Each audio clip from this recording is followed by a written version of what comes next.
I'd say let's go ahead and get the show on the road. Ben, do we have a quorum? Yes, we have a quorum. All right. Welcome to the Blueprint Board of Directors meeting, December the 12th. Mr.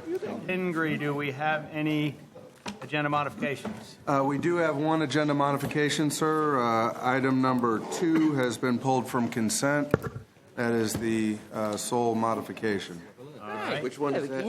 It's acceptance of the status report on Blueprint Infrastructure Project. Pulled by Commissioner Matlow. Mr. Chairman, I will move the rest of the consent agenda when appropriate. Well, we can go ahead and dispense with that, can't we? Yeah, sure. We have a motion and a second for the remaining of consent. Any other discussion on consent? All in favor signify by saying aye. Aye. Any opposition?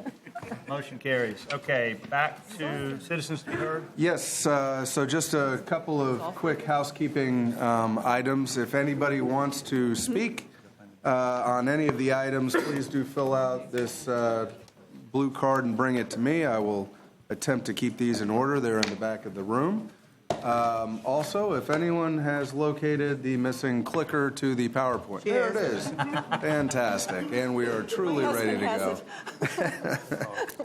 And actually, just one more item, Mr. Chairman, if I can, before we get started. And I think many of you have met her already, but it is a pleasure to introduce to you, after a very competitive process that included your city attorney, your county attorney, deputy managers, clearly with the close involvement of the city manager and the county administrator. Susan Dawson is the new Blueprint attorney, seated to my left.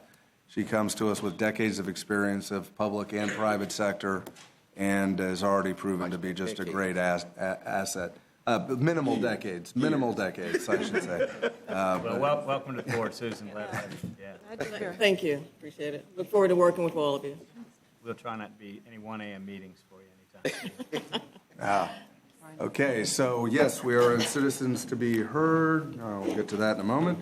Mr. Chairman, Commissioners, first person is Stanley Sims, followed by Michael Rosenthal. Name and address, please, for the record, in 3 minutes.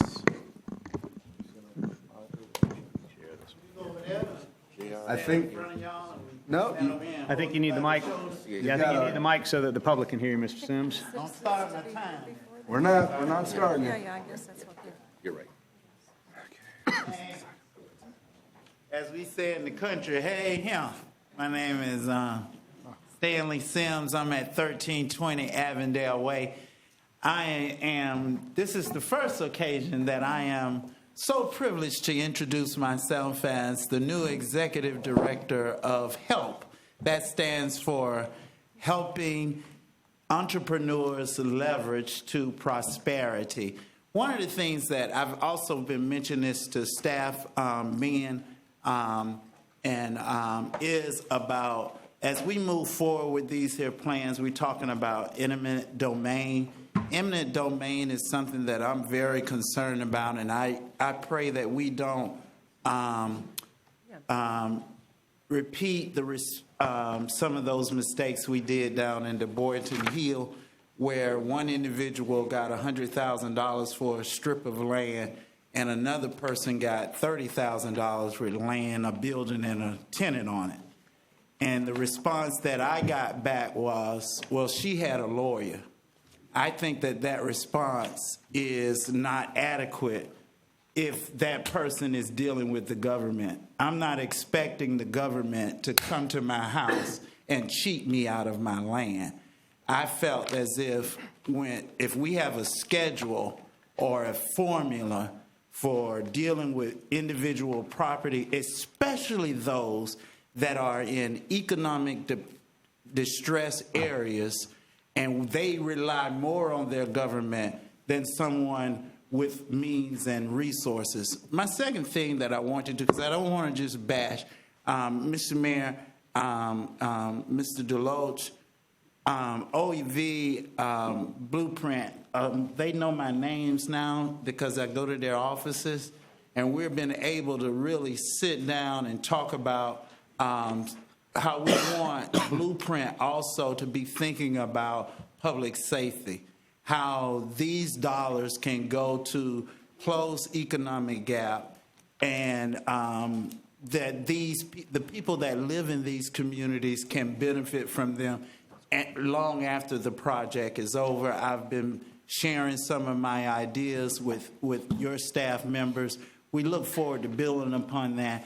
The last other thing that I wanted to address, to also bring your attention, is I'm having to correct a lot of distortions about Blueprint.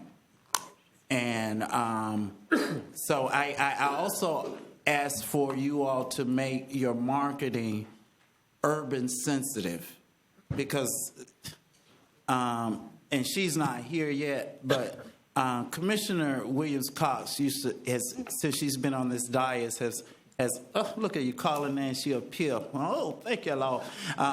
But she's been talking about... Time, Mr. Sims, that's time. It's time. Can I finish this thought? Finish that sentence and let's move on. All We right. got a full house. It's dumbing down the language.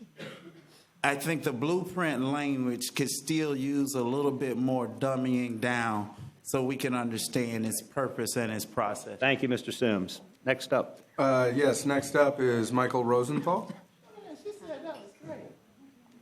Michael, name and address for the record.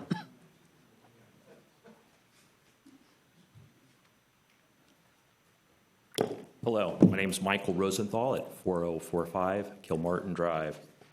I oppose the Northeast Gateway project. I favor the no-build option. Many of us are against new roads, particularly in our own neighborhood. We don't want extra traffic, its associated pollution, or the physical threat of extra vehicles driving through our neighborhoods. We don't want suburban sprawl. We like Tallahassee the way it is, but with a lower crime rate. We don't want to turn into another Miami or an Orlando. Developers might already have the right to build on the land, but they don't have the right to have taxpayers pay for the roads that will enrich them. So why do you want to destroy the friendly nature of our city? The first reason is that money talks. Developers contribute to politicians. It seems like at least one former commissioner and a developer will be going to jail. The second reason is your quest for additional tax revenue, which is so great you're willing to destroy our neighborhoods. Save the $42 million with the no-build option and instead invest to help the people of Tallahassee. For example, instead of using Blueprint money to destroy the Boynton-Still neighborhood, you could have refurbished the homes instead. It was a wonderful neighborhood. It was. What's wrong with the people of Boynton-Still? They apparently don't send in dozens of campaign contributions from different LLCs, all located at the same address. They need to learn how to play the game.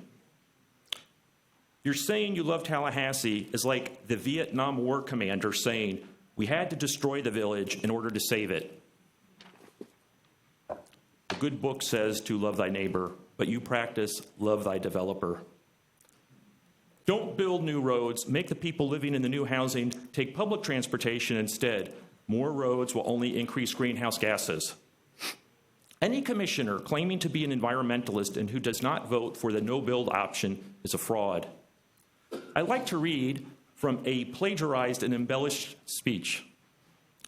My message is that we will be watching you. This is all wrong. I shouldn't be up here. I should be back home watching TV. But you are destroying our neighborhoods. How dare you? You have stolen our dreams and our remaining years with your empty words. All you talk about is money and fairy tales of eternal economic growth. How dare you? 30 seconds. You say you hear us and that you will understand the urgency. But if you really understood the situation and still kept on failing to act, then you would be evil. How dare you pretend that this can be solved with just business as usual and some technical solutions? You are failing us, but we are starting to understand your betrayal. The eyes of all future generations are upon you. And if you choose to fail us, I say we will never forgive you. We will not let you get away with this right here. Okay. You have a very good day. Thank you. Thank you. Started off right. Next up. That concludes citizens to be heard. Thank you, Mr. Pingree. Okay, citizens advisory. Hold on one second. Was there Christique? Is there anybody else for citizens to be heard before I move on? Anyone? I don't have it. Steve Martin? Okay. Steve Martin, we'll go with that. All right, Steve, name and address for the record. Stephen Martin, 2625 Stonegate Drive. I've listened to Mr. Rosenthal over the years, and usually I disagree with him strongly on environmental issues, role of government. But in this case, I concur with everything he just said. And when two people who are as politically and philosophically as different as we are agree that you have not been serving this community, I think that merits your attention. In September, I spoke at the beginning of this meeting and talked about the makeup of these citizens' committees. And in particular, at that time, I was referring to FAMU Way and then Walani Development.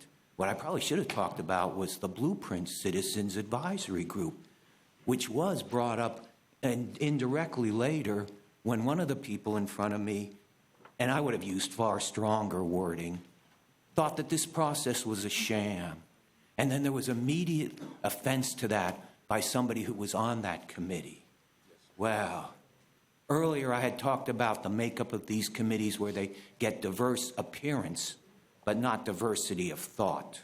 Now, the person who expressed offense at the word sham was a member of the committee, as he was back in 2000, and appeared, appearance-wise, was different from other people, but not in the way he thinks, not when it comes to land use and development.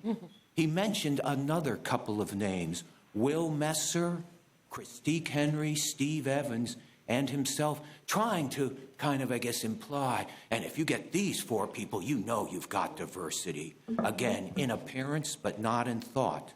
Miss Henry, who was on Kona, when I went to Kona about what's now called the Canopy Development, asking for their assistance in standing up for the neighborhoods around there, said, oh, that's not her role to play. Then, this was back in 2010 when we had Hometown Democracy Amendment, and there was a debate one night with a proponent of it and an opponent of Hometown Democracy. The proponent of it's in here tonight. And at this meeting, almost all of the neighborhood association people agreed that Hometown Democracy would be better because it would give us more of a say. But there was one face there shaking back and forth, no, no, no, from the start, and that was Miss Henry. And I couldn't understand 30 seconds. why until afterwards somebody told me she's a realtor. Yeah, that's why she's put on these committees, because she's a realtor, and she knows, or you know, when you put her on this committee, that the people who like preservation and to save the environment are going to be put in the background, and you're going to find diversity of thought. And Commissioner Richardson, I had to laugh when I saw you at that climate summit standing on the Capitol steps, acting like a protester for the environment. Time, sir. When I watch the way you vote, I can't believe that, Thank you, sir. Mr. Martin. Okay, we have one final speaker, John Hendrick. John, come on up. That's the last of the citizens to be heard. Great.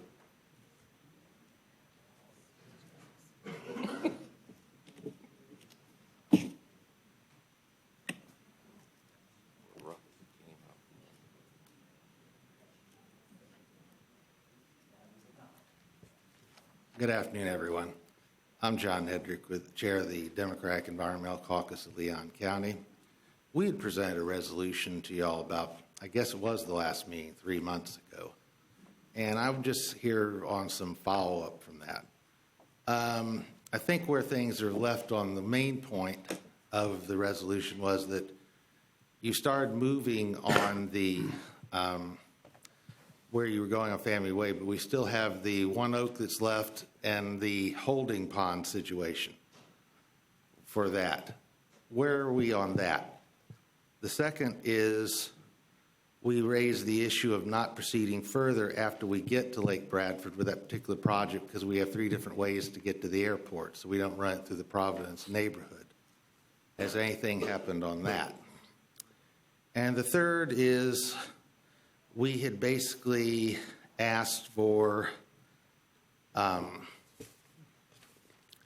that more broadly to try and see what we could do about looking when we were working on these matters to minimize and avoid removing people's homes and businesses, unnecessary removal of various trees and the other projects. Has anything happened on that general subject? So I guess those are three questions. I'm just asking at this point if there's any answer or whatever that we can have on any or all of those. And I'll stop at that point for the moment. Is there any? I don't know, John, I think we probably, I don't know, do we engage at this point? Normally not. I will I'd- say that much of what you're asking is covered in the agenda material, and we're going to be discussing it. Do we have any Forthwith. specific items I can look at? Because obviously the agenda looks, they're rather broad categories. It's hard to tell, like, within which category something necessarily is. I'm sure if you want to just put in an email, we'd be happy to answer it for you, but if it's in the agenda, you should be able to find it. It's online. All right, well, I will attempt to try and see if I can dig through what's published here or whatever for a particular item. If it is, maybe we can come back and re-engage on that. But in the meantime, I'll certainly ask. Now, who would I should, if I have to send something to an email, who should I ask on this? And that would be Ben Pingree. Mr. Pingree. Okay. Any one of us, we can probably handle it for you. All right, will do. Thanks, John. Appreciate I'll ask it. for that, and I'll also look more carefully at the agenda, see if I can figure out which area of the agenda this may come up in. Okay. Great. Thank you all. you. Mhm. That concludes citizens to Thank be you. heard. And now we go into presentations. We do have three. The first, as is the norm, is the chair of the Citizens Advisory Committee. J.R. JR, Harding. come on down.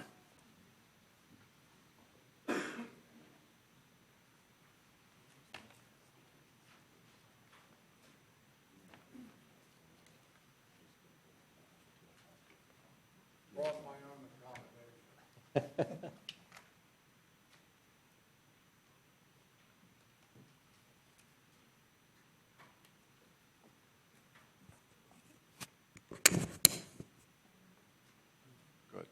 Thank you, Commissioners. Always a pleasure, and happy holidays to all of you. On December 5, the CAC had its Citizen Advisory meeting. I have a couple updates for you, and you have our full agenda in front of you. First, it's been a pleasure to serve as the chair for the past calendar year, and my term ends here following this meeting, and Chair-elect Peppers will begin to serve effective January 2020. Behind her, Jim McShane will serve as vice chair, so leadership roles will be strong for your advisory committee. We had three significant presentations and action items from our meeting. Item number 10, the Northway Gateway. Item number 11, the approval of the revision to the Blueprint Real Estate Policy and Blueprint Relocation Policy Procedure and Manual. And item 12, the consideration of the Blueprint Affordable Housing Policy and recommendation of approval of proposed revisions to the Blueprint Real Estate Policy and support affordable housing here in our town. Right. On item 10, the CAC staff elaborated on the best performing alternatives of the modeling study. The team noted that the best performing one indicated quarter one option. That corridor option number 3 performed second best on the analysis. The CAC members asked if staff included potential realignment to Roberts Roads, phasing, and land acquisition.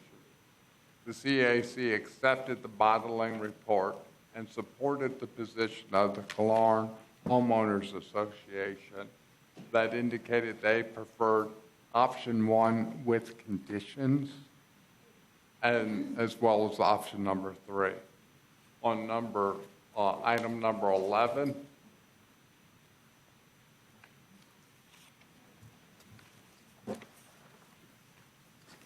the recommendation of the approval and revision of the Blueprint Real Estate Policy and Reallocation Policy and Procedure Manual. Christine Amoud presented a proposed revision to the blueprint real estate plan that's consistent with FDOT for us to kind of raise our game a little bit. And that manual included exceptions for hardships, moving costs, changes, maximum reallocation, and updating incentives. CAC asked about the consultant's role in assisting impacted persons. And the staff informed us about their availability of benefits, helping the occupants apply, identify replacement housing, navigating the process, and especially under hardships and other financial challenges. We voted to recommend to the IA that they approve this action. On number 12, the CAC received a presentation on the item and voted to recommend the IA approve the proposed revisions to the Blueprint Real Estate Policy Section 107.12, as well as your other items. And then finally, on the CAC, we'll be working with our staff to host a bit of a retreat so that we can better engage the public, find more meaningful ways to communicate, and that retreat is scheduled for February 12th at 9 a.m. at a location to be determined. And that would conclude my report, Mr. Chairman. Thank you, JR. Appreciate your Thank work you. and your service. Yes, Mr. Mayor. Mr. Chairman, thank you. JR, Dr. Hardin, I just want to say thank you for your leadership as chairman of the CAC. It's been a great year. You've done a wonderful job, and thank you.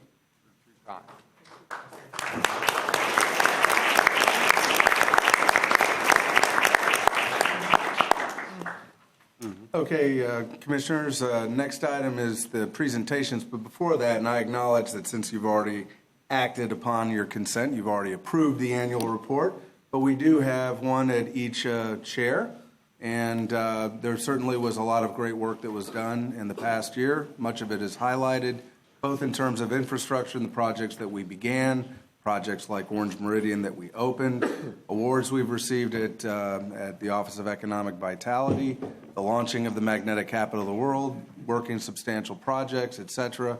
I just literally wanted to take a minute to highlight that. And with that, turn it over to Autumn for blueprint updates, to be followed by Christina for OEV updates, very briefly.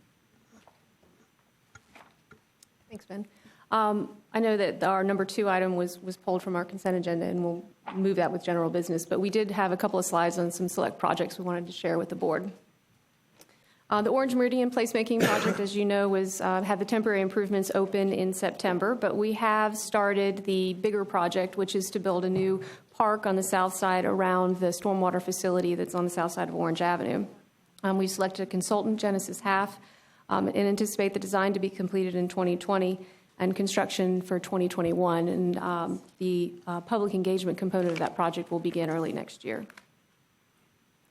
Wanted to highlight some of the Cascades Trail Segment 3 amenities. We have our Coal Chute Pond amenities, which is an inclusion of a trail around the pond and other stuff there. That'll begin construction in 2020. We have our Skatable Art. We're currently in the solicitation for design build contractors for that project, with construction also in the summer of 2020. The History and Culture Trail, we're putting together the solicitation for the design of those monuments and the procurement of the sculptural elements along the History and Culture Trail, which goes along FAMU Way. That'll advertise in January, with probably construction in the spring of 2021.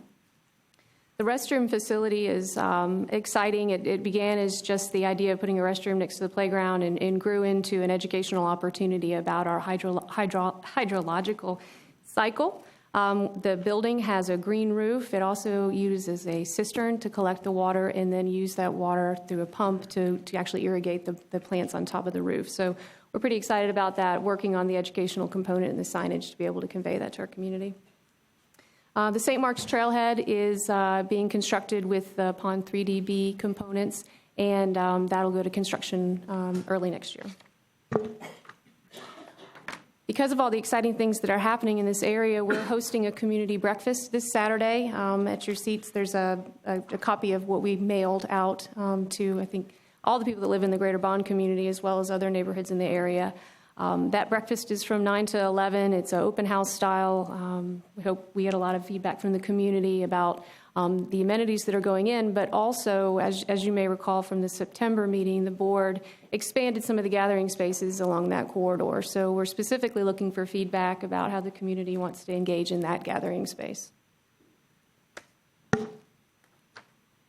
The Bannerman Road Northeast Connector Corridor project we selected RS&H this fall, and we just signed the contract just this month. The public outreach will begin in earnest early next year, but we have done some outreach to kind of get people aware of the project and how it's coming. We did the north side get downs just to kind of get the advertisement out there.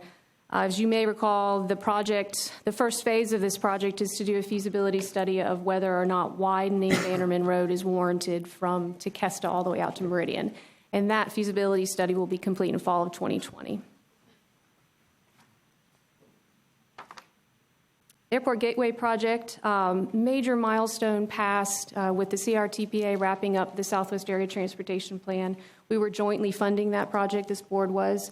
I think it's item number 5, requests the acceptance of that report from this board. One of the commitments that was made to the community was that we would not start this project until the Southwest Area Transportation Plan was completed, and it's complete now. We anticipate advertising for the design services early next year, and the neighborhood involvement is always ongoing with that project. One piece that's moving forward through the Department of Transportation is a resurfacing project on North Lake Bradford from essentially just south of Pineview Elementary up to Gain Street. So what we've asked for them to do is an access management study on that corridor to see if medians could be added. Medians were included in our original concept for the Airport Gateway project back in 2014, again continued when we did the substantial amendment 2 years ago. And then also re-emphasized the Southwest Area Plan. So access management studies can be pretty exciting. So we're looking forward to working with DOT through that process next year. And that's my presentation. Great. Any questions? Yes, sir. Mr. Proctor. Thank you, Chairman. Mr. Carter, where's the Spring Hill Road on the last pairing for the Airport Gateway? I thought that was a trilogy of streets, which included Spring Hill Road. Is Spring Hill Road not a part of the Airport Gateway? Has it been kicked out and we didn't know what's going on there? Spring Hill Road is absolutely included in the Airport Gateway. Which one is it right there? I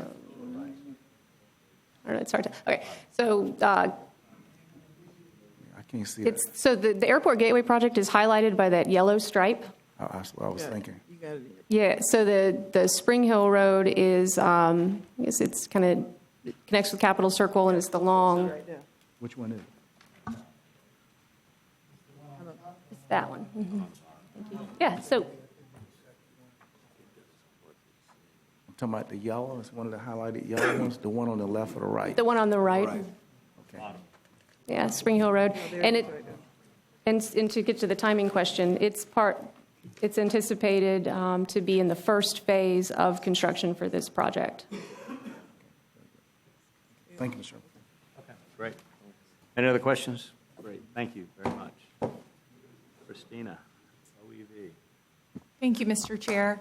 Today I'd like to provide with you some updates regarding the activities of the Office of Economic Vitality over the last quarter. All of our activities, as you know, get traced back to our long-term strategic plan for economic development in our area. And this is just a quick reminder of what those actions are. Each time we come before you, we list the rankings as that our community has been known for over the last year. The most recent one is that we're in the top 45% status for best large cities to start a business by the American Milken Institute. Bottom line, this shows that our community is being ranked nationally and even internationally. This October, we received a silver award by the International Economic Development Council for our Open for Business hurricane map for Hurricane Michael that we launched. The State Department of Economic Opportunity has also reached out to us to meet with them to let us know how we activated this map, which helped residents find things that they needed immediately in the wake of the storm. So pharmacy, grocery store, healthcare, and gas stations and hardware stores as well.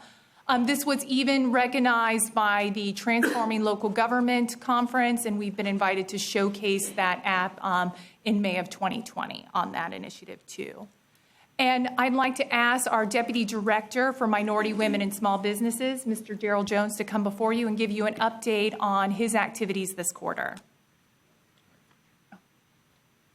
Mr. Jones, how are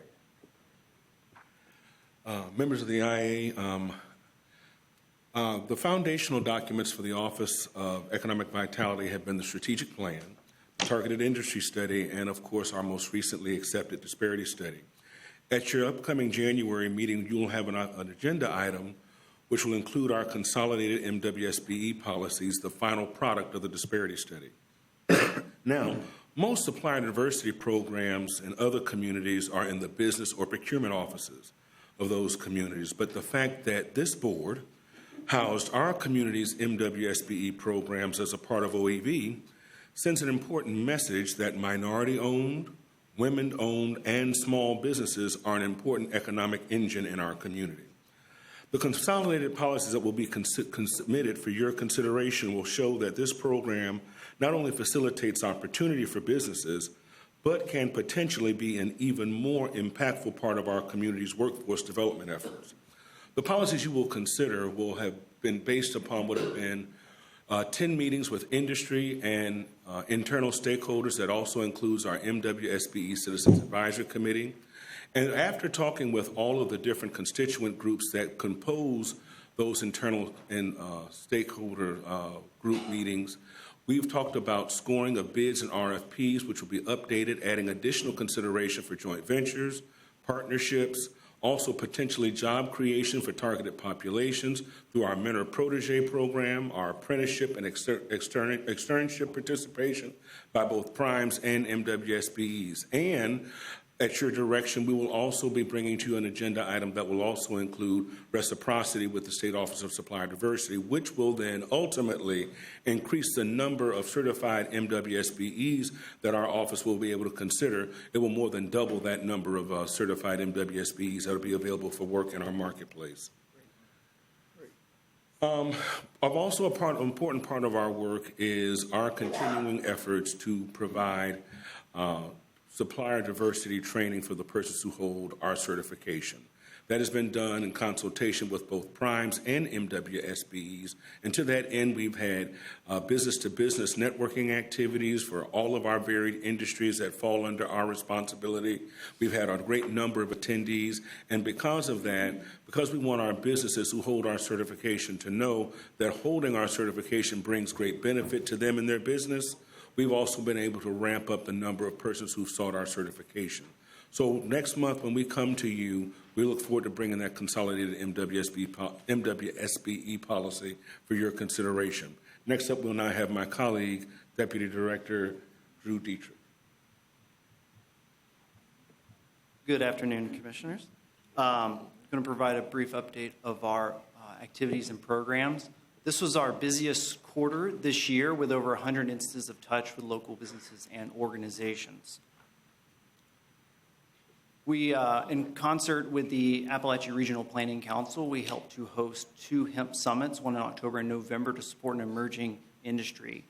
We hope that this will help efforts to integrate this emerging sector within our regional economy. As a part of our data resource that we provide, we had our most recent product, which was our November data driver. Some key takeaways from this is that unemployment is down and employment is up. One thing of note on this is although you may see only $5,000 listed for small business loans, year to date, we have over 12.1 million has been issued through a variety of local lenders. So there's a lot of activity there.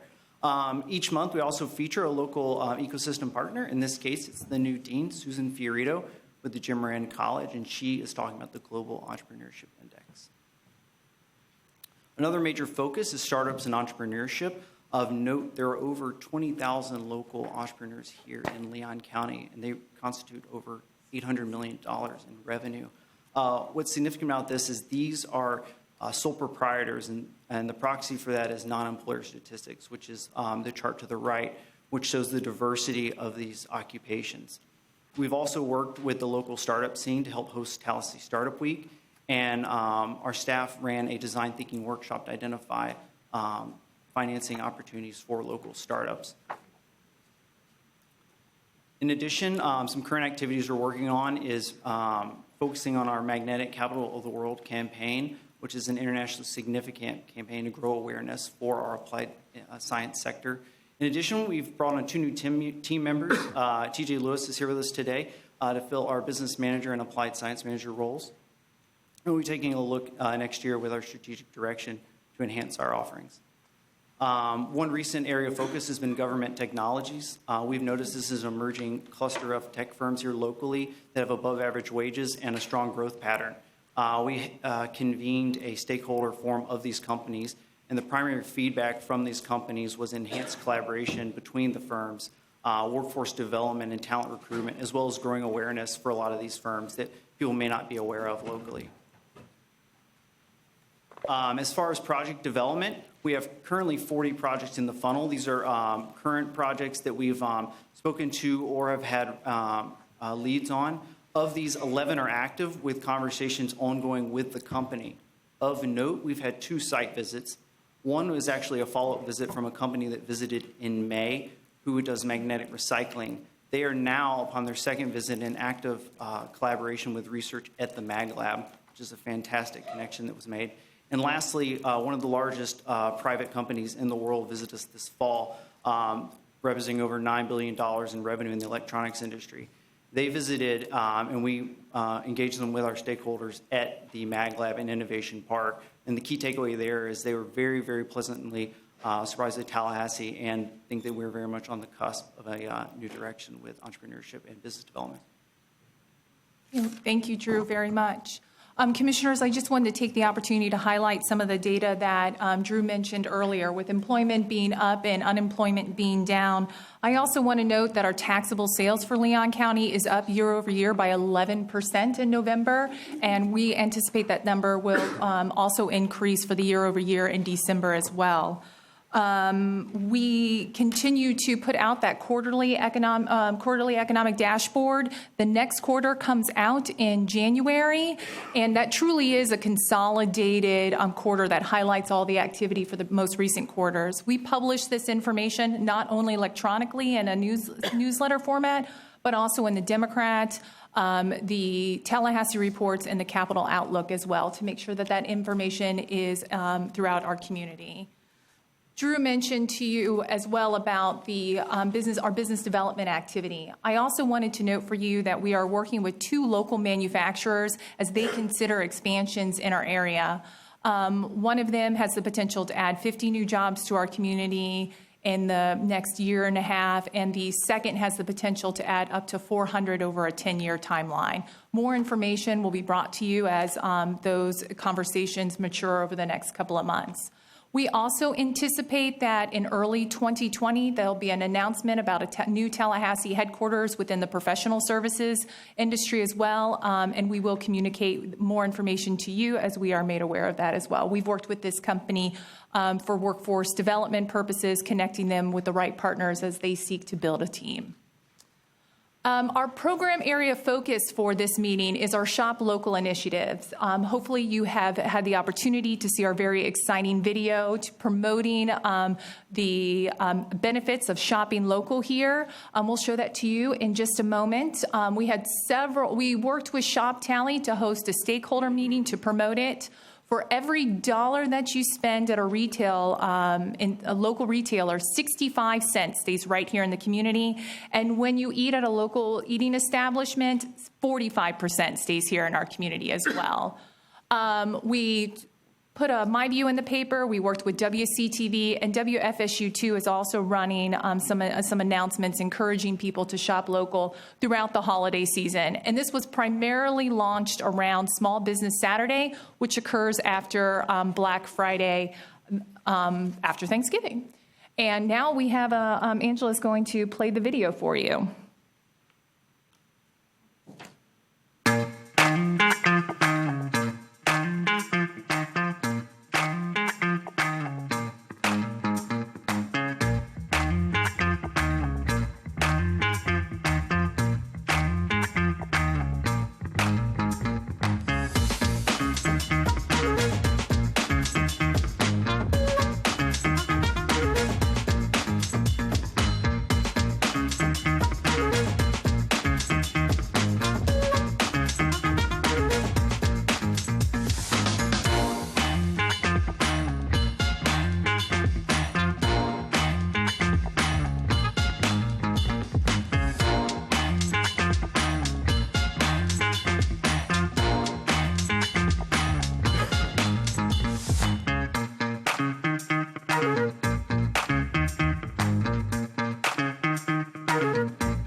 So we promoted this video through our social media networks. You can see here some of the posts that we were able to put out, and this shows you some of the engagement and the reach that had as a result.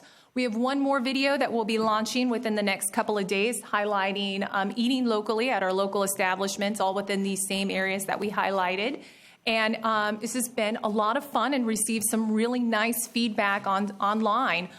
Some things that we've gotten is great promo for small businesses. I'm never tired of watching this. And I love Tallahassee Community Shop Tally. So we thank those that participated with us and those businesses that we were able to highlight. I spent all of Saturday shopping local here, from our Christmas tree to toys from Santa, and just had a really nice time talking with our local business owners. As we move into 2020, your Economic Vitality Leadership Council will be hosting a strategic plan workshop in January. This is all in preparation for the IA Board's March workshop on the OEV strategic plan. We also plan to attend the 2020 Magnetics Conference. Last year when we attended, we had very significant results as that. One of those companies that Drew talked about that has come back into town to do some research was a direct result of a meetup that we had at this conference last year. So we're really looking forward to what 2020 has to offer, and thank you very much for your time today. Yeah, Commissioner Lindley. Drew said that there are more than 20,000 entrepreneurs in our Leon County or the city. Is that synonymous with small business, or is that separate? Is that a separate term of art? I was just curious. And then, what percentage is, if you have 20,000 entrepreneurs, what's the percentage in terms of compared to, I guess, big business or non-entrepreneurs? Is that, because we always hear small business is kind of the backbone of the economy, so I was trying to get a figure on. Yeah, so it's a good proxy for entrepreneurs and small business. The way the Census Business Bureau tracks is these businesses constitute less than 4% of sales and receipts, and as a result, it's very difficult for them to track. Mm-hmm. And so they are not always measured in terms of businesses, even though they are. Many of them could be small businesses, because it's just very difficult with the census to track those on a macro level nationally. But a lot of them are small businesses too. They're not mutually exclusive from entrepreneurs or startups. So you kind of self-identify as an entrepreneur. Yeah. Versus a small business. Right. Definitely. Yeah. Yeah. Great. I appreciate it so much. I don't shop on Amazon. I just want to announce that here loud and clear. I do this everywhere I can. So great presentation. Thank you. Thanks. Commissioner Proctor. Thank you, Mr. Chairman. I want to thank the staff for our report. And I guess it's our time to react to what we've heard and to commend the effort throughout the year of all of the numbers that were presented. I think that Mr. Sims made a great point, Mr. Stanley Sims. And I think that if you think of the new contemporary New England Patriots, the Patriot organization under quarterback Tom Brady, or if you think of the old school Oakland Raiders under quarterback Kenny Stabler, the Oakland fans, the Oakland field, the Oakland community, and the contemporary New England outfit, very corporate, very illustrious, very Boston I think that what Mr. Sims is saying, and I hear it in the report, is the tonal quality. Our office and its approach is very corporate. It's in that direction. But how the community hears what you offer and the approach and the style, the nuances, maybe we need a cultural modification because what we're doing right now ain't reaching everybody, in my guesstimation. We got to have more funkability out of this office, its openness, that everybody reaches it, and it's very academic in sound, in texture, in look, in quality. Plain old folk like the Oakland Raider fans, they get excited. They don't dress up that good. And they don't always have perfect behavior at the game, but they love their team. There are different fans who want to be in the stands. They may not like the Patriots, but they love Tallahassee and they want part of this money. What we're here to talk about today is money, because we're talking about economic development and who gets some money. And I remain disappointed that though we have a new MBE thingy coming out, a disparity study, the problem, however, is that there is a good faith clause, and I don't know about the city government, but in the county government, it matters not what is targeted for an aspirational goal.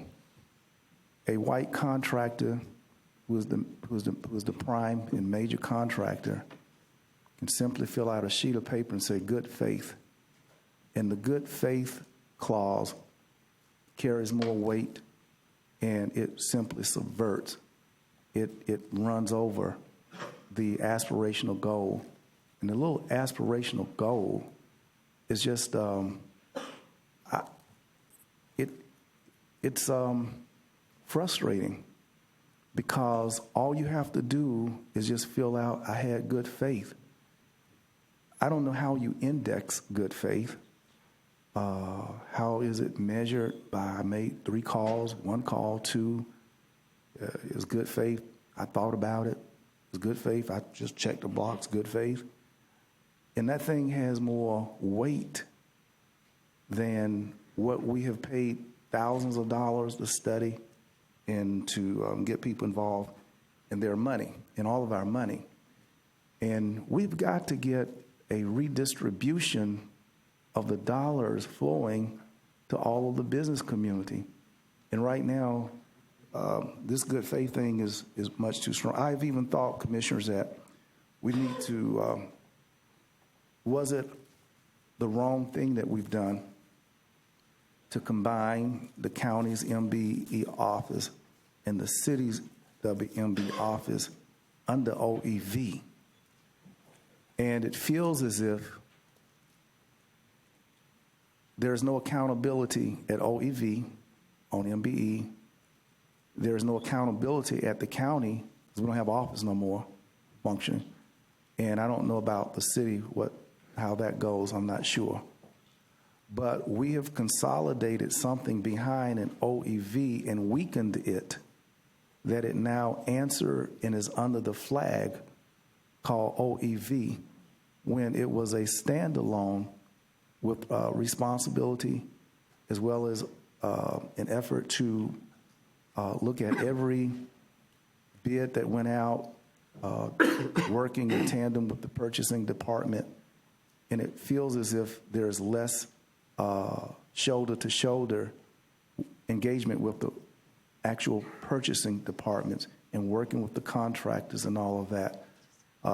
I'll shorten this up a little bit, but I think that we should look at the county going back to our own MBE office, because the way it is right now is it is as if the Mr. Jones's office has oversight for what's called OEV, this penny. But there's a lot of money that our county comes up with every year, the city comes up with every year. What about that money? have we taken the hound dog's eye and nose off of county and city and put it under something called OEV, and it ain't doing a whole lot there, and we're certainly not doing enough. I'm willing to separate out or either foster a new MBE, WMB office for the county because we're not doing enough. Let me just say it like this. Women are not getting enough money. The words you're saying is so wonderful. It just, take out the violins. But they're not getting money. And I know at the county, women may be getting 3% of what we spend, and black businesses are getting I'm a hazard to say 1%. That is not enough. In this trend, whatever you call it, however glossy the books, however beautiful the reports and the overhead, the bottom line is we're supposed to facilitate money flowing through the veins and arteries of all segments of the community. I'd like to see us do something, Mr. Chair and Commissioners, something more rambunctious. What we're doing, it looks good, sounds good, it's on paper, but if you can fill out a waiver, good faith clause, as long as that good faith clause is there, it's compelling enough for me to believe that we're not going to make progress. I've been at the table long enough to say I'm qualified by experience. I know a few things because I've seen a few things. And after 23 years, I'm just sick and tired from being sick and tired of this facade that we're carrying and making a difference. Look at the numbers. Our women are not getting commensurate to what they pay, commensurate to their level of population. They ain't getting back what they should. We have a over 90% take of all of this money by white male businesses.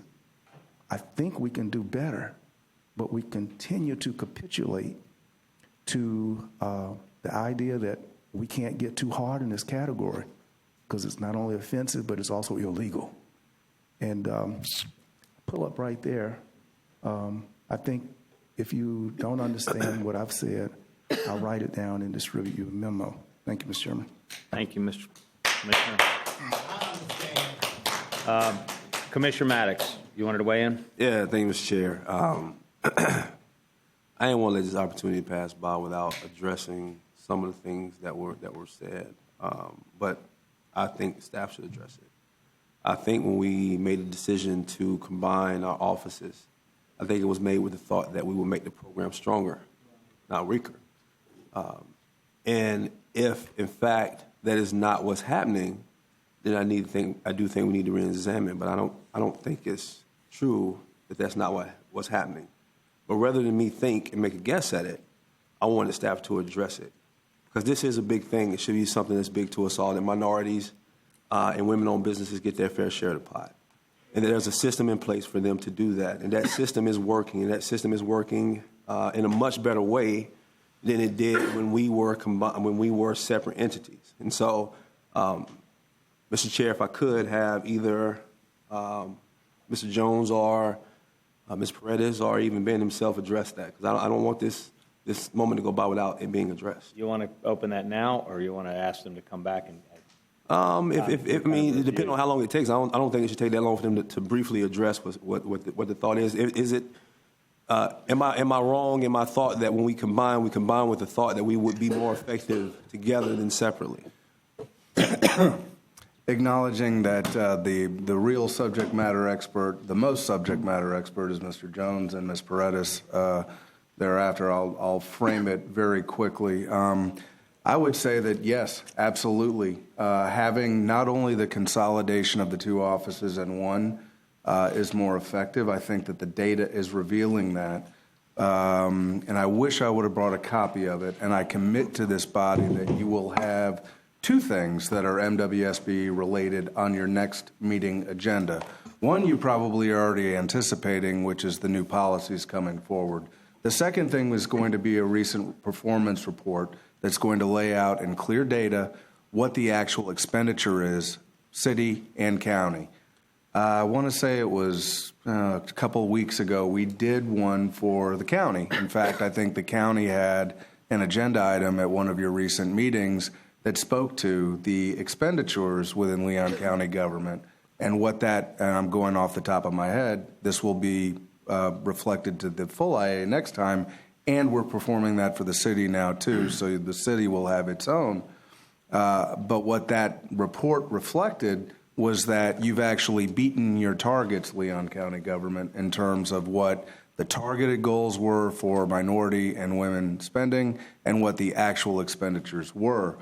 Can there be more to be done? That is our focus day in, day out. I will tell you, completely understand the policy decisions that are made to conjoin, completely respect any policy decision in the future to separate, but having your minority women small business enterprise as the number 2 within your economic development office, I cannot, from my vantage point in history, understate the importance of that.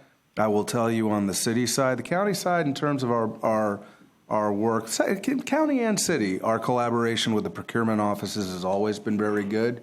We are doing more now with both, and specifically what comes to mind is the city side, both pre-solicitation and pre-bid, specifically focused upon increasing the spend and supporting the community. But that's my immediate reaction, and I'd be happy to bring back a full report not to at the next belabor the meeting. point, Mr. Chair, but you speak from one's perspective. I think the director probably has a much deeper perspective on what's going on. So if you don't mind, I would like for him, Mr. Jones, to come up and address any concerns as well, given that this is what he does day in and day out. And after that, I'm Yeah, I was going to say, before we go too far down the road, I'd say ask them to come back with some, but go ahead, Darrell.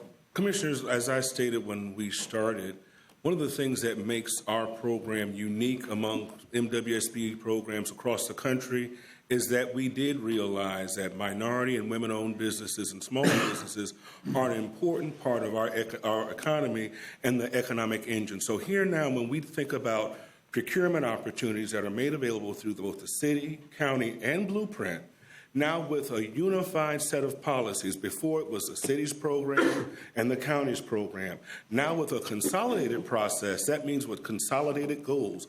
We had a disparity study that showed us that there is great opportunity.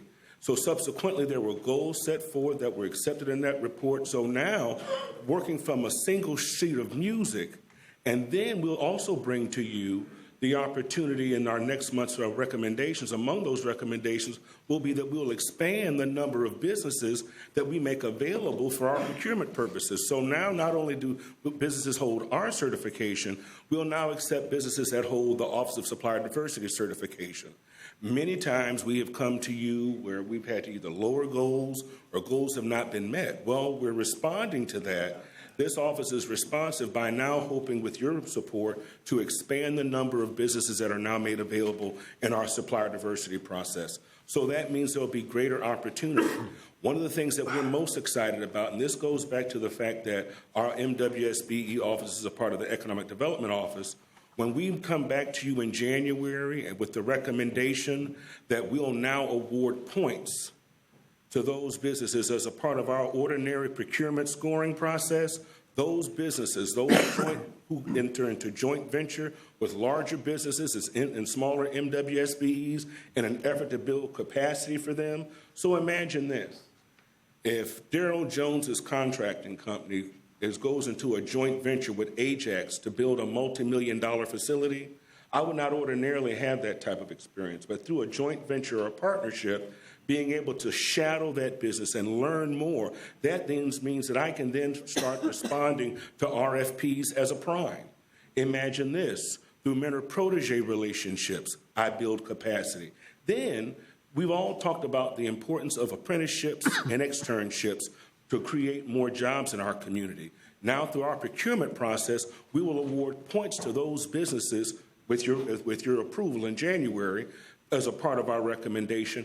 We'll now award points for those businesses who help us to create jobs through our procurement process. all the while creating more opportunity in our community, showing even greater economic impact for the MWSBE program. And that comes from your direction and through consolidation of both programs. Right. Daryl, thanks. And I might suggest, Ben, that we put a memo out or something. Daryl can probably, y'all can do it. So instead of taking Christmas off, you can spend, no. But just reach back out if you don't mind, and I address some of the concerns. I think Daryl hit most of it, but rather than diving into it now and starting to open that up, if y'all Mr. don't Chairman, I'll mind. make 2 sentences. We started on the MBE stuff when Haley was in high school. Haley has graduated from college, and honestly, we've been waiting for 3 years on this disparity study, and Haley has done a lot of reports while in college to get out. And I really can't think of another area where we put money out for a report, and it really takes us long. We kick that can down the road, we defer, it's coming, you're going to be really pleased when it comes. Come on, man. We can do better than this. And there is no other area in which the timeline extends and overextends, and we can't get a report back except on this disparity study. And I'll be quiet. Thank you, Commissioner. Commissioner Minor? Thank you, Mr. Chair. Just to echo some of Commissioner Maddox's comments, I also intuitively it makes sense that the 2 offices combined add some synergy to that, and I think we've seen some of the results in progress with Mr. Jones. The thing that does give me some concern, and Commissioner Proctor mentioned this, is the good faith step in the process. And we've talked since I've been on Blueprint IA. We've had a number of bid responses that have had the good faith checkbox. And we've talked about it here, and it's mainly been because the answer about the good faith frequency has been because of the economy and because a lot of these vendors are busy with other work. And so it's harder to find minority and women businesses that can satisfy that RFP. But what I don't want to have happen is have it become a checkbox just to simply get past that step.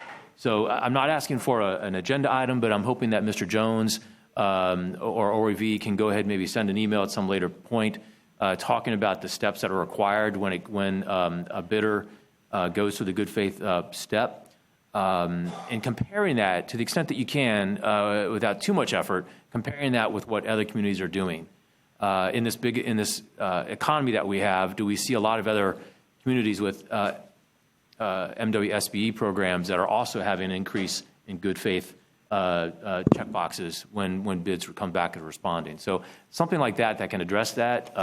Mr. Proctor's point, Commissioner Maddox's point, I think would be very helpful. It doesn't need to be a new agenda item, but just an email to the IA board members that perhaps you could share with the public in some way would be very helpful to us. Okay. Thank you. Commissioner Dozier? Thank you, Mr. Chair. Good conversation. I actually wanted to go in a slightly different direction. I will just say that based on experience in construction industry a while back, we need to help entrepreneurs get stronger. I love the numbers that we showed, so thank you, Drew, for that report, and Christina. But this is hand in hand. It's a process to get in the system, but it's also strengthening entrepreneurs. So I'm glad we're focused on that aspect. As for the entrepreneur list, my eyes must be getting pretty old. I can't read the chart that's in the printout or on the screen. So can you send us that chart with the jobs, the categories for the sole proprietors? Absolutely. Okay, that looks very interesting, but I can't read any of the terms. The second thing, Mr. Chair, I just wanted to take a moment. I didn't need to, and I didn't pull the status update on the industrial hemp industry, but as promised in our briefing, I did want to say a huge thank you to our OEV team, and particularly to Christina and Richard attended, and helped a tremendous amount. The Regional Planning Council gets started on this endeavor. In 3.5 months, we planned and executed 2 summits, one in Tallahassee on October 2nd and one in Marianna on November 13th, that attracted over 500 people. In Marianna, there was over 200 farmers who attended, which was pretty substantial. Here in town, though, we really got into the business development side. Christina moderated a great panel with some business owners who are working with the hemp industry, And I just wanted to draw your attention to that in addition to saying thank you for OEV helping the Planning Council with that first summit. If we are going to see hemp farming in our region, we're going to see processing in our region. And my favorite little way to sum this up, and I'll leave it here, is that someday I hope to see Divvy Up Socks, one of our fastest growing startups. Can't even call them a startup anymore, can we? They're just an exceptional business, but they started right here at Domi, making hemp socks that are grown and processed in our region. And then a whole lot of other things, and we can get there. So just wanted to say thank you and hope that stays on everybody's radar. Appreciate it. Thanks, Commissioner Dozier. All right. I think we got that settled. Yeah. Next up. Yes, sir. Okay, so next up, you've already approved your consent, Mr. Chairman, Commissioners. Item number 2 was pulled for discussion. That item is acceptance of the status report on Blueprint Infrastructure projects. We're here to answer any questions. We do have speakers. I turn it over to you, sir. In my general consent, my feeling would be let's hear the speakers unless there's a real strong feeling, and then we can have whatever debate we need and go from there. So. All right, very well. Speakers, first up is Brian Lupiani. You'll have 3 minutes. Name and address for the record, Mr. Lupiani. Good evening. My name is Brian Lupiani. I'm at 607 McDaniel Street. That's within the city limits. Oh, and thank you, whoever's controlling the thing. A few things on a PowerPoint. I'm going to ask you tonight to do something that I really would be surprised if you followed through. I want you to reconsider something you did at your last meeting and approving the construction of a pond on the Family Way Phase 3 DB. This is the alignment with Gamble Street, and it was known as, at least some of us refer to it as the Benton Oak Pond. I'm sure you remember there was quite a stink at your last meeting about the assumption that this pond was going to alleviate flooding in the bond community, which was a first that most of the opponents heard of it. We walked in there hoping we would be able to get you to reconsider another route and found out that we had been more or less unofficially dubbed the committee in favor of flooding the bond neighborhood. Now, that was a very important factor in your decision. Speaker after speaker got up and talked about it, and people from the bond community, I completely understand if I believed as they did that this thing was needed to alleviate flooding in their neighborhood, I would have said, give me the keys to the bulldozer. And most of the people I've met who were in favor of retaining that oak and stopping the pond, if they believe the same thing, they'd be right there with me. But the fact is, as last week at the Citizens Advisory Committee meeting, and speakers to be heard, as Max Epstein pointed out, with the help of some topo maps, this pond is below, downhill from the bond neighborhood. It does absolutely nothing to help alleviate flooding in that neighborhood. It never was intended for that. Now, this is from the Tallahassee Democrat article after your last meeting. Includes a retention pond to prevent flooding in the bond neighborhood. About a mile away. It could have said about a mile away uphill, but I don't think the reporter was aware of that at the time. But this is the impression the reporter had. This is the impression that you had. This is the impression that people from the bond neighborhood had. And it's not true. Now, as I said, Max pointed out at last week's meeting. 30 seconds.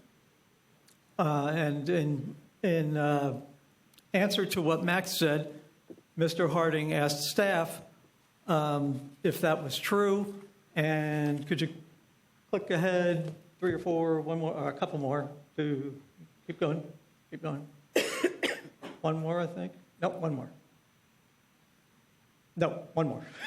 Sorry. No, another one. One more. Okay. Time, sir. That's time, Mr. Can I have Lupiani. 15 seconds? No, 10 seconds. Let's All go. right. We've got a full house.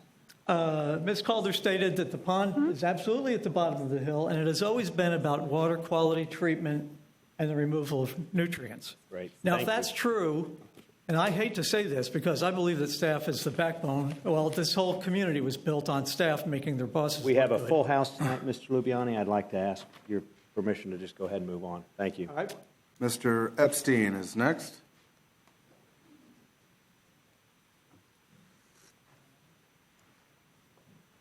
Name and address for the record, Mr. Epstein. Do I not get my own clicker? I guess if you don't mind, I'll let you know. Thank you. Yes, Max Epstein, 1001 San Luis Road. I'd like to echo what Brian just said. You know, I think there was some confusion about this, but on to further investigation. Again, these are the topographic maps. You can see that all of the water already flows into the existing infrastructure. And if you look at the infrastructure that's there, it's not really being maintained, and it's not, you're not using the best management practices that could actually be treating the water. If you use these practices, it might actually treat the water enough that you don't need this new pond. As you can see, the St. Augustine Basin is about 1,500 acres. All of it drains into there, including 1,000 acres on the north side. All I heard was the south side's getting treatment for the first time. All of this water already flows through the existing infrastructure. And if you look at what's there, this is Cascades Park, this is cyanobacteria, Lindley, and as you can see, this is after it rained. And even after, over the last couple months, it's green. It's full of algae. Can be toxic stuff. If you keep looking, this is the FAMU stormwater pond. This is a microcystis slick. This is very dangerous to pets and other people. It's filled with trash. The city report actually noted all of these issues. There's no vegetation. There's no nothing. All the birds love getting here. They're being poisoned slowly. They're eating all the trash. The worst part, one of the worst part, is Tallahassee Junction Pond, which is an actual park managed by Parks and Rec. I had this tested. It was twice the EPA legal limit for microcystis toxicity. There are also 16 other types of cyanobacteria. They cause mental Parkinson's, ALS. People sleep here. You know, lots of dogs are off leash around here. These are stormwater facilities. And if you keep going south, look, the Bond Pond is even worse. And look across the street, that's the cement factory. That is horrific. The city report says that there's no fumes, nothing to be concerned about. Go down there for about 10 minutes. See if you don't smell it. It's going to be in the back of your throat. 30 seconds. Sir. This is just an example of this this is not here. Yes, a lot of these ponds don't have big fish in them, but they do die. That's the cement factory. Keep going further south on the trail, more microcystis. Look at all these green ponds, including the Alberta ponds. You need to find an actual water treatment plant system. All of this is right next to Bond. This is where people walk. Time, Mr. Epstein. Thank you. Next speaker is Lucia Summer. Lucia, name and address for the record, please. Hi, I'm Lucia Summers, 1611 Milton Street. Just to follow up on what Brian was saying, I think the commissioners need to ask how the people in Bond got the mistaken impression that this pond would stop flooding and why no one on staff corrected it. So, okay, great, thank you. So there's a growing body of international research connecting not only ingestion or skin contact, but the natural aerosolization of these toxins through waves and wind action to neurodegenerative diseases such as ALS, Alzheimer's, and Parkinson's. One study conducted at Dartmouth Medical Center showed that ALS hotspots in New England occur within 18 miles of water bodies with high levels of cyanobacteria. Around one lake, the incidence of ALS was approximately 10 to 25 times the expected rate for a town of that size. If you could go to the next slide. So this is, again, the Tallahassee Junction Pond. It's the site where Our test results that we brought to an independent lab showed twice the EPA level. People jog, sleep, and bike here. If you could just keep going. We've also observed children and pets wading and playing in some of these ponds. And there are no signs warning people not to. And if you sit on this bench when the wind is blowing in the right direction, you will actually get wet with spray on your skin and face. So here we have exposure both by breathing and by skin contact. The potential for skin contact is why we have signs. Here's a jogger. And this is why we have signs like this. That's the bench I'm talking about. One more, please. Thanks. So we have to ask, well, just want to add also, during periods of heavy rainfall, the water overflows these ponds into the culvert, and then into the next pond. Eventually, they make its way into Lake Munson, where sinkholes bring it to the Floridan aquifer, which is the source of our drinking water. Toledo, Ohio recently shut down its drinking water supply to 400,000 people for days because of cyanobacteria. We will present some proven solutions to this problem in a bit. But I think we have to ask, if these stormwater facilities are not doing enough to remove the nutrients leading to toxic algae, what are they doing? They're taking out African American and low-income neighborhoods. From Smoky Hollow to Stearns Mosley to Boynton Still, what we have is historic communities replaced by toxic ponds. Thank you, Lucy. We need to do better than this. No more environmental racism, no more eminent domain.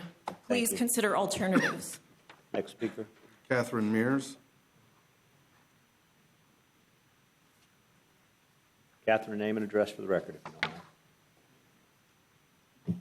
Thank you. Catherine Mears, 2005, Garner Brook Lane, Tallahassee, Florida, 32301. Bond area retainment ponds. 2 elementary schools are within a half mile of the Tallahassee Junction stormwater pond.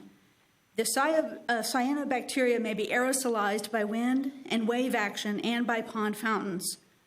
During periods of drought, algae that's dried up on the shore can be spread like dust in the air.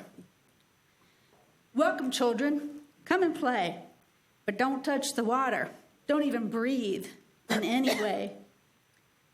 Okay, so exposure to the aerosolized microsystems. Symptoms, onset, can be hours, can be days. Non-toxic and toxic varieties of most of the common toxin-producing cyanobacteria exist. It's impossible to tell if a species is toxic or not toxic by looking at it. Water contaminated with cyanobacteria can occur without associated taste or odor. So you can be getting it, you can be being toxic, breathing this stuff in without ever knowing it. So the pond looks good, smells okay, just don't breathe. My child, while you walk by it to school every day. Air sampling results from, I have a whole string of studies here, and I just need to move through this because I don't have control of the clicker. Air sampling results showed potential for airborne toxins to travel more than a mile inland. It's been suggested as a cause of some degenerative neurological diseases. People can be exposed to these toxins by inhaling in tiny water droplets, even if you don't go in the water. Further research is needed for sure. Understand the effects of long-term inhalation, exposure to these toxins, especially for those who regularly work on or near the water or go to school, anywhere near these fountains. A study conducted found that marine toxins could be transported in the air almost 4 miles inland from the water source. Well, time for recess, young'uns. The sun's shining warm and the breeze will keep you cool. Kids need fresh air, but not with bacteria from the pond near their school. Tiny aerosol particles. 30 seconds. Okay, about 100 times smaller than a human hair. Okay, research shows they can be carried hundreds to thousands of miles by air, and wind speeds as little as 7 miles per hour can create lake spray aerosols. Go on, child, ride your bike to the store. You know the way. But remember the rule, upwind, you must stay. Environmental carcinogens for the progression of colorectal carcinoma should be a concern in the African American community. That's time. Thank you. Vanessa Dasher?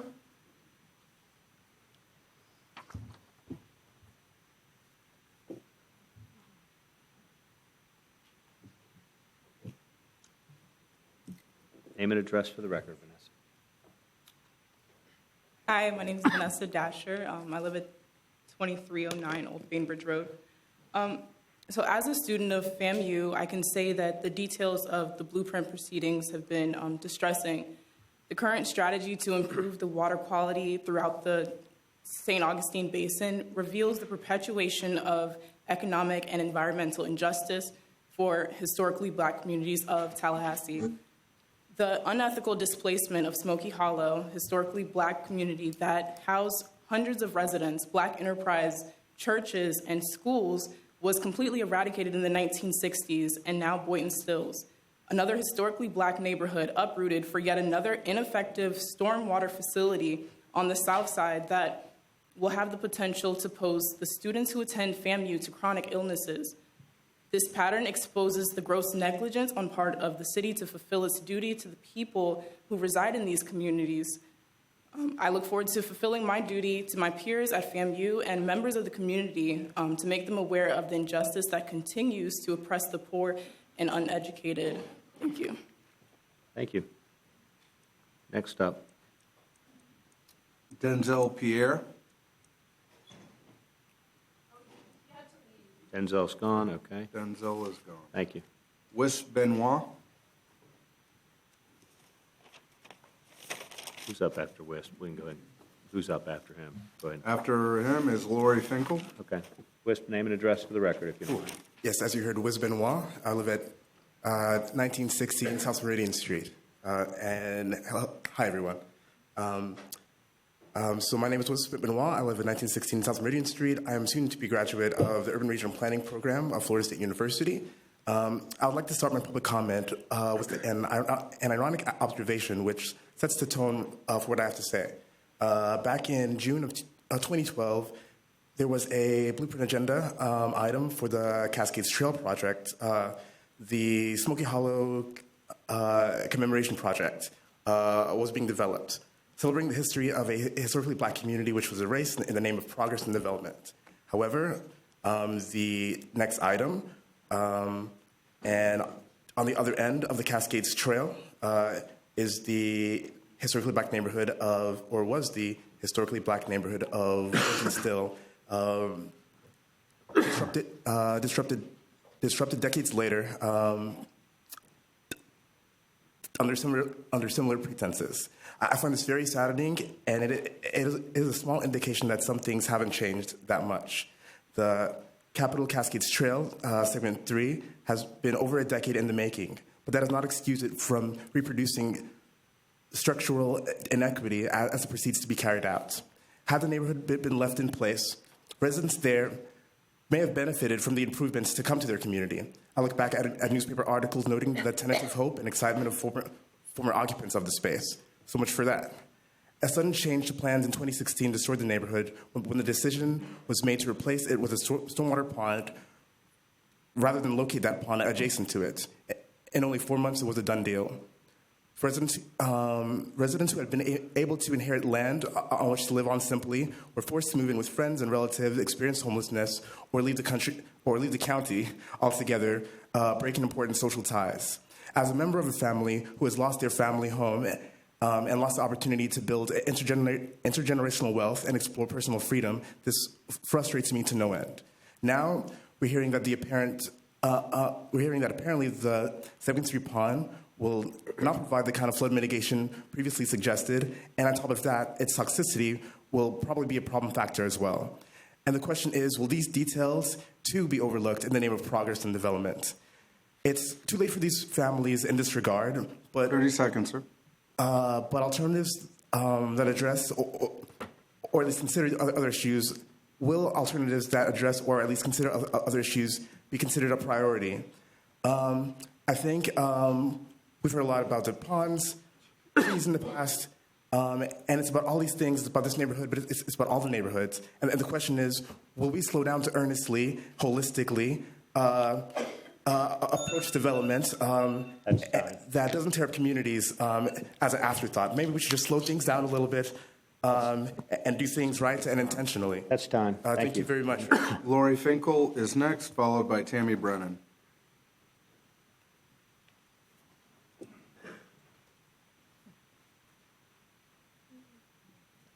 Hi, I'm Lori Finkel. Thank you. 1125 Groveland Hills Drive is where I live. Hi, I'm a master's student at FSU and a Tallahassee native. I know that you're concerned with the health of our citizens as much as I am. Well, you're in luck because I come bearing solutions. Florida-based environmental engineer Ellen Stewart, who was the lead designer and engineer for record of Indian River County's Egret Marsh Stormwater Park, has toured our facilities and in a letter has outlined a set of solutions for mitigating cyanobacteria in our stormwater ponds. The Indian River County's Egret Marsh Stormwater Facility has been in operation since 2010 and has proven successful in cessation of cyanobacteria. The stormwater facility, which consists of 3 ponds and an artificial wetland, treats 10,000 gallons of water per day, utilizing a system Stewart recommends called the algal turf scrubber. The algal turf scrubber involves a recirculating pump station and a few acres of land. Stewart said the benefit would not only be successful impediment of cyanobacteria and improved water quality, but a potential reduction in total pond area needed for flood protection. According to Stewart, a pump station could divert excess flood water to a contiguous basin or a tributary. Another of Stewart's options includes the use of a managed aquatic plant system, or MAPS. One technology that he suggested is, specifically for our ponds, is the BMATs. BMATs are actually produced in Florida. They are placed in the middle of a pond into which aquatic plants such as canna and paspalum grass are placed. These native grasses grow hydroponically and remove the nutrients from water as they grow. The plants provide shade, impeding the growth of cyanobacteria, and the roots are actually toxic to cyanobacteria. The plants are harvested and replaced once or twice a year as they mature. Hello, green job creation. Flowers can be added to the BMATs, heightening the natural beauty that the city is known for. Stewart also suggested augmenting with a solar-driven aerator, such as the Solar Bee, which is more energy effective and efficient than our current fountains. Stewart said he's willing to help our city pro bono. He is retired and he does not take on any funded projects. And he also does not have any financial interest in the technologies or companies mentioned, nor any interest in any payment for any type of work. We want to see this city flourish and thrive the way that the cyanobacteria has been allowed to flourish in our stormwater ponds. Thank you. Thank you. Next up. Tammy Brennan, followed by Trish Brown.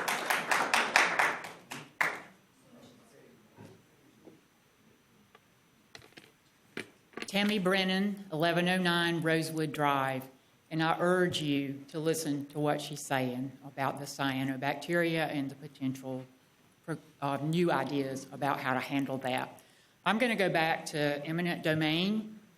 I learned about eminent domain as a youngster. My mother was a widower with 3 kids still at home when the government came calling. We lived on acreage the other side of Moultrie, Georgia.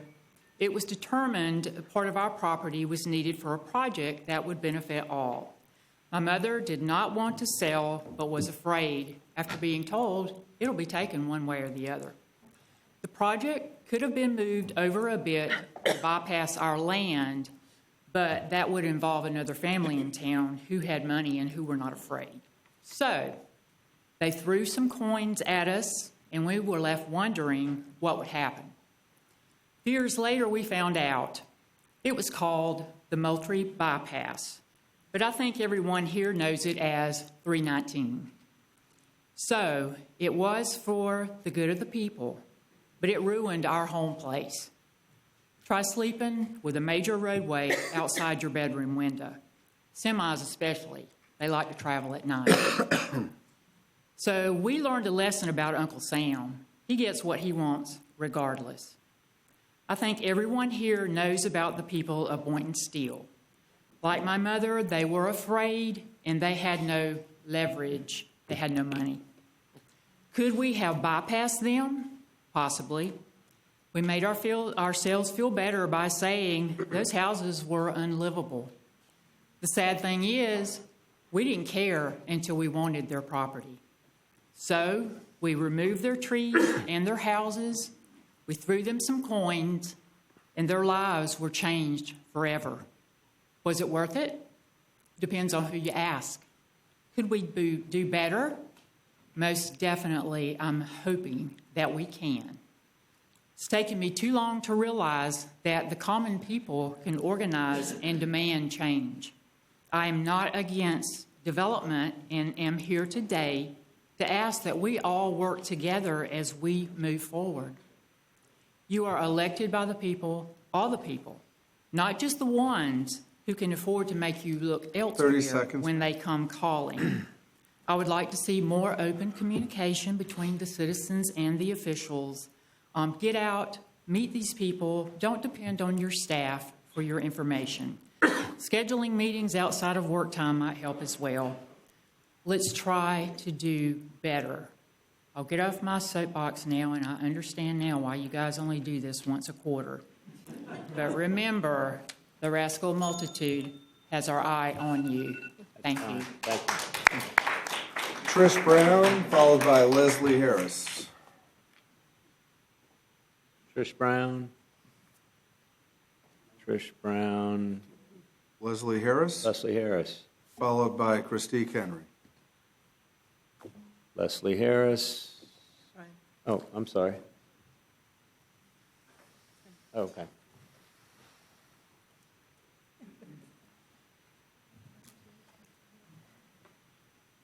Mr. Harris, name and address for the record, if you please.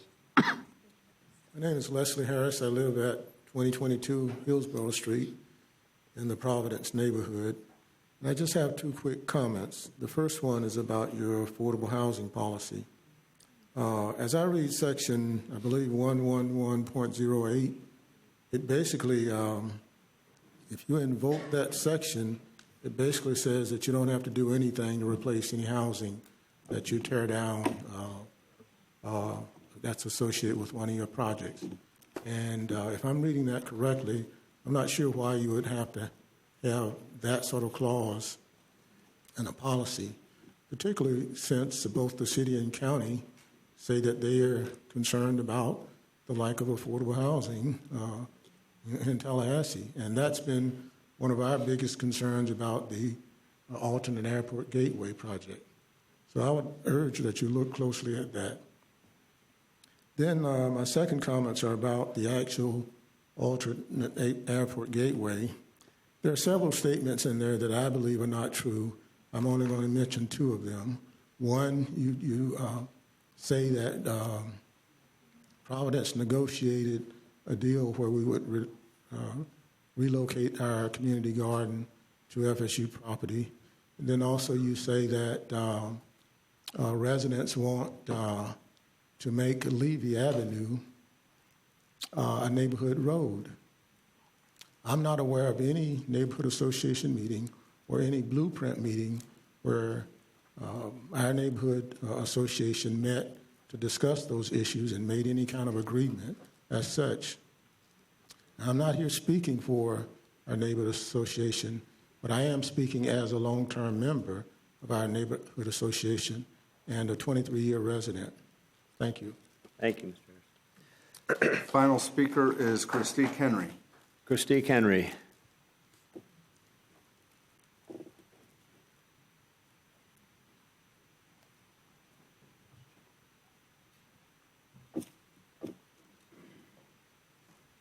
Hey, y'all. Christique Henry, 3121 Pontiac Drive, Southside resident. I am here to speak, basically just to give a couple of comments. Hopefully that will kind of guide some mindsets in regards to not just the Mill Street and the Boynton Steele community, but just in approaches to decision-making as it pertains to Southside and areas in general. 1999, I'm dating myself, we did an environmental justice grant with the Smith Williams Service Center Foundation in partnership with the City of Tallahassee, the U.S. EPA, and FAMU at the time that identified areas of concern for environmental impact, environmental inequities. And what we did was we went throughout the entire bond community, and back then it was before the development of the Speed Spencer Stevens spray. And what we found in that community engagement process is that there indeed are, of course, territorial environmental inequities. That's a given. All right, so let's just understand there are inequities there. We also understood that back then when we were doing outreach in areas like Boynton Steel, that I want to make sure people understand what Boynton Steel was. Boynton Steel was vacant because it was condemned. And at the time of our environmental assessment back in '99, it was an area of ill repute. And it was an area that the neighborhood wanted to see addressed in a really substantial way because it was feeding a great deal of activity within the greater community. And so I want to make sure we're telling real stories here today about the community in question and not painting an idyllic picture. That community work helped to translate for me the injustice socioeconomically that our communities have. And that is why, and even more apparently, I can see it illustrated in real estate because we see the differentiation of value from one area to the next. So as we're kind of thinking through our process of improvement and growth, I don't disagree that there needs to be an addressing of issues that affect our neighbors, impact our neighbors in regards to bacteria or lack of funds that have been appropriated to deal with those issues. What I do not want to see is a group of people who may or may not be legitimate residents dictating such direction. I think we need to commit to legitimate engagement. I have seen us grow in that area of getting with citizens, informing, educating, and then asking, right? So they have a basis of opinion and so that we can have real input. And I was just talking to my colleague back in the back. This information is critical. Partnerships with universities are critical. But can we please make sure that the engagement speaks to the mind and the heart of the residents and not to a specific agenda? Thank you. Thank you. Is that it? That's it. Okay, I've got Commissioner Minor followed by Commissioner Dozier for comments. Thank you, Mr. Chair. I want to thank the public that came and spoke. Clearly, there are a lot of concerns about cyanobacteria in our stormwater ponds. From what I understand about cyanobacteria, and one of the speakers mentioned this, not all cyanobacteria is toxic, and it's impossible to tell just by sight which is toxic and which is not. Surely some isn't, but surely some is.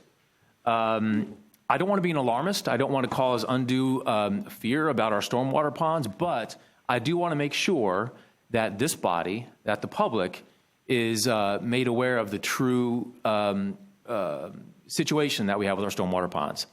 So what I'd like to do, and we can respond to it right here at this meeting, but what I'd like to do is have a motion for an agenda item to come back at some later point where we talk about the potential health hazards of stormwater ponds, and if there are any, and if it rises to a level where action should be taken, what other communities have done to mitigate the health effects. Clearly, we are not the only community in this country that has had stormwater ponds for many, many years. But I think it behooves us to take a look at what the public has stated very clearly and strongly and see to what degree we have a problem, and if we do have a problem, what we should do to invest to make sure that our residents are kept safe. 20 years ago, there was a movie that came out called Erin Brockovich. And for those of us of a certain age, I mean, you watched that movie when it came out, and you pictured yourself being on the side with Julia Roberts. I'm on the side of Julia Roberts, and I think everyone here at this table and in this room is on the side of Julia Roberts and Erin Brockovich. Let's make sure we do the right thing. Let's get a good assessment, an honest assessment of what the situation is. If there's a problem, if it rises to a level of us requiring action, let's investigate actions and take those actions. So that's my motion. So I would second that, Commissioner Minor. I think that's fair, just for purposes of having some report, because I think it brings some clarity to it. Commissioner Dozier, followed by Commissioner Maddox, followed by Commissioner Matlow. Thank you, Mr. Chair. First, I've got a second issue, a separate issue rather, to bring up on this item, Mr. Chair. You want to maybe finish discussion No, on this? And that's what I was about to say, and let you know that I'm going to make comments on this issue, but if you'll add me to the end of the list for another one, I'll save that for a minute. So I'll just pick up where Commissioner Minor dropped off. The agenda item I can support, but I have a really, really hard time with Aaron Brockovich comparison here, even though I love the movie. I like Julia Roberts, just say. We have to make sure we're comparing apples to apples, and I think we can all agree, I'm guessing, that an ultimate goal to not have toxins, and this is coming from someone who has chemical sensitivity and other issues. I have problems when I'm in certain hotel rooms. I mean, this is a real thing, and it's a real thing for kids, and it's a real thing for all of us, whether you deal with the issues I deal with or not. But we also have to understand, I believe, that we are cleaning up past mistakes, the big ditch on the south side, other issues like that. These were not constructed in a way that cleaned any water, that dealt with any trash, and they were not, let's be frank, infrastructure projects that we would have seen in more affluent parts of town. They were located in a poor part of town, in a minority part of town for a reason. Those are problems that we're having to deal with today. And we don't have all the money and all the tech, and frankly, all of the ways to extract toxins from our environment or not drive on our roads or anything else that we may need to get to recreational quality water in our stormwater ponds.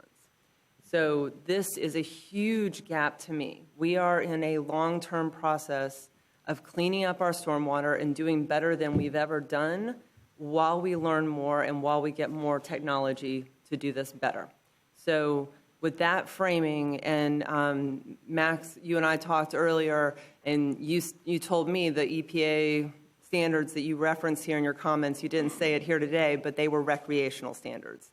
So I understand the comments that when things dry, it can become airborne, but the recreational standards for stormwater ponds, it will never be met. They're not swimming areas. More signage, maybe we need that.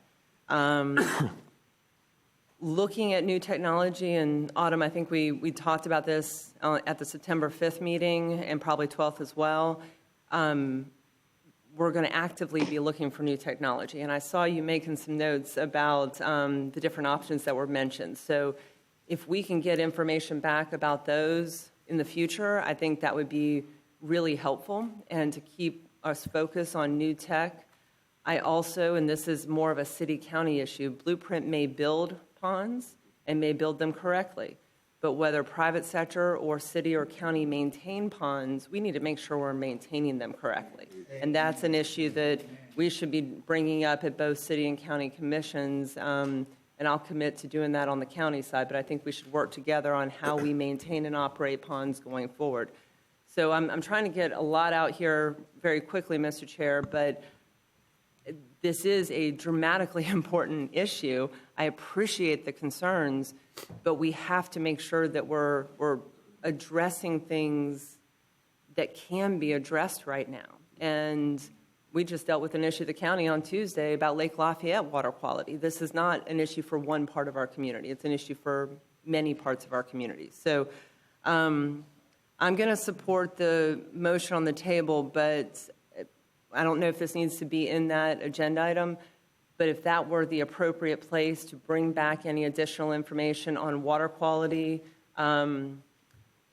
standards, recreational versus stormwater, how those might have changed over the years, that the technology is moving, and how we're going to be looking for new technology to help our stormwater ponds, I think that would help us. So, Commissioner Minor, to your point, we need to know where we stand on the water quality right now. We also need to know where we stand in relation to the past and how we can make it better in the future. Is that fair? Yeah, Mr. Chair, I would accept that friendly amendment. And the purpose of my motion is not to rate our stormwater quality to recreational use. It's crystal clear. Sure. I mean, that's not the purpose of what stormwater ponds are for. Right. But I think this body is often accused of not being transparent and open. I think it's important for us to be transparent and open when it comes to our stormwater ponds and how they should interact and how they should be handled by the public. And so this agenda item, in many cases, it may just simply say we need to put signs around the stormwater ponds, letting people know of the water quality. It could be something that simple. But I think listen, we've had people come to us with some concerns that they truly believe are serious. They may not be serious. But I'd like to have, and staff can address this right now, but I think it's really important for us to actually come back with an agenda item after our staff have had a chance to think about this, draft something, get it approved by Blueprint, and then have it come back to us so that the public can comment on it. I think it's just one step that we can take so that we are demonstrating to the public that we are open. And God forbid, I know we aren't, but I don't want the perception that we're trying to hide something. Mr. Chair, Okay. I'm sorry. I was asking for amendment to that motion, but I did have one more question for Autumn here, which is on the flooding versus floodplain mitigation. I look back at the September 5th and 12th agenda items, did a word search. Most of the time I saw floodplain mitigation. And to me, that means this is a series of ponds in the Capitol Cascade Trail that helped with flooding in some areas very directly, Franklin Boulevard, for example, South Monroe, for example. And yeah, we did hear from a few comments that this pond was directly benefiting or addressing flooding in Bond neighborhood. My understanding was the location was kind of locked in because of a lot of other issues. That's going to come up in our after action report. We'll talk about that in January. But the flooding issues would be dealt with holistically with the Capitol Cascades Trail series of ponds, maybe not specifically this pond, but I acknowledge that the comments that were made at the meeting in September implied that it was a direct benefit to Bond community on the flooding. So can you help me understand that? Am I on the right track with the floodplain mitigation? Let me ask a favor, Commissioner Dozier. we're getting off on a different track here. I'm sorry, Mr. Chair. That was directly referenced in a lot of citizen comments. I comments. realize that, but the motion on the floor really talks about bringing back something relative to the toxicity of the stormwater ponds, and you're taking it off to a different direction. I'm responding to the citizen comments on flooding and water quality. It's quality and quantity. Okay. So she can answer now or she can answer in a few minutes. Fine. But we're teed up. Thank you. Actually, have a quick clarification on the motion. Was that in regard to ponds that, I know you want to do an overall, what is the health of stormwater ponds, just overall generally, but did you want to do a deep dive into ponds that are funded by Blueprint dollars or all ponds that are in that area? I thought about that because, some ponds are managed by the city, some are managed by the county. And FAMU as well? Yes, yes. I would probably leave it to staff's discretion to give us as comprehensive an analysis as we can, but yet understanding that Blueprint is responsible for Blueprint's ponds. So, I think maybe doing a quick survey of what other communities have done to address any potential hazards with their stormwater ponds in their communities would be helpful. And then an assessment of Blueprint ponds, I think, would be a good thing to add to that, as well as Commissioner Dozier's point about talking about where we've come from, how we've been able to progressively deal with stormwater pond water quality over the years. That's pretty much what the commissioner was saying, I believe. Okay. All right. And the floodplain compensation mitigation? Okay. Yeah. I was thinking about that just yesterday when we were doing our annual report, because we were talking about the 3D pond and how it had floodplain mitigation. And I looked at that and I thought, yeah, it does. It has floodplain mitigation. And because the Cascades Trail has flood reduction benefits, the overall trail system does. In other parts of that trail, you're impacting the floodplain. The ditch itself is part of that. So that you have to actually compensate for that impact to the floodplain. So the 3D pond had floodplain compensation. So it's not floodplain. It's not flooding reduction. It's two separate things. And I've got our engineer here that can maybe more directly define floodplain mitigation compensation versus just flood reduction. I think that's sufficient, and the chair is right. We do have a long meeting. Yeah. I would just say that distinction is a good one, and in layman's terms, for us non-engineers, that's probably something to unpack a little bit more in the future.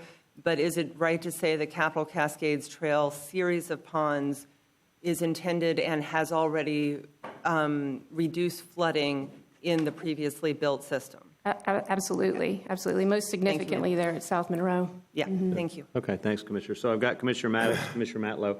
You want to wait and dispose of the agenda, this motion first, Commissioner Matt, or is it in reference to this? It's in reference, but I mean, what do you want? No, let's finish the discussion. I just don't want. I don't think it's germane to the motion. I mean, the motion is going to pass either way, but so if you want to, I'll circle back to you, Commissioner Matlow. You have something germane to the motion on the floor? Yep. Okay. And I'll be brief. I asked for this item to be pulled, and I think we just kind of had a conversation about who maintains ponds. I had people reach out to me that wanted to comment on it, mainly because blueprint ponds are active. We create activity around them in our parks and those sorts of things. So their question was, if there is some sort of toxicness, are we addressing that? I don't know. I think it's worth asking. So I've asked city staff to set up a meeting so we can look into those things specifically with what the city maintains. But I also think whether it's toxic or not, it is something we should look at just because it's not appealing to necessarily look at. So if there are solutions that we can get into, especially in Cascades Park where it starts to really bloom and we want kids going out and playing around it, if there's new solutions that we can look at to reduce algae, I think we should look into them. Okay, fair enough. Any other discussion on the motion? Yes. Just very quickly, completely understand the motion, look forward to working with it. But just want to be very clear to this body. This is a comprehensive look. This will be done by Blueprint staff, yes, but absolutely including city staff, county staff. This is the breadth of I think it warrants it, and there's really no way to do it properly without that kind of expansive look. Thank you. Okay. I mean, I think it's fair. I'll weigh in real quick. I think it's a valid concern. I think as stormwater ponds before were always behind a fence, behind a building, out of sight, and I think what we're trying to do for the public these days is we have a lot of public lands that ought to be able to be used to a point. So there's a balance there, and we just need to make sure that either the public's aware or that we somehow shield them from it. So this is a valid concern, and we get the report back. So motion on the floor as Commissioner Minor outlined, seconded by myself. All in favor signify by saying aye. Aye. Any opposition? Thank you. Commissioner Maddox, did you want to weigh back in? Yeah, real quick. I mean, Commissioner Dozier said a lot of my comments. The biggest one I wanted both of us to take back to our respective commissions is on the cleanup part, maintenance of our stormwater ponds. I mean, Blueprint may build them, but we maintain them. And if there's an issue there with contamination in those ponds, the idea of the pond was to clean the nutrients all along. So at some point, if you don't clean, it's just like a septic tank. Eventually, it's going to become an issue for you. So to that point, I do think that, Christian, thank you for bringing it back to the county, but we should have those discussions on our respective commissions. I want to thank Ms. Henry for coming up and giving us some history on exactly where and how this discussion got started about the Boynton Steel area. I was 19 at the time, far from being where I'm sitting here today. But for those who have said that the comment was made about the flooding, it looks like it was an even deeper conversation before I ever thought about being a county commissioner or what they were going to do with the area. So this was always, in my opinion, going to be a consideration. So I don't want this moment to pass without giving respect to the fact that the people who lived in the area, the people who actually are going to benefit from the area, would have been adversely affected by what's going to happen there, have been thinking about this a long time before I even thought about sitting at this table. And that deserves a certain amount of respect, and that deserves a certain amount of consideration when we make the decisions that we make. If it was happening within my neighborhood, I know that I wouldn't want anybody else to supersede the conversation or the opinion of me and my neighborhood versus what's happening in another part. But I do appreciate that the citizens came out here today who may not have been living in the neighborhood to talk about an issue that affects the health of the folks there and brought it to our attention to the point that we're both going to go back and address it. That is the idea of what a community is. But at the same time, again, I just want to make it abundantly clear that this is something that was in the making a long time before any of us sat here. And now we're seeing it come to fruition, which is just like roads, which is just like anything else when it comes to large construction of government projects. Thank you, Mr. Chair. Thank you, Commissioner. Commissioner Dozier and then Commissioner Williams-Cox. I'm sorry, Mr. Chair, if Commissioner Williams-Cox is on this subject, mine's going in a completely different direction. Oh, you wanted, well, we've disposed of the motion, so it's just kind of free form, and then we're going to basically close down the consent item. But I just wanted discussion, so Thank you were I just wanted to check, give Commissioner that respect. I forgot to mention quickly Mr. Harris's comments about Levy Road. I actually met with someone from the Providence Neighborhood Association this week, and I have a different impression about Levy Road as well. So I know that the Gateway project, that discussion will come back at the next meeting. Is that right? Or no, maybe later in the spring. Yes, spring. I would just say let's get some clarity with Providence Neighborhood, because what I have heard aligns very clearly with what Mr. Harris shared just now, and I want to make sure we're in the right posture going forward. The other issue, Mr. Chair, I was going to bring this up at the end of the meeting, but because this is addressed in item 2 and it was pulled, this is the more appropriate time for me to bring it up. On page 8 of item 2, there is a small or an update about sale of surplus property. And the second 2 paragraphs deal with a property at 1231 Stern Street. Mr. Casey Ricklick put in a high bid for this property, and I believe all of you received a letter from him within the last couple months, and response from staff as well. I've dug into this issue a good bit. I've talked about it with the county administrator, with Mr. Ricklick, with a lot of others, and I understand that based on our current policy, staff has said we followed that policy. This is something that works for the sale of property, for the bids between Blueprint staff and city staff. And I could go through a lot of details here. I'm going to save you all that long list. But I would like to ask for an agenda item to review our policy and communication procedure and coordination procedure with the city on bids for the sale of surplus property. Easements that were discovered after bids were put in changed the value of the land, and Mr. Ricklick sent a letter in June to that effect. Based on policy, you can't modify a bid after the bids are opened. I understand that. But he did not get communication that that letter in June was taken as a withdrawal of his bid. He didn't get a formal written communication until September, after the IMC, our Intergovernmental Management Committee, had awarded it to the second bidder, which was $300,000. So the result of this, and I will conclude here, Mr. Chair, is that he put in a second bid of $330,000, so we're out $30,000. And he's someone who has focused on affordable housing and rehabilitating the existing homes in the Stern Street area for many, many years. We got an item here about affordable housing. We're hearing comments about Stern Street and this area, Boynton area, and the affordable housing. We had an opportunity with this sale to get a replacement paid for from the private sector. Our item later contemplates different things. So I understand, and Mr. Ricklick has not come to us and asked for anything personal, but he has raised concerns that I think we should look at. So with that, Mr. Chair, if staff understands where we're going with this. Do I have a second?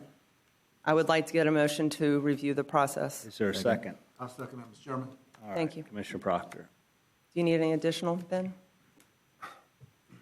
Just a point of clarification on a couple of things, and I acknowledge and don't seek to unpack all of the staff response, but just a couple of things. I understand through you, Mr. Ricklick has an assertion that he was not communicated with clearly, that he was not able to reduce his bid. He was, and for the record here, I want to state that very clearly. There is no process by which we can have a closed bid, open the bid, and then the highest bidder can see the other two bids and decide it's not a new bid, it's a reduction or a withdrawal of the initial bid. Let me stop you right there, Ben. He is not arguing that point, and you've seen all of the communications. Mm-hmm. There were easements that was city and county. I understand we can't be responsible for disclosing everything on the property. The bidder has to do their due diligence. I understand all of that. And yes, he understands the rules. That's why he's not coming and asking for a provision on this. Right. But the communication, you said yourself, should have been more in writing than it was.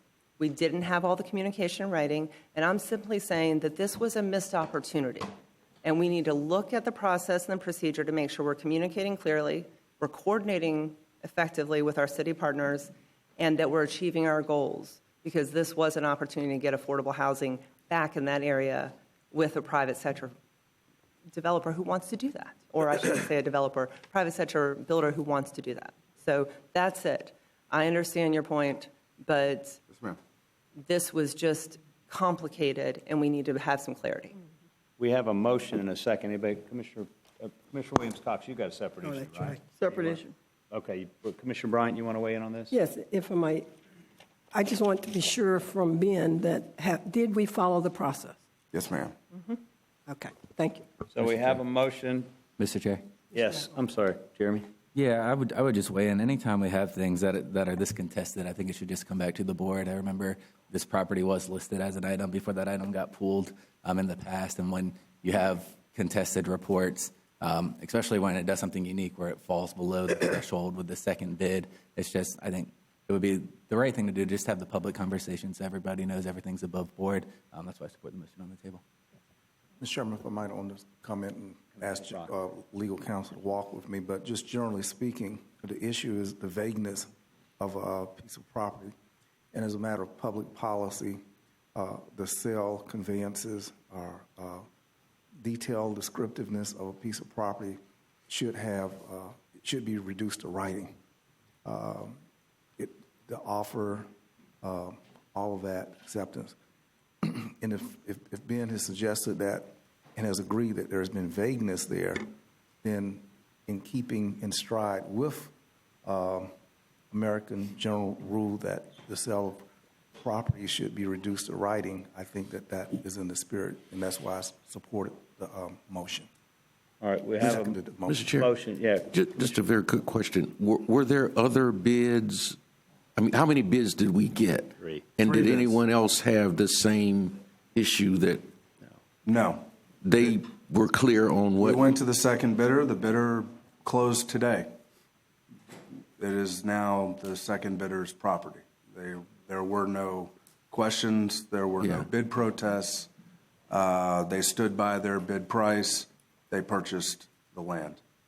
So what is this? I'm not clear then what we are hoping to accomplish here this afternoon. Well, if I may, Mr. Chair, I did not want to read every single detail because, as the chair rightly said, we have a long meeting. So I was hoping that we could dig into this with an agenda item. I will say again, Mr. Ricklick agrees that the process is as Ben described and as staff described. He has seen the response from Ben. And yet, the communication back and forth and some other factors that are in that correspondence, this is simply us going forward. Is there a clearer way that we could look at this going forward? That's all it is. He is not asking a redress on this, but we lost an opportunity for affordable housing and $30,000 additional dollars, and have someone who's invested in this area who tried to do the right thing and had some challenges with it. So I think, as Commissioner Matlow said, we're just taking another look at it because it is a concerning process. So really, this motion is really just to improve communication. It is to get an agenda item to articulate the process and look at how we communicate and work with the city on this. I just want to understand it better. That's all the agenda item is. I'll call the question. Thank you. Question's been called. No debate. Motion on the floor as stated by Commissioner Dozier, seconded by Commissioner Proctor. Yeah, can you restate the motion? Basically, it's bring back, if I understand correctly, it's a bring back kind of a breakdown about where we could have done a better job with this. Is that fair? My understanding is to No. review the policy of how Blueprint coordinates with surplus sales with city procurement on properties. Our process for surplus sales, how we communicate during the process, and how we coordinate with the city.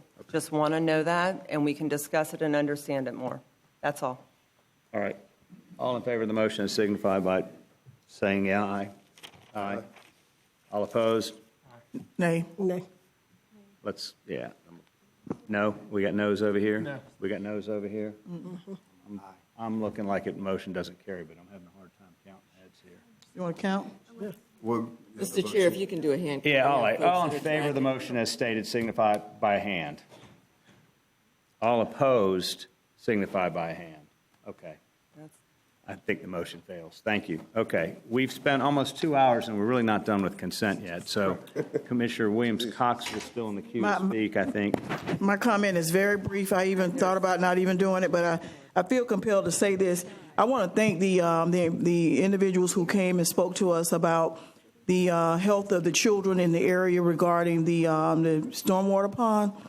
I also want to ask those same individuals who are concerned about their health in the stormwater pond to be concerned about their health and education and come and help us in our schools. Be concerned about the gun violence that's occurring in those areas. Come help us with that. It's not just a one-sided issue. If you're really concerned about African American communities, we need to see you coming to help us with our other health issues. Thank you. Thank you, Mr. Commissioner Chairman, I want to Williams-Cox. say just one final thing on that Boynton thing and the water. And I have curiosity with respect to the Alberta Crate Factory holding pond, which is right there next door to Boynton and Stern Street in that area. But I'm willing to bet at least a small piece of Nick Maddox's next paycheck that their water does not go into the Crate Factory.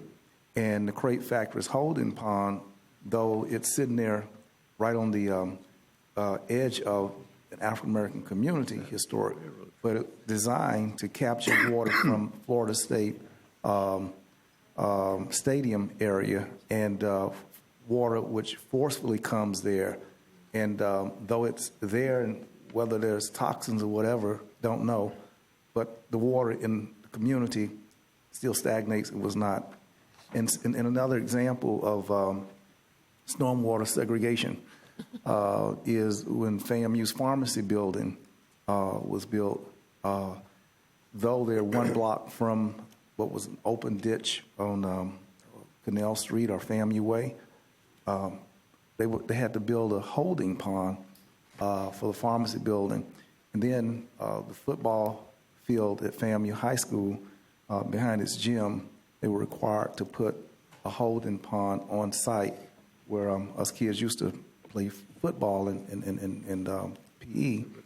And as opposed to allowing the water to run in the open ditch, they had to hold it and not let it go across the street. I just like to see if, equity and fairness in communities having access to the larger pond. But what we're seeing is that communities are denied access to the pond, and you can track that, and I feel pretty solid that I'll be right. Thank you. I would entertain a motion at this point for the item that was pulled. So moved. We have a motion. I'll second it. Any other discussion about the consent item 2 that was pulled initially, which has stimulated almost 2 hours of discussion after citizens be heard? All in favor signify by saying aye. Aye. Any opposition? Done. Okay. Up first, general business. Okay, Mr. Chairman, Commissioners, we got 4 items on general business. We're starting off with a big one. It's acceptance of the Northeast Gateway status report, consideration of a substantial amendment process. I want to give just a really high-level overview, just a very high level. As you recall from the last meeting, there was an abundant amount of discussion built on covering this item at a series of different meetings, and an extensive amount of traffic study that involved a lot of community collaboration. Since that time, there has been an even greater extent of collaboration and good work on this. Autumn is going to walk us through that with our consultant at a high level, and I do note we have an abundant amount of speaker cards after that, Mr. Chairman, potentially before you get into discussion, but very excited to bring this item to you. Ms. Calder. Okay, thank you. And I've invited Ryan Weatherall, our consultant team project manager, to do a joint presentation with me. So today we're excited to share the results of many months of public outreach and technical analysis. Completing this traffic analysis is a major milestone for this project. Our presentation is background, dive into the traffic analysis, and then end with a recommendation. So quickly, what led us here? The Northeast Gateway project was developed and has evolved through 30 years of planning. The project was first approved through the Blueprint 2020 sales tax referendum in 2014, and the PD&E, and I'll use that a lot in this presentation, stands for Project Development and Environment Study, was kicked off through a public meeting held just last March. Since that meeting, the community has continued to stay engaged and active in this project, and at the September 5th board meeting, direction was provided to advance the study of additional corridors beyond the project as it was originally defined. Every PD&E study begins with a purpose and needs statement. This statement succinctly identifies in plain language the goals of the project. The purpose of the project is to improve regional mobility and enhance connectivity. In addition, the Northeast Gateway should reduce transportation pressures on surrounding roadways resulting from existing, ongoing, and proposed development. Furthermore, the project is needed to provide an alternative route for existing users of Centerville and Miccosukee roads, two scenic roadways that are locally protected and designated as canopy roads. Community engagement is an important part of all Blueprint projects, and we've really embraced it over the last few months. We met with the Killearn Homes Association, a presentation to the Keep It Rural Board, Grow Tallahassee presentation, and then one-on-one engagement with citizens. 4 pop-up events, 2 were at the Northtown Get Down, 1 at the Pumpkin Patch, and 1 at the Farmers Market on a Saturday morning, as well as coordination with key landowners and Buckhead neighborhood. The traffic analysis culminated in a public meeting on December 3rd. Approximately 150 people signed in, and we received about 60 comments. We attached most of the comments to the agenda item, and then in your supplemental materials, we also attached the comments that we've received since the agenda materials went live, I think as of around 9 o'clock this morning. So you have those. But in contrast, the public meeting that we had in March, we received over 200 comments. After this meeting, we received that number 60. We also presented to our technical coordinating and our citizens advisory committees. The CAC accepted the traffic modeling report and then supported the position of the Killearn Homes Association board. So we'll kind of talk a little bit about Killearn Estates. A lot of the neighbors provided comments after the March public meeting, and their homes association created a special project task force, which was really great for us. It created a single point of contact for information sharing and ongoing dialogue. The task force was knowledgeable, available, and professional, and we truly appreciate the time and attention that the Killearn board gave to this project. The majority of the dialogue with their task force revolved around the traffic modeling methodology, and there were 11 key questions that we worked through over a series of meetings, emails, and phone calls. By the end, we reached consensus on all of their 11 key points. And immediately following the December 3rd public meeting, the Killearn board issued their letter endorsing 2 of the options presented in the agenda item today. One, in order of priority, was to direct staff to initiate the substantial amendment process for Roberts Road only. That is presented as quarter 3 in this agenda item. And 2, direct staff to initiate the substantial amendment process for the Roberts and Shamrock Street on 2 conditions: that the project be fully funded and that Roberts Road open first. That quarter is presented as option 1. Our recommendation today is for quarter 1, the combination of both the Roberts and the Shamrock extensions. And to address the 2 conditions presented in their letter, yes, quarter 1 could be fully funded through the approved project budget, and Roberts Road could be open first or concurrently with the Shamrock extension. But let's go into the details on the traffic modeling. As I mentioned, Ryan is here, and he's going to walk us through this analysis that guides us to our recommendation. Thank you, Autumn. Our traffic modeling was completed using the CRTPA's regional modeling tool. That's a computer-based, validated, macroscopic regional planning tool that represents real-world travel patterns. It is built around the idea of the roadway network and then the land uses. Those are the 2 elements that really drive the addition and distribution of traffic across the community. It operates under the assumption that trips will be made along the quickest and most direct route, utilizing the facility that gets them from their origin to their destination most efficiently. It's a macroscopic forecasting tool that projects daily volumes without regard for mode of travel. So those are the important pieces there to understand as it relates to the foundational elements. So when we look at, okay. So when you look at the traffic modeling study area, we mentioned that CRTPA is a four-county region here. This is really the focus area here, the northeast Tallahassee area. But more specifically, we are looking at these 29 roadways that make up the routes in northeast Tallahassee. You can see the blue routes, which are arterials. Arterials are specifically those roadways that are intended to move traffic from an origin to a destination. The yellow routes are those collector roadways, and those are the ones that take you from your home on your local roadway out to those arterials and carry you throughout the community as well. So from a modeling standpoint, Wulani Boulevard was incorporated consistent with those adjacent roadways as a principal arterial in the network for the modeling purposes here. I mentioned the fact that we use the CRTPA model. Initially, we screened more than a dozen alternatives, and we looked at those from a feasibility and a reasonability standpoint as it relates to the phase one of this project, and we narrowed those quickly down to the 5 alternatives that are being presented here today, and we evaluated those over 3 time periods: an opening year of 2025, a mid-year of 2035 when the roadways open and development may be occurring, and 2045 once the roadway has been in place and begin to mature and development is moving forward. As we completed this process, we had 2 independent peer reviews. One at the front end, completed by a consultant to review our inputs and make sure that we were approaching this in a systematic fashion consistent with industry standards. And the second was completed towards the end of the process as results were beginning to be prepared and looked at the reasonableness of those as it related to the modeling process. For this effort, we developed evaluation criteria that specifically spoke to the modeling and the traffic effort. As we go through this PD&E process, there will be additional evaluation criteria that speak to the broader elements that we will evaluate as part of it. But these specifically relate to the modeling here and tie back to that purpose and need component that Autumn alluded to earlier. That includes the regional mobility, the relief to canopy roads, the relief to the other primary roads in the area, and then the potential support for an I-10 interchange.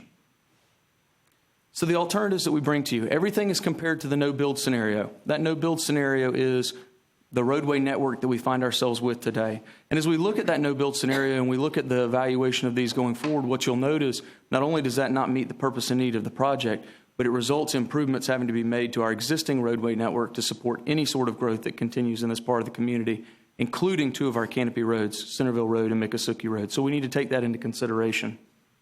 Corridor 1, which is the recommendation that Autumn noted earlier, is an extension of Wulani Boulevard from its termini today, east and north over I-10, continues north to a connection with Bradfordville Road behind Montford Middle School.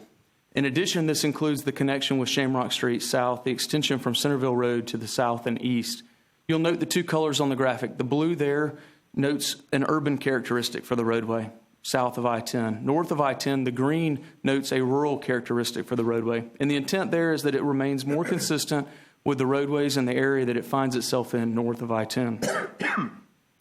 The second corridor is the original project, included again for continuation of evaluation here, continues north and east over I-10 to a point where it intersects with an extension of Shamrock Street. Alternative 3 is similar to Alternative 1 with the exclusion of that Shamrock Street extension south and east to connect to the Wulani Boulevard extension. And Alternative 4 comes up from its existing termini and stops short of I-10 connecting to an extension of Thornton Road. So again, going back to the evaluation criteria, we had primary evaluation of the arterials, including Centerville and Miccosukee, Thomasville and Mahan, and the potential for an I-10 interchange, as well as secondary evaluation of alternatives, including in the Clarn Estates neighborhood, Clarn Center Boulevard, and Olson Road, some of our other key roadways in that area. And we use this to summarize our evaluation. And what you'll see on the graphic is the no-build scenario is where we're comparing in each case. And we look at it in all 3 time frames, 2025, 2035, and 2045, with 1 check showing some relief and 2 checks showing great relief as it relates to that alternative. And what you will see as you look at this across the board is that Alternative 1 not only meets the needs in 2025, 2035, and 2045, it is most consistent with the purpose and need as well. I just wanted to add that there's a major key takeaway that we learned through this traffic analysis as well. is that only 2 lanes are warranted for Walani Boulevard. The original project description had 4 lanes. Shamrock extension was always 2 lanes, and that remains the same. However, right-of-way will be reserved to accommodate future transportation needs along the corridor, which could be innovative or traditional. This gives the flexibility to respond to our future needs.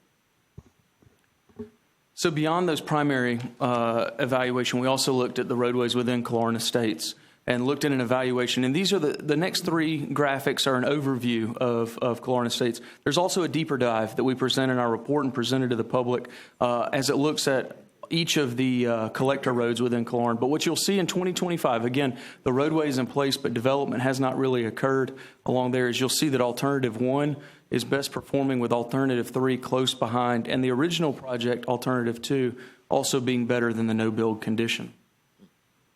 When you get into 2035, we looked at it in 2 conditions. You'll also see this in 2045, with and without an interchange. And you'll see here Alternative 1 and Alternative 3, both are better as well as Alternative 2 when the interchange is included. Now, the important thing to note here when you look at this is that introducing connection and introducing new roads changes the travel patterns in Killearn. And so when you do a deep dive on Alternative 1 versus Alternative 3, and you look at roads like Killarney Way, which are approaching capacity, you have a redistribution of traffic. You have a residential area that is Killearn with an opportunity for shopping and employment over in the Canopy area, as well as north all the way up into the Arch, that it has attractions and a redistribution of traffic through the area. The same is seen again in 2045 as it relates to the roadway. And what you note also in this is that the interchange has an improvement over no interchange as it relates to Killearn Estates, a redistribution of traffic, an addition of opportunity for connectivity.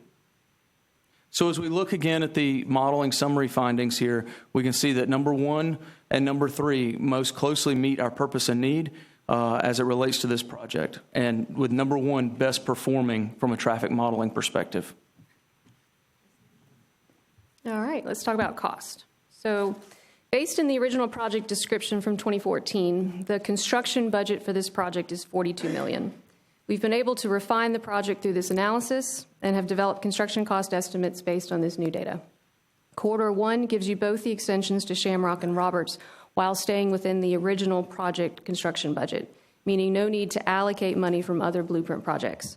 However, comparatively, Corridor 1 is $10 million more than Corridor 2 and $3 million more than Corridor 3.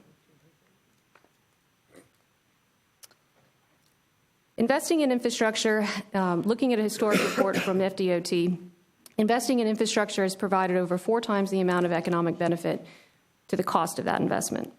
Subsequently, this also creates an increase in taxable values as the investment in infrastructure supports the potential development of the approximately 6,000 acres identified in the Walani Critical Area Plan.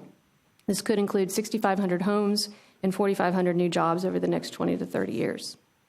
An interchange also provides a major economic benefit to our community. While this interchange has not been approved by the Federal Highway Administration, it is in the CRTPA's Long Range Transportation Plan and FDOT's I-10 Master Plan. But one of the prerequisites for it is having a road. So corridors 4 and 5 would not meet the requirements for an interchange. Securing outside funding sources is key to the Blueprint program. The more roadway connectivity, improved safety, relief to surrounding roadways, and congested highway interchanges is the best way for us to get a new interchange, but also funding potentially for this project from DOT. Corridor 1 offers the most interconnected transportation system of all and pulls the most traffic off Thomasville Road, which will help to provide the best justification for a new interchange. So let's bring it home. Corridors 1 and 3 provide the regional transportation relief and meet the project's purpose and need. Corridor 1 provides the enhanced connectivity, bringing the best balance for future traffic on the network and best supports a new interchange and potential leveraging of outside funding. While it is $3 million higher than Corridor 3, it is still within the approved project budget. And lastly, because of the full funding and the fact that the project can be phased, such that Roberts opens first or concurrently with Shamrock, it is consistent with the Killearn Neighborhood's endorsement.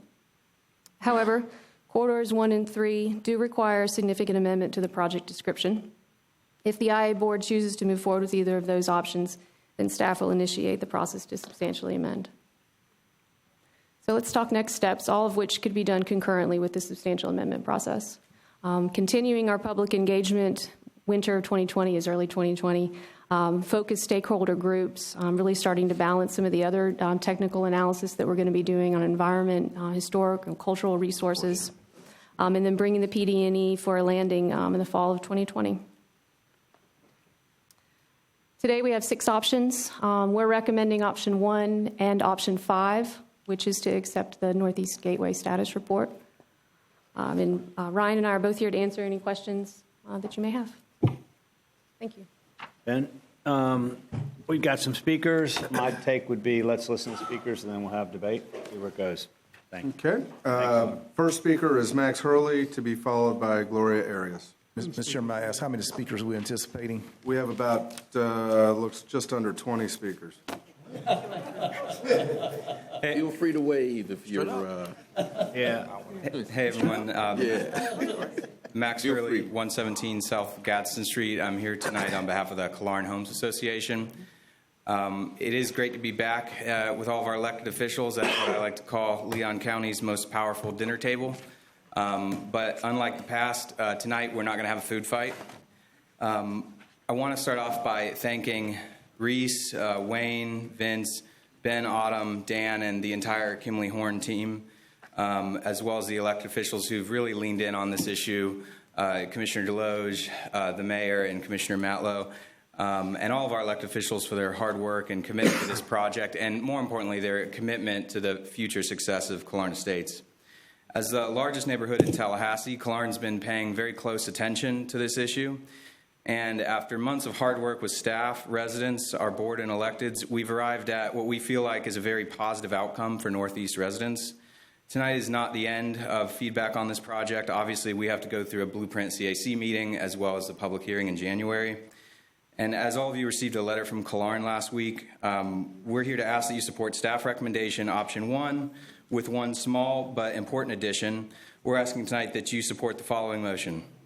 Moving option 1, which is a connection to both Roberts Road and Shamrock Extension, but adding the language with the additional requirement to open Roberts Road concurrently or first with the Shamrock Extension.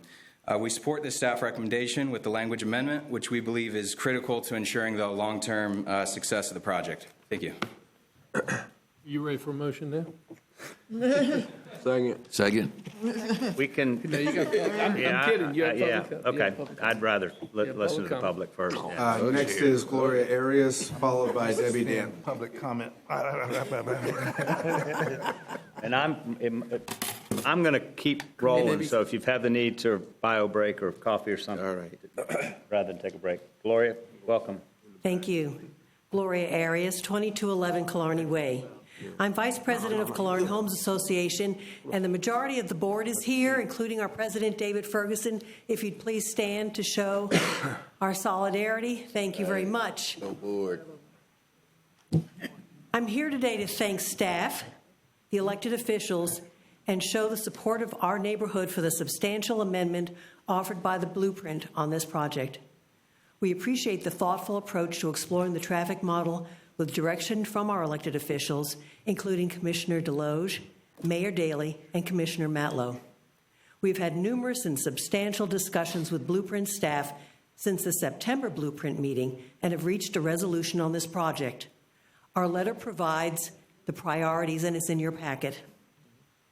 Staff included Killearn Estates to work collaboratively to modify the proposed project to accommodate Killearn residents' anxieties about it, as well as meet the need and purpose of the project. When this project first began, there was no connection to Roberts Road. We were facing a standalone connection to Shamrock Street. Among the changes to the project, we're pleased to have Roberts Road connection and reducing the 4-lane road to a 2-lane road north of I-10. We're relieved about the commitment to build a rural road on the Shamrock extension, which is consistent with the character of the Northeast and consistent with the project goals to increase regional connectivity. I want to say to all the Killearn Estates residents who are here today that your board and your project team are here to answer any of your questions and concerns on the future of the project.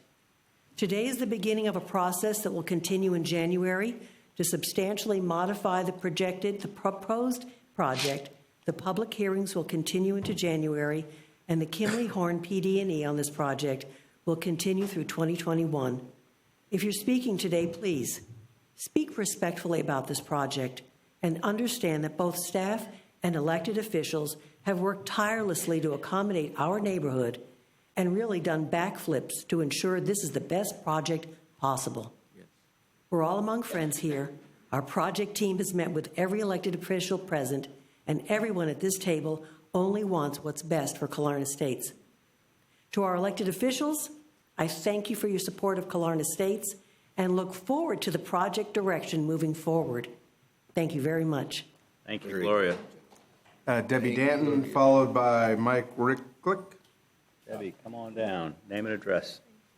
Good evening, Commissioners. I'm Debbie Danton. I represent Killarn Homeowners Association. About over 3 months ago, we were basically told that the roadway, Willani Boulevard, was going to extend and connect to Shamrock South at Centerville Road. But on September 5th, you listened to the Killarn Estates residents and you made a motion to introduce additional alternatives and to accelerate the traffic study.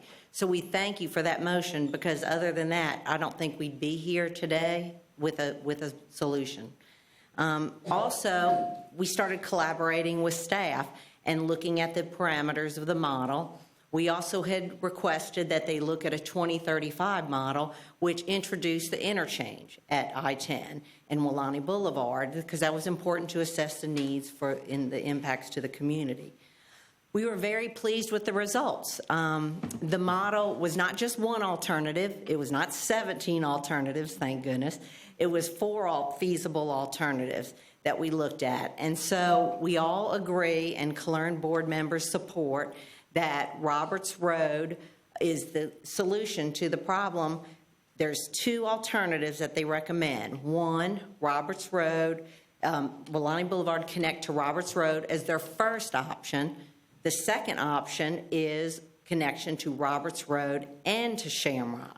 But there's one condition that they'd like to ask as part of the motion, that you include that there's no connection to Shamrock Road until after the opening of the Roberts Road connection. And I want to do, Ryan and Autumn mentioned a lot of results of the study. It did alleviate traffic on many of these roads: Thomasville Road through the Killarn neighborhood, Capitol Circle Northeast, Centerville Road protects the canopy, does not require widening of Bradfordville Road. It connects major population centers. But one correction I'd like to make is that Corridor 3 with Roberts only actually shows more improvement to Thomasville Road than Corridor 1. So that's just the results of the model. So I wanted to make that, note is the only difference that I've seen from what was reflected in the earlier presentation. I've been a transportation engineer who lived and works in this community for 32 years, and I really think the connection to Roberts Road is the best alternative for this community for a regional improvement. And also, I'd like to thank staff, Wayne and Ben and Autumn and Dan Scher, who's the project manager for Willani Boulevard, as well as Ryan and all of his team. And I'll be happy to answer any questions. Thank you. Thank you. Mike Ricklick, followed by Sarah Ricklick. Yeah, we're Casey's mom and dad. And I wish the city would take that up again, Mayor Daley, because I think it's important. He was talking about process, not about money. My name is Mike Ricklick. I live on Long and Winding Road on Miccosukee. I'm also a member of the Keep It Rural Board. We're going to talk about different things. I'm going to talk about some vegetation stuff with regard to the road. The Keep It Rural Board feels that the green spaces should be an integral part of the planning of any blueprint project, and certainly not an afterthought. For that reason, we applaud your plan to include a 10-foot wide multi-use path bordering Willani Boulevard. But now is also the time for the city and the county commissioners, along with staff, to require multi-use paths or sidewalks for any proposed roads built by developers in this project. We also recommend that the city and county limit any developer-proposed roads to 2 lanes, and that sounds like that's going to be the case, especially if they connect to either Miccosukee or Centerville Road. To put 4-lane feeder roads that dump traffic onto the narrow canopy roads would be a blueprint for disaster. We also recommend that the county assure the public that park space will be a prominent feature throughout this development by taking measures now, not as an afterthought. Blueprint money has already been spent to purchase land for Northeast Park near Proctor and Thomasville Road. Keeper Rule suggests that the county consider selling this 100-acre unfinished project site, then purchasing land within this new development for a 40-acre natural park with hiking and biking trails, along with an additional 60 acres for sports and other outdoor activities. If that's not feasible or reasonable as a solution, then the county and or city should purchase land within the plantation for natural and athletic parks. In closing, I'd like to say for the record, at least my record, and for myself and for a multitude of our citizens, I hate to be a downer, but the citizens who love Tallahassee and Leon County for its trees and for the lush vegetation that the rollout of this project at the gateway and the mouth of Weelaunee Boulevard has been shocking, horrifying, and disturbing. I say this because if this so-called canopy neighborhood, a devastated, clear-cut, treeless, and barren, save for houses piled upon houses on postage stamp lots, along with gated apartment complexes, is a reflection of what is to come, then I implore you, county commissioners and city commissioners, to reconsider the importance of requiring any future developers to take a more prudent, respectful, and natural approach for any further developments. The key word here is require them. Because I assure you, if you go ahead and pave this road to Roberts and or to Shamrock without providing more stringent natural protections and preservations for the environment, and the legacy of this project will remain a stain and a blemish on the city and county commissions. Thank you.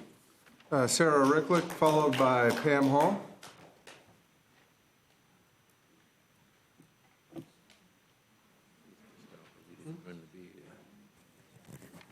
Hi, Sarah Ricklick, 960168 Miccosukee Road.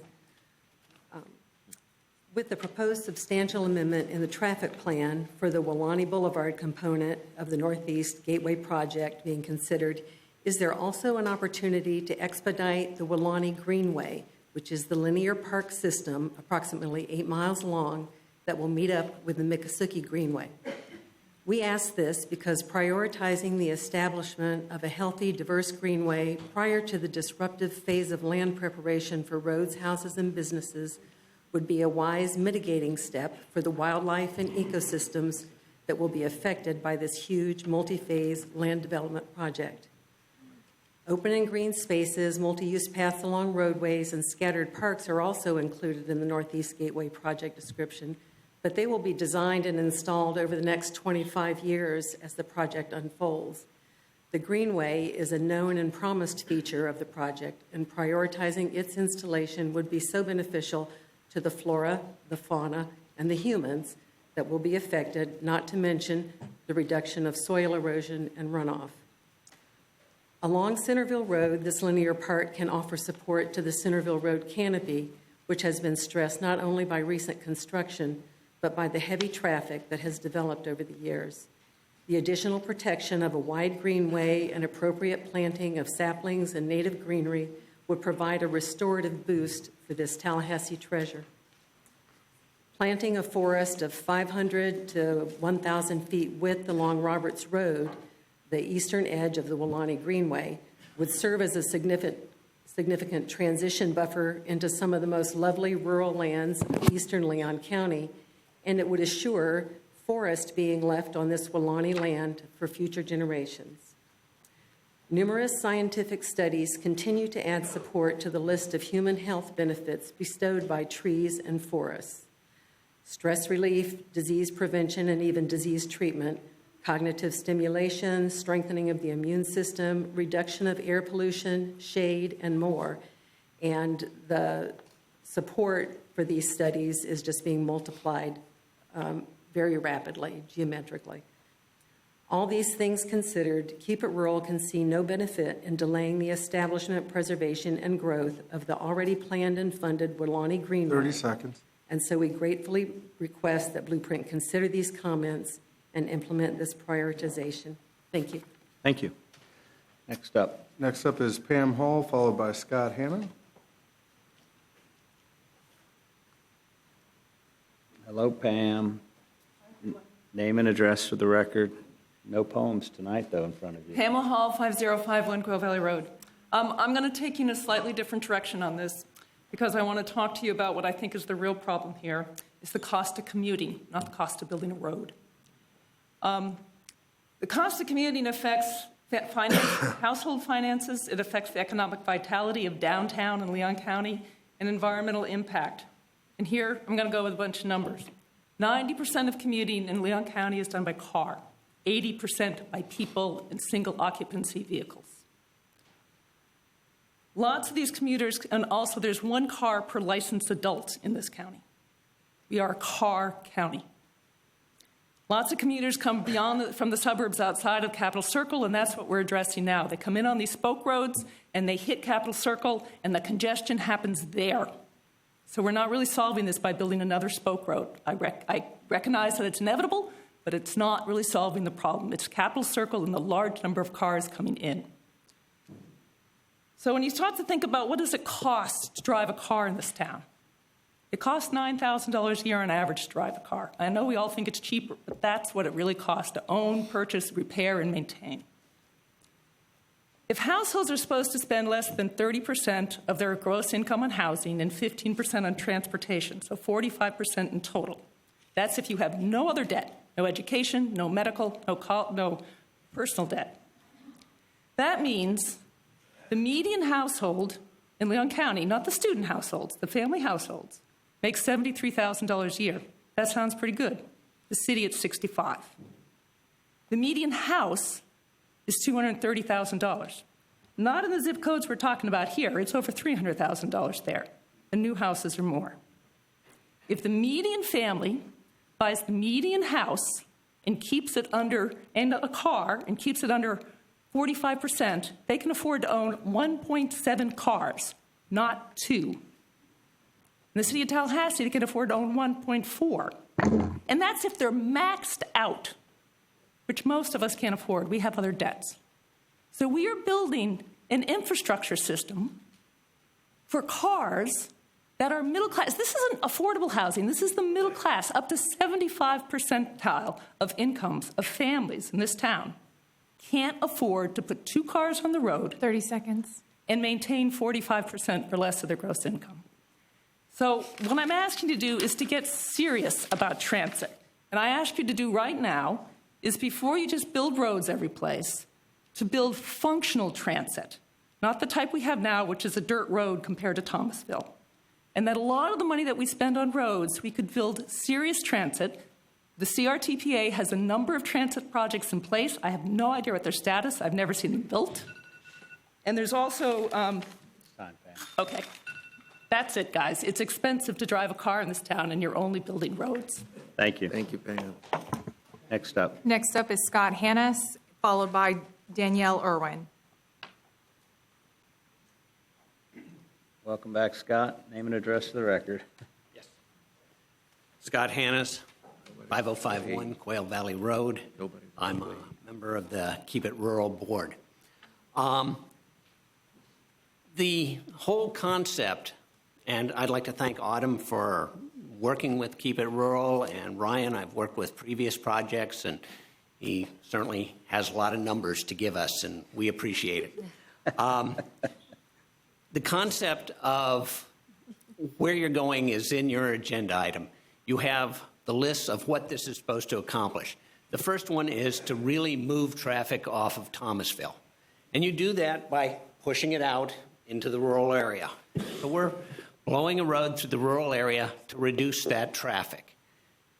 We're making it longer It's less efficient. We're building more miles for people to travel to get to the same place, which is a need for more roads. It's the problem of trying to build yourself out of congestion, and it doesn't work. It's never worked, and it won't work here. The next thing was reducing the traffic on collector roads.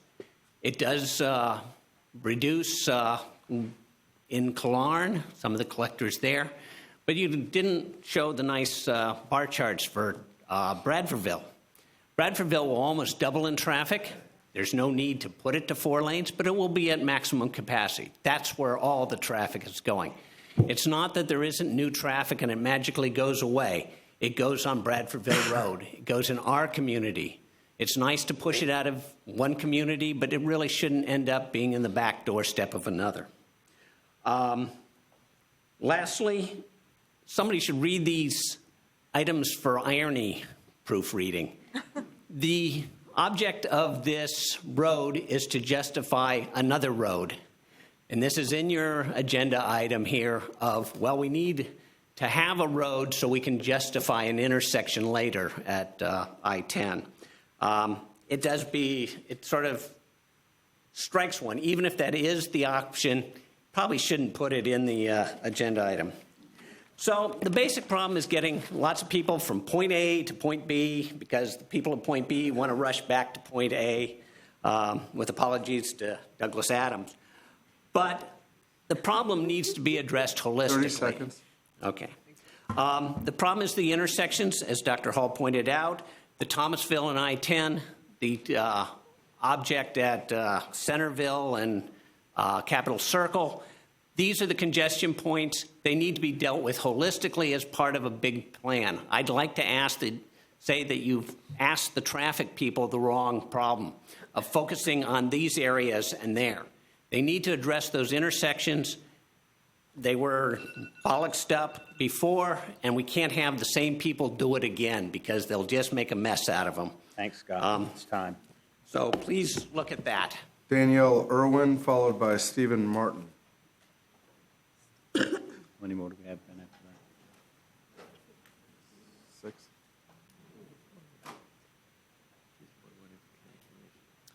Good evening, Mr. Chairman, Commissioners. Danielle Irwin, 3185 Ferns Glen Drive. I've had the distinct honor of briefly serving on the Killarn Homeowner Association Board for the last half year. During this time, numerous issues of significance have been addressed by the board, none with more potential impact on our neighborhood than this Northeast Gateway project and the proposed terminus at Shamrock. Our neighborhood alarm and outcry at the perceived increase in traffic the road would bring to our residential streets was heard by the electeds, and it was acted on in a broadening of scope for the traffic study to look at more roads than originally proposed. The outcome has illuminated the benefits of pursuing the Roberts Road option. This will bring greater regional connectivity rather than just the Shamrock option. Our board has endorsed the Roberts Road option as the recommended path forward. However, our board has also recognized the need for flexibility while wearing our neighborhood-centric hats. As such, a second option with limitations has also been endorsed by our board, that being Roberts Road and Shamrock option with Roberts Road opening first. I support the endorsements of our board. This project has become, as it sits today, a good example of bridging the gap of communication with effective stakeholder involvement and bridging the gap of data with a more thorough feasibility study, something that is often lacking in large-scale capital improvement projects we're pursuing today to address long-term planning needs for the future of our community's growth. Our community needs smart growth. It needs balanced growth, and this project has the potential to represent that. New roads and cars are not what will help us decrease our dependence on fossil fuels. However, new roads that are less vehicle-centric provide the infrastructure for transportation options such as transit, bicycle, and pedestrian, utilize innovative stormwater management techniques, and incorporate native landscaping and open space. Green open space should be our new norm as we experience growth. I want to thank the efforts of Gloria and the entire board, as well as the professionals retained by our board who have diligently worked on getting us to where we are today. I also want to thank our elected leaders for not just hearing us, but for taking the actions needed to bring this project closer to a win-win solution. This is just one milestone in the project coming to fruition. I caution that we do not get complacent with the place that we sit now today and continue the engagement. Thank you very much, and happy holidays to everyone. Thanks, Danielle. Stephen Martin, followed by James Walters. Yeah, Stephen Martin, 2625 Stonegate Drive. And sure, I've been following this development of Welaunee for the last 10-plus years. Glad to see the people from Keep It Rural have decided to come out now and say something. But I went to them before Canopy was approved and asked for them to get involved. But at that time, they said, oh, well, this is in the urban service area. It's on the other side of I-10. We don't have any problems with it. Too bad that you didn't listen to me. I think now, in hindsight, you can realize that this is something you should have taken a stand about long before now. All of Welaunee Plantation was rural at that time. All of it was. And yet you didn't pay attention to anything on the far side of it from where you are. But better late than never. Now, this started 30-plus years ago. I've got some booklets, lots of articles about this. This is the family who owns the plantation's dream. They wanted Canopy, or they wanted the western side developed in a way that it couldn't have been developed if they didn't get it annexed into the city. And of course, I've talked to this people before about this. To get it annexed into the city, they had to de-annex a strip of it to circumvent a law about creating an enclave. I've had some of the people with the county at least acknowledge that this was not really done the way it should have. And so the sham started 30 years ago. 1988, Commissioner Debbie Lightsey gets elected to the city commission. When does the family start the application process for this development? 1989, the year after. Canopy, the Citizens Committee. This was a Tier 3 project, this Northeast Gateway, till two people, David Powell and Reggie Boudier, came in and convinced you to move it to a level 1. That's two people. One's a lobbyist for the owners of the plantation. The other was a legal representative for CNL, who at the time owned the land in Transation before it was owned by Oxbottom, who's been developing it. So this is something that was worked out well in advance. And so when we come here now, and at that time, in 2014, I came in front of you, Commissioner Richardson. I couldn't, Christina Paredes, I think you recall, I wanted to come and speak this, but I couldn't get in there at Thursday night meetings. So 30 seconds, sir. Submitted writings to you. And you said in September, that when these people got them to speak, it's the first time that you heard anything about this, any problems with it. Well, as somebody who's indigenous to that area, lives across from Canopy Development, I tried to make you aware of this. I came in front of Joint City-County Commission meeting in March of 2014 and brought this up. So it wasn't the first time somebody had brought it up to you. March of 2014. There was a Joint City-County Commission I was meeting. not on the commission in March of 2014. You were a part of the Time, Citizens Steve. Let's not Advisory. engage. Curtis. Steve, that's time. Thank you very much. Yeah, cutting people not. off. James A lack of Walters, respect. followed by Mary Alma Lang. Mr. Chairman, Yes. with your permission, I'd like to have passed out to each of you one sheet of paper. Sure. We can pass that out. Yep, thanks.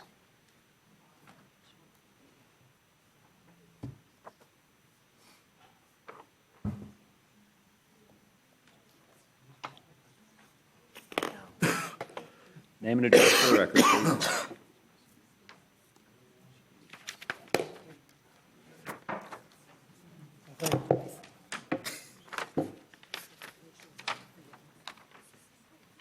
Yeah.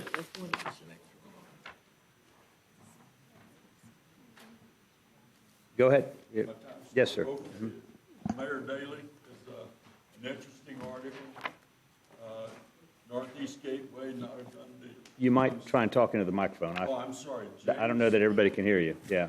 Okay. James Walters, 3222 Shamrock Street East in Killearn. I'm not a member of the board. I don't speak for the board. I speak as an individual. And I feel like I have some, my resume would give me some portfolio in this matter. We can say that. But anyway, I just wanted to point out the article in which you poured a lot of oil on a Killearn meeting where there were 350 or 400 people there that were angry, upset, they were afraid, and none of them, or a vast majority of them, did not want the connection at Shamrock Road. And I'm sure you remember all of that. But you said it's not a done deal. Let's go through the process. Let's get a traffic study. We've got the traffic study. It sounds like a really good thing, but it's not perfect. It's not perfect. I've been talking to my friend. He admits that there's only a marginal difference between 3 and 1. He said it's the winner. They recommend it. But there's a marginal difference, and I would submit to you it's within the margin of error. That 3 is, in some cases, as our traffic engineer stated, has benefits on Thomasville Road. It's a better solution.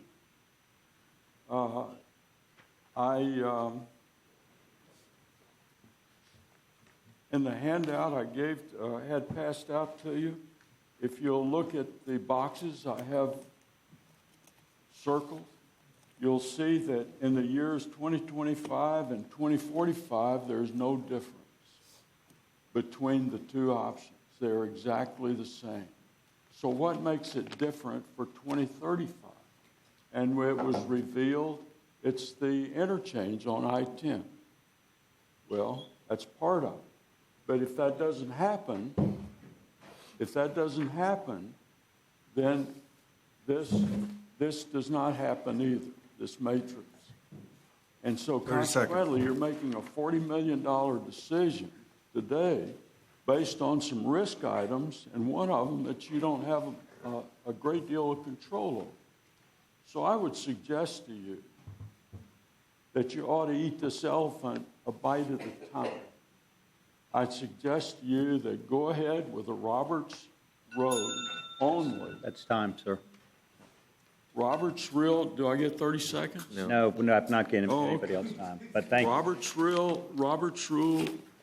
Road only, and then do a subsequent study. Thank you. Thank you very much. Mary Alma Wang, followed by Dave. Okay. My wife is too shy to speak. Yeah. Oh, okay. Dave Lang, welcome to the Blueprint meeting. Mr. Chairman, as a matter of personal privilege, my mother just called me. Her sister just passed, so I would respectfully ask the board if I might be able to leave to go home. I appreciate it. Absolutely, yeah. All right. We still have a quorum, though, right? That doesn't. And I Of course, yeah. Rick, yeah. Here in town. Ladies and gentlemen. Yes, go ahead, Dave. Thank you very much. Name and address. We did not know about the Roberts Road extension until last week, and we didn't know about this meeting until tonight. Until yesterday. So we can understand that, Tallahassee and Leon County are growing fast, and the population is just getting huge. And we understand that we're going to be moving out in these different areas. Now, if we find that Roberts Road extension is necessary, then my wife and I will live with it. But let me explain some things. There's some points that we want to make to you tonight, and we want to work with you, as I said. Number one is privacy or trespassing. We have a tree farm there. We've got wild game there. Our back property line is Weelaunee Plantation. Our frontage is Roberts Road. So the entire extension going to Roberts Road borders our property. they want to have a walking trail on the back line, the Weelawney portion of that thing. Now, we've had problems with poachers over the years, and we don't need any more. We don't necessarily want trespassers, but when people find that there's an area they can explore, they will go in there. So we want protection on both our southern border and the border along the road. Now, also, we know that we're going to have some water problems there because that road goes from Weelawney down to Roberts Road is downhill. There's a lot of water that's going to be coming down that road, and it's going to go somewhere. In my mind, I think it's going to go on our property. So we want to work with you on that. We've had problems in the past when the stoplight was put up at Roberts and Centerville. We strongly wanted that there as a safety measure, even though we realized at the point we were going to get water on the property, which we did. And we have not said much about that, but that's the fact. We want, water control. We want limited access to our property, and we want privacy from the noise issues there. And we'll accept the fact that there will probably a traffic circle there, although we wonder about the safety factors of that traffic circle. Dave, that's time. Yeah. That's it? Yes, sir. Okay. Thank you very much. And we look forward to working with you and with your staff. Thank you very much. Diane Walters, followed by Shirley Kearns, who will be the last speaker.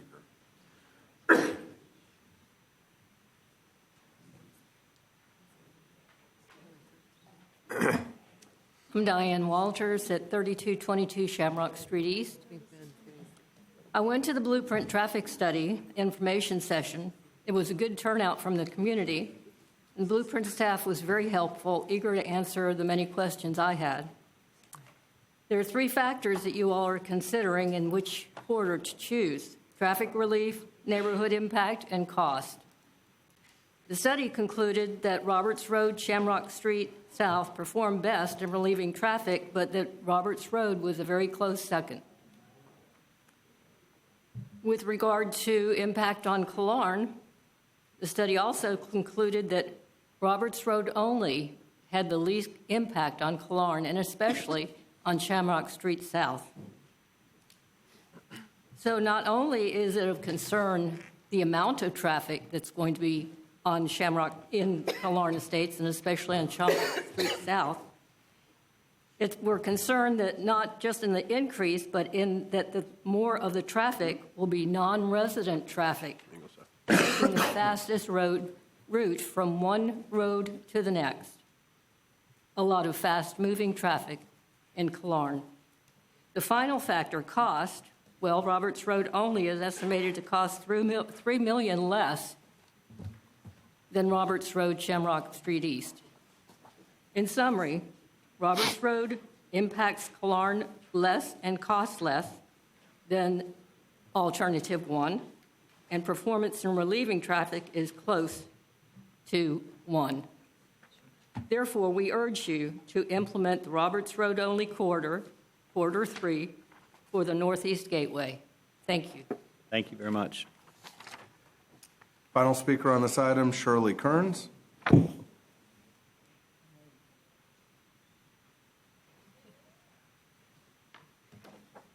Shirley, name and address for the record, please. Shirley Kearns, 4550 Timberlock Drive. I gave April, staff probably doesn't need this, but I'm the president of the Buckhead Homeowners Association. So I want to make sure before I start that my comments have some context as to where we are. So this is what's going around. You know the arch. This is Buckhead. So in case you weren't familiar with where Buckhead is, I wanted to have you have the benefit of that. So as I said, my name is Shirley Kearns. I'm the president of the Buckhead Homeowners Association. Buckhead is located 1/2 mile north of I-10 on Centerville Road. The only entrance and exit to our neighborhood is to the east from Centerville Road. As best we can tell, Buckhead's southeastern corner and eastern border are located about 1/2 mile west of the proposed extension of Weelaunee Boulevard in all of the corridors that are under consideration, except for 4. Buckhead was established in 1993 and is today comprised of over 170 single-family homes, about half of which are estimated to be families of greater than four or more.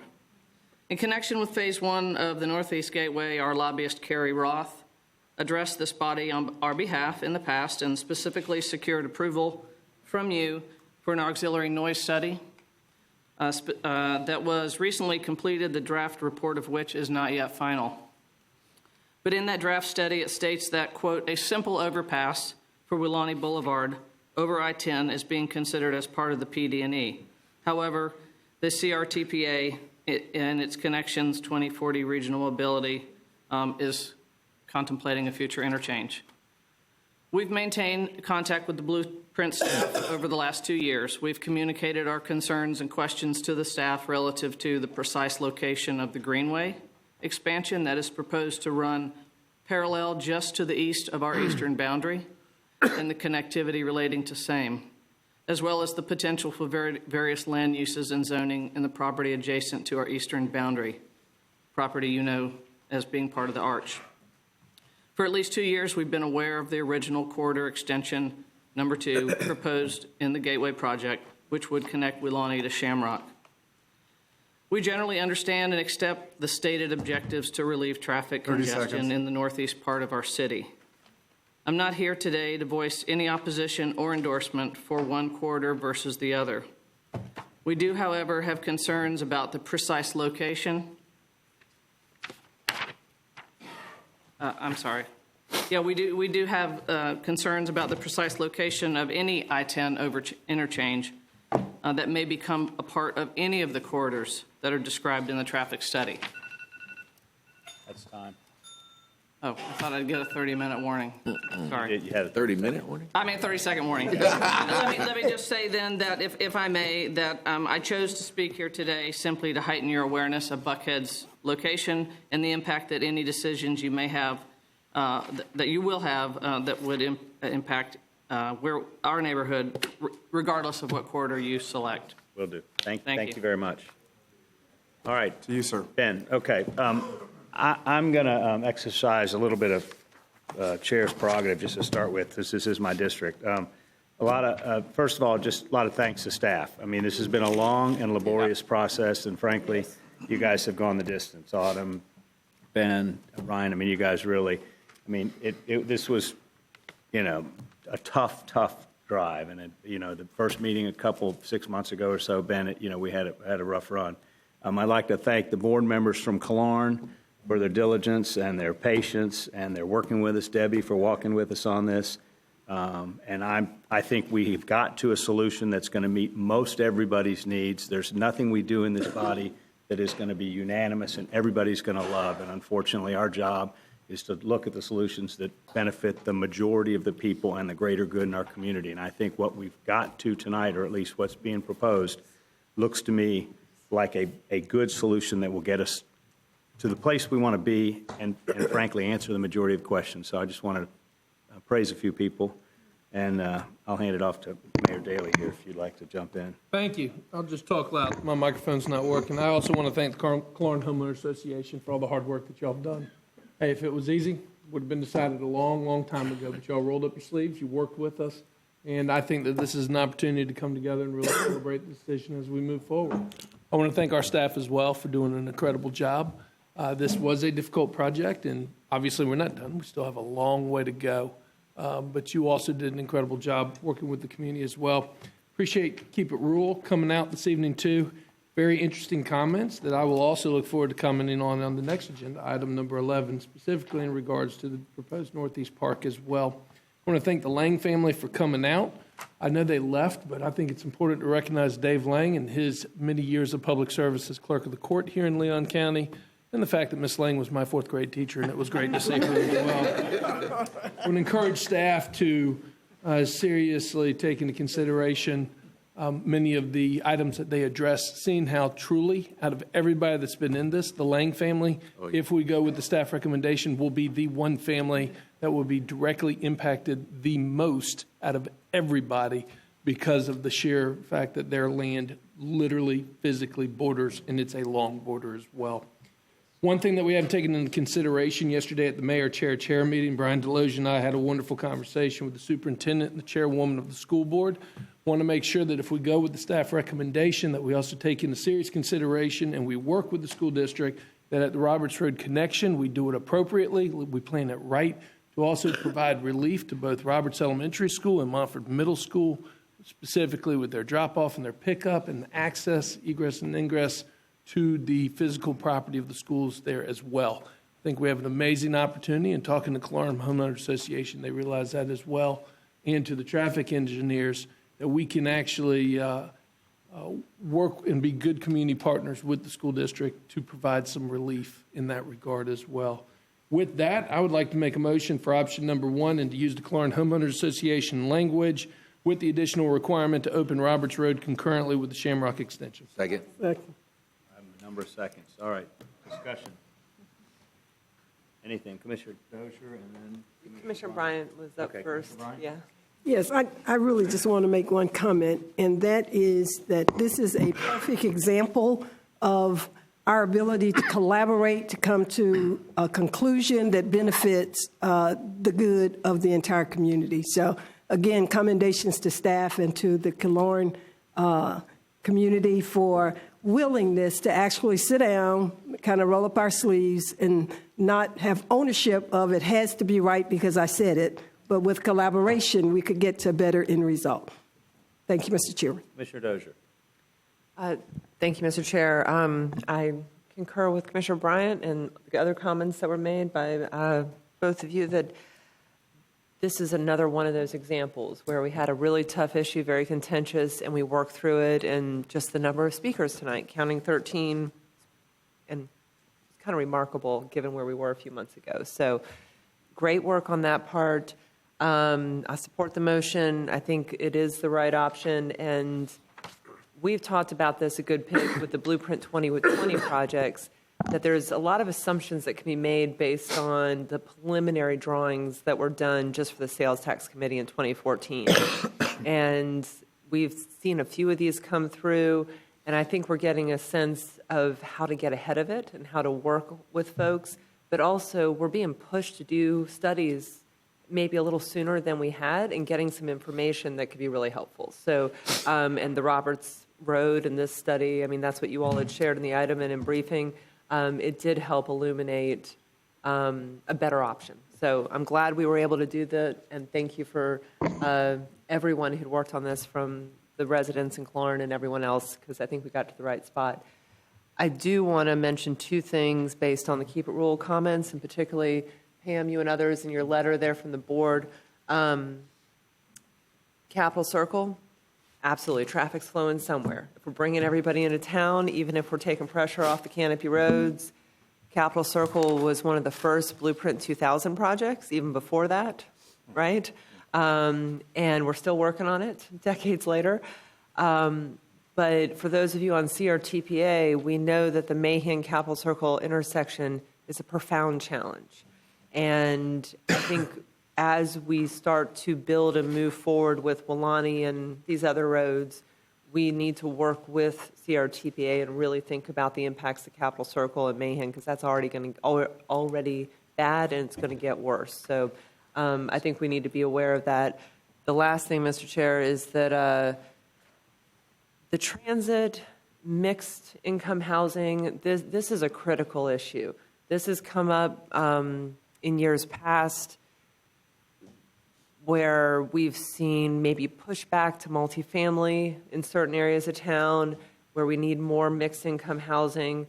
And I would really love to see us have a more strategic conversation, learn a little bit more about what the city's doing with Star Metro and how we might be able to partner through CRTPA or others. Those long bus routes that bring people in from the outlining areas of our community, even if it's in the county, could really help people who can't afford one car, two cars, and help alleviate some of the traffic and contribute to supporting that mixed income housing. So I think that's a really critical piece, and I just didn't want that to get lost here. So if that's a better discussion at CRTPA or someplace else, that's fine, but I think it does come into this conversation as we're looking at how best to build our roads. I'm glad that you looked at 2 lanes versus 4. That gives us more options in the future. So thank you very much. Thanks, Commissioner Dozier. Commissioner Minor. Thank you, Mr. Chairman. Just real quickly, in the past year that I've been here, this is probably the best example of our staff working with the public to come up with a resolution. And I'm going to basically share something that Mr. Pingree shared with me the other day when we were talking about this item. He and his staff had put together with KHA a list of all the things that they agreed on and the list of things that they didn't agree on. And the list of things that they agreed on was infinitesimally small, and the list of things they didn't agree on was very, very long. And they sat down and they just worked item by item until they moved things that they didn't agree on into the column of things they agreed upon. So that's just a good example of how well our staff worked with the public, item by item, point by point, to get to a point where we could agree on something tonight. So kudos to Ben, Autumn, and the entire team on doing the hard work, and also to KHA for sitting down with us and spending the time to hash this out. Thank you all very much. Commissioner Lindley. We're all with Julia Roberts. I'm still stuck on that, too. Got staying power. Yeah, Commissioner Lindley. Thank you. I just thought it shouldn't be lost on us what the Keep It Real folks and what Danielle said also about the blueprint projects are not meant to be vehicle-centric, I think was the term, that we have always had the blueprint promise, which combines recreation and environmental and transportation, and it does make an effort through connectivity to not be all about cars all the time. And I just think that citizens need to appreciate that that's fundamental to blueprint, which is it's not all about building a road straight through. And to that point, in some of the communication, we might want to maybe kind of reiterate that, because I think it gets lost sometimes. Good point. Yeah. All right, we have a motion, and we have I'm sorry, Commissioner Matlow. Yeah, I'll be brief. Thank you. First off, I just want to thank staff and the Clarn Homeowners Association, and especially for all the citizens who really came out to community meetings and pushed it, because I think we were headed full speed ahead to an expensive road that an opening year would only have 450 cars. So having that engagement and seeing where traffic is needed, I do believe just from the studies and everything I've seen, Roberts only is the best solution to go forward, but in the name of compromise, I think we got to a great place with the Shamrock connection. My only question about the project is on additional funding. Where are we on that with the funding of the additional portion? Actually, I think it was covered in Autumn's presentation because of the reconfiguration north of I-10. That option that's recommended exists within the funding levels. I know what you're looking at, though. It's confusing because it looks like there's an additional $10 million needed when, in fact, it's 42, which is, Understood. Yeah. That's what I was asking. Thank you. Yes, sir. Okay. Cool. All right, we have a motion. We have a second. Any other discussion? All in favor signify by saying aye. Aye. Any opposition? Motion carries, and we needed a supermajority, so that carried. Thank you very much. Okay, next up, Ben. All right, 3 to go. Next item, Mr. Chairman, Commissioners, is acceptance of the Blueprint 2020 beautification and improvements to the fairgrounds and Northeast Park status report with cost considerations to advance the process. I know that Autumn Calder has a brief presentation, maybe 5 slides. We have 1 speaker, and to you. Let's do the presentation, and then let's do the speaker, and then we'll go from there. Okay, I do. I just have a brief presentation. It's got a status update on the 2 projects. And I just, as a result of the IA board direction at the June meeting in 2019, they directed us to look at options for advancing, or you guys directed us for advancing the fairgrounds and the Northeast Park project and to assess the cost impacts of those options. We've developed 2 scenarios, but let's talk a little bit about the two projects. The Fairgrounds project is in place to enhance the existing uses and provide some new infrastructure to support any expanded uses on that site. In 2015, there was a market study that was completed that confirmed the current use with some improvements that could be to expand some of the current uses. An important component of this is that the North Florida Fair Association, they have a lease on the property that goes to 2067. The Northeast Park would provide a new public park in Northeast Tallahassee. Estimated cost is $10 million. In January of 2018, Leon County completed the first phase of this project, which was to add a 2-mile trail, which I've ridden on, and it's very nice. This is a snapshot of our current 5-year capital improvement plan. And consistent with the prioritization that was approved by this board, the Fairgrounds and the Northeast Park are not scheduled to receive funding in this current CIP. However, they are the next two projects to receive funding. We've got two funding options for your consideration today. The first funding option is presented as option 2. It considers the funding of advancing the funding of these two projects within our current 5-year CIP. The benefit is that no additional debt service would be undertaken, but the cost is that the 3 higher-ranked projects may not be completed as scheduled. The option presented as 3 expedites the completion of the 2 projects by fully funding them through an additional $26 million bond. At the current bond rates, we'd have about a $2 million annual debt service and about $9 million in total interest paid. And these are the 3 options presented today and available for questions. Mr. All right, we have Chairman, one speaker. We have one speaker card. Is Mark Harvey available? Mark.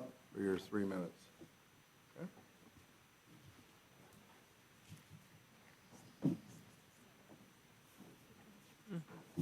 Evening, Mark. Name and address for the record, if you don't mind. Mark Harvey, 441 Paul Russell Road. I promise to be brief. I was here for the last meeting, so I know what that's like. The North Florida Fair held its first fair in 1939. Recognizing a need for a permanent home, the North Florida Fair Association purchased 142 acres in 1949, which is where the fairgrounds is currently located. In 1954, the entire parcel of land was deeded to the Leon County Board of County Commissioners in exchange for a long-term lease. The reason the property was deeded to the county was because, and I quote, there were a lot of concerns that if enough people joined the association, they could take control of the association, sell the land, or use it in an undesirable way. It's the end of it was decided if county commissioners had the land, a takeover would be harder to do. That information is provided by Mr. Payne Midget, board member. Since the land was given to Leon County, several parcels have been repurposed. The Leon County Cooperative Extension Office, Gene Cox Stadium, and the City of Tallahassee ball fields have occupied space on the original 142 acres. The usable space for the fairgrounds has gradually shrunk to about 52 usable acres. The Fair Association has always been agreeable to these changes to the land that it originally owned. We recognize these changes are to the benefit of the citizens of Leon County and are wholeheartedly in favor of them. In fact, the current proposed plan may be the most significant boost to Leon County citizens of all. But nothing has been discussed to date with the North Florida Fair Association regarding the project. The last involvement that members of the North Florida Fair was involved in was about 5 years ago when a consultant was studying the feasibility of a 50,000-plus square foot multi-purpose indoor sporting facility. Fast forward 5 years and we have a proposal for lighting, sidewalks, relocated buildings, and parking access improvements. We feel that in a project of this magnitude and the direct impact that it will have on the annual fair and other events that use the fairgrounds as a venue, we should be included in the planning. We are appreciative of the fact that there is interest in improving the infrastructure of the fairgrounds. We try to make improvements on the property every year. We've recently replaced fencing around most of the property and replaced 5 roofs on the building. I've also tried to enlist Leon County Public Works in the replacement of asphalt for the last 4 or 5 years, but haven't had any luck on that front. 30 seconds. 30 seconds, sir. I'm told that it was due to a lack of funding. When I was at the Blueprint Committee meeting in September, I watched and listened to the commissioners regarding the Boynton Steel issue and the Killarn Shamrock extension. the prevailing attitude among the citizens was that of distrust of staff and subsequently distrust of the Blueprint Committee. Comments were made that this distrust existed due to the feeling that staff did not listen to or solicit input from citizens, and when the input was solicited, the process was so far along that it was too late to have any meaningful dialogue. I hope that is not the case in this event. Thank you. We did have one additional speaker card come in. Okay. Dr. Pam Hall. Okay, Pam? Okay. Pamela Hall, 5051 Quail Valley Road. I did not know this was the agenda item because I was focused so much on the other one. But you have this, I'm going to talk about the Northeast Park because the Northeast Park is up on Proctor and Thomasville. It's a mile or two beyond the urban services boundary. I mean, I know why you purchased it. I understand the need for parkland. But I want you to recognize that if you really develop that into a full-scale park, this is really spreading more sprawl. There's going to be pressure to put more housing up there. You're surrounded by conservation easements that practice fire management. And you just complain about Thomasville Road being overcrowded. So, since you've decided to build Roberts and drive another 16,000 cars by my household on Bradfordville, Killearn might be getting off, but Bradfordville is getting nailed. Drive them to Roberts and take them down Wilani and put them in a park that's behind the schools, south of the schools. Right? So kids from the school can actually walk to the park.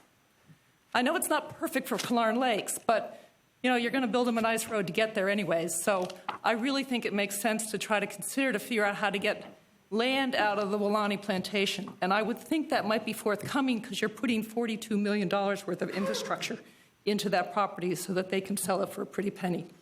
And I think it's important, given that the comp plan amendment coming up, to take that whole land inside the urban services area. You do this well before you do that so you don't upzone the property just before you buy it. That's not a good idea. So I really ask you to consider moving that park. I know, Commissioner Deloge, this might be a hard thing, but it was a good attempt to get a park into the Northeast, but I think there's now a much better place. And if there's people driving by my house at 50, 60 miles an hour, much faster, I hope they're going to the park. Thanks, Pam. Okay, is that it, Ben? That is right, I'm going to jump in front of this, too, again. Northeast Park, well, I'll make a broad statement. We spend an immense amount of time prioritizing all of these things, and everybody between the citizens and the staff and the elected, so we built a priority list that basically was the way this was sold to the community. To Pam's point, I can tell you that there is a lot of conversations about what possible alternatives are. I will say that, in my opinion, and I'm going to hang tough on this, the only way we pull things out of priority is when there is something that has changed. So if there's a better opportunity, a cheaper opportunity, somebody offers us land, and then we can start to shuffle the deck and move priority. We are not, in my opinion, I won't support it, starting just to move things around. One of the proposals up here, it's an extra $2 million worth of bonding cost. What that does is the animal shelter effectively gets pushed off the back of the schedule because they're the last car on the train. And I can just tell you that that's not fair to the people that voted for Blueprint. So we've got a priority. I'd like to stick to that. If something changes, and Mayor Daley and I spent in the mayor chair and the superintendent meeting talking about fairgrounds, and I'll hand it off to him and he can address that. But we have a lot of opportunities and there's things in play. But until there's a material difference in the proposal that's been put forward, I don't see a need to be reprioritizing. So I'll hand it to Mayor Daley and then Commissioner Maddox want to speak. Thank you, Mr. Chairman. Mr. Chair. And then Commissioner. Thank you, Mr. Commissioner Williams. Okay. Thank you. And You can go let you know that at the end of my comments, my motion will be staff recommendation, which is option number one, only to accept the status report. Thank you. But I do want to go ahead and go on the record on both of these items. And quite frankly, I'm looking to my colleagues at the county to begin another conversation in some regards onto the direction of both the fairgrounds and the Northeast Park, because you all will have to make some decisions one way or the other. We respect that. But let's start with the fairgrounds. I've known Mr. Harvey for a long, long, long time. He's known me for a long time as well, and I appreciate what they do out there. But I'm going to plant the flag and say it's time to redevelop the fairgrounds. It is time to find another home for the North Florida Fairgrounds. It is time to take those 52 acres that is available, really, truly study highest and best use on how we can move forward and use that as a way to completely and totally re-energize South Dakota Street, 2 miles south of the Capitol building, We at the county have taken 37 acres of the Northwood Center, about 2 miles north of the Capitol on Monroe Street, that we will be repurposing and redeveloping as well. I think it's time for this conversation. And yes, I was on the county commission when back in 2014 we went through the feasibility study, which reaffirmed the current use of the fairgrounds. But let me remind you, it reaffirmed the current use of the fairgrounds under the terms of the lease that is there. And that's the kicker, that it's going to take the county to have a serious conversation of whether they want to go down the road with the fairgrounds authority to try to uncouple that relationship, buy it out, whatever it takes. And I'm here to tell you that if you decide you want to go that route, I'll fully support you in my position as mayor, and we would have that conversation at the city commission as well. I just think we have the incredible opportunity for redevelopment at the fairgrounds. It's time to have this conversation. When we have such a shortage of workforce housing in this community, and we have a parcel that large, so centrally located in our community, we have to have this conversation. When we talk about the need for mixed-use development, the need for a grocery store, the need for jobs, the need for educational opportunities, and we have the ability to redevelop a parcel that big, it's something that I think we need to have the conversation. So I know Commissioner Proctor was the one that brought it up. I agree. Without a plan, it will be like moving mountains to try to get it reprioritized. However, I am respectfully asking my colleagues on the county commission to take consideration at some time, whether it's at your annual retreat in January. Oh, no, your agenda's set for that. But maybe at a meeting or at a workshop, for y'all to have that conversation, because y'all would have to take the first step and know that we would love to have it. Commissioner Deloge and I had a great conversation with the superintendent and the chairwoman of the school board yesterday, also with the Northeast Park. And this is another one that it would take the county commission, first and foremost, to have a conversation, because that's where the ball got rolling before it became a blueprint project. And I do think that we've got an incredible park out off of Proctor Road, but as Dr. Hall mentioned, it is 2 miles outside the urban services boundary. There is the opportunity for further sprawl. You need to keep in consideration the land already in conservation and the plantations up there in the controlled burns. Also, when this project came about, first and foremost, the city's proposal to build a municipal park, Dr. Hall, it's in the works. We had this conversation yesterday. Is there an opportunity? Is the county willing and interested in having a conversation about all the resources that we have available in building an incredible park in Wulani? I can tell you that we're having conversations at the city about pools, indoor gyms, ball fields, everything that we associate with the incredible quality of life with Parks and Recreation in Tallahassee already. One thing that obviously does help is the amount of capital that is involved with this particular project through Blueprint. So, you know, I don't know exactly what the current plan is for Northeast at Proctor. I think it's an incredible park with passive trails. As you know, the difference between a municipal Parks and Rec and the county Parks and Rec, we do have the capacity to absorb additional programming. We do have the capacity to staff, where you do not currently have the capacity for something of that magnitude, while you have world-class services when it comes to ball fields. That's not a joke either. They really do. I'm very proud of the county for what they provide. It's very important to our community, and it is nationally recognized as one of the best, along with the city. All again, I'm simply asking is to maximize the resources moving forward. If y'all would consider entertaining that question of Northeast Park and what best serves the citizens. But for the purposes of tonight, I'm glad I got a chance to get that on the record. I would love to have the conversation about the park. I truly believe it's time to redevelop the fairgrounds, but I will make the motion simply for option number 1, which is to accept the report. Thank you, Mr. Chairman. We have a motion and we have a second. I've got Commissioner Maddox, Commissioner Richardson, Commissioner Williams-Copson, and Commissioner Dozier.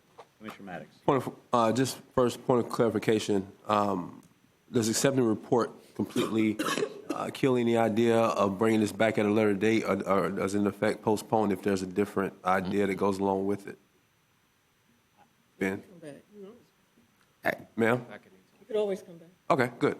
All right, so I agree wholeheartedly with you on Northeast Park of it. I mean, Commissioner Deloge, it's your district, so be it. But on the fairgrounds, Mr. Mayor, I agree with you on the redevelopment of it. But you're right. In essence, you have to have a plan to move in that direction. Correct. I'm thinking a little bit differently, though. I'm wondering if we can't have an agenda item come back to this board, Blueprint, to look at redoing the study, looking at money to redo the study for us to approve here.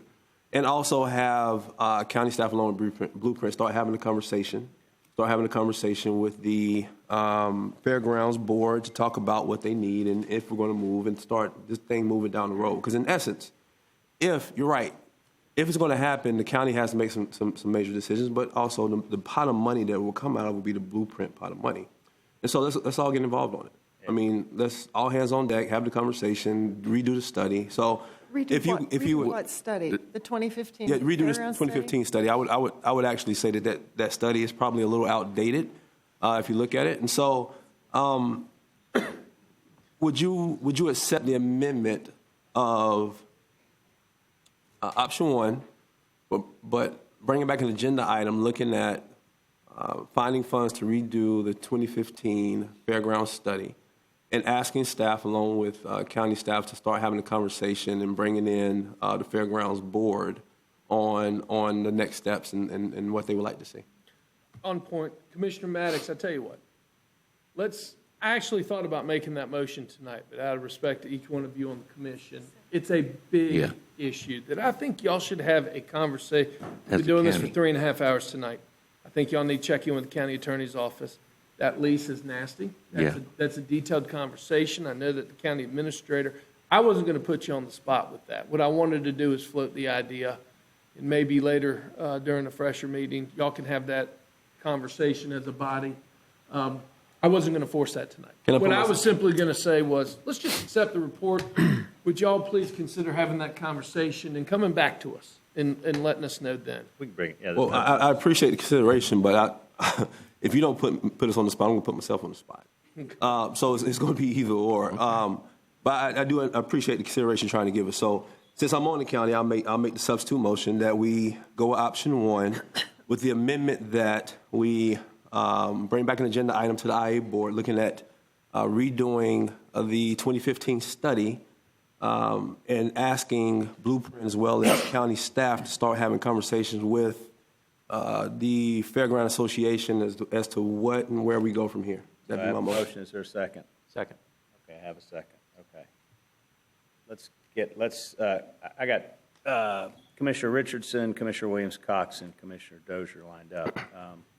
Let's kind of. Well, mine was on the original motion, okay. so let's roll through. That's what I'm looking for. So, and I'll circle back to you, Curtis. Okay. Commissioner Williams-Cox. Well, I wanted to speak before we had gone to the motion. I thought we were doing a round-robin discussion before we got there, but since there is a motion on the table, I wanted to say this, that the gentleman, Mr. Harvey, I don't know him. I haven't known him a long time. Just heard him tonight, but he's saying that no one is talking to them. And so what I would like to see happen is I would like to see the fairgrounds redeveloped. As a Southside resident, I'd like to have a Bannerman crossing on my side of town too. So if I want to go to a nice restaurant to eat, I don't have to drive 30 minutes across town to do it. And I'd like to see some consideration done on the south side for that. I'd also like to see some economic development drivers on the south side, and that's a prime piece of property to be able to do that. And, after football games and whatever athletic events are going on there, if we want to go by and have some wings or whatever afterwards, we ought to be able to do that, So I would like to see it develop. Movie theaters, shopping, just like all other parts of town. I'd like to see that. And so what I wanted to suggest is that the conversation be had with Mr. Harvey, out of respect, to be able to talk about the kinds of things that we're dreaming and we like to see happening, and have some public engagement, just like we did for the police station. Let's talk about some other things that can be done on the south side of town. I agree that it may be time to redo the feasibility study, but let me if we're gonna do another study and put it on the shelf, it's gonna collect dust, and we're not gonna do anything about it, then we've just spend the money on something else. So if we're really and truly thinking at this time we're gonna move and we're gonna do something, then I agree. Let's do a feasibility study, update the one, or start again, or whatever. But we want, and I'm saying we because I'm a resident, We want nice restaurants, facilities, and things that we can go to for entertainment. Because right now, when we rent the fairgrounds, we pay, we pay whatever they say pay. And their lease annually is what, $1? $1. And I understand business is business, but we need to have those opportunities on the south side as well. Thanks, Commissioner. Got Commissioner Dozier lined up. Is it on this motion that we've got the substitute? Yeah. Okay. On the subject we're talking about. Yeah. Okay, so Commissioner Maddox, due respect, I can't make it there with your motion because this issue is way more complicated than what we're talking about right here. And I think Mayor, Commissioner Deloge, others got there. The market study in 15, I would love to see a world of different things there. You mentioned grocery store, great restaurants, housing, all kinds of stuff. The study, we need private sector interest there unless we're going to go out and build housing. I'm not sure we're going to get there, and that would be a city-county thing, not a Blueprint thing in the first place. We got Cox Stadium, and to be fair to the fair, forgive me for that, we would have to make them whole. That is what was of issue when, and this was predating, I think, my time on the commission, just barely, but there was a lot of work with U.S. Forest. Commissioner Deloge, you and Commissioner Daly were deep involved in this. Act of Congress. And it was an act of Congress, right, to get a location on Woodville Highway. It was actually an act of Congress to get a location there on Woodville Highway to move the fair to that location so we could open up the property. And that did not move forward. We had the property. We could have done that. For whatever reason, it didn't move forward. So this is complicated, not just in the lease, but in the cost implications that move forward. And if we have private sector that is really interested in the property, we may be able to move all these pieces around. But I don't think anything has changed since that study with those details. The demand might be different, and that's something that we could talk about. But I'm not ready to vote to spend money on a market study until we have a larger conversation about this, which I'm willing to have. So, Commissioner Maddox, I cannot get there with your substitute. I think it's more appropriate for us to go back, as the mayor suggested and others, to the county, dig into this issue and all the moving parts, get up to date on the lease, talk to Mr. Harvey, everything like that, and see where we are. I think the bottom line is we would all love to see property that used to be on the edge, perhaps, of the urban area and is now really just right in the heart of it, be used for a different purpose. That makes sense, but there are a lot of folks that rely on the fairgrounds property for a lot of different types of events, Cox Stadium, others, and we got to respect that as well, just in the conversation moving forward. So I would go back to the original motion. Now, I got to say something about the Northeast Park. And due respect to my good friend, Commissioner Deloge, I believe I have consistently voted against your darling Northeast Park since the beginning because I have been concerned for the very reasons that were articulated tonight. It is just, it's outside the USA. There's a lot of different issues there. To the conversation that you all had yesterday, mayor, chair meeting, and your point, Commissioner Deloge, that if we were going to change anything in the CCQ list, it would have to be because of an opportunity presenting itself.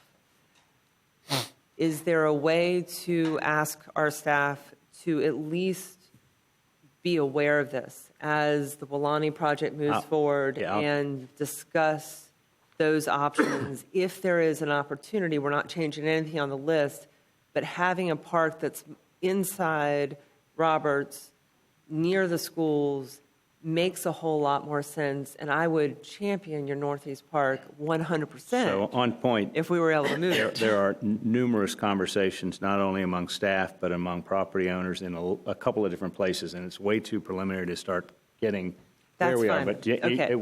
So if an we're down the opportunity road were on to that. present Absolutely. itself, it will come to us. We'll be Right. good with that. Okay.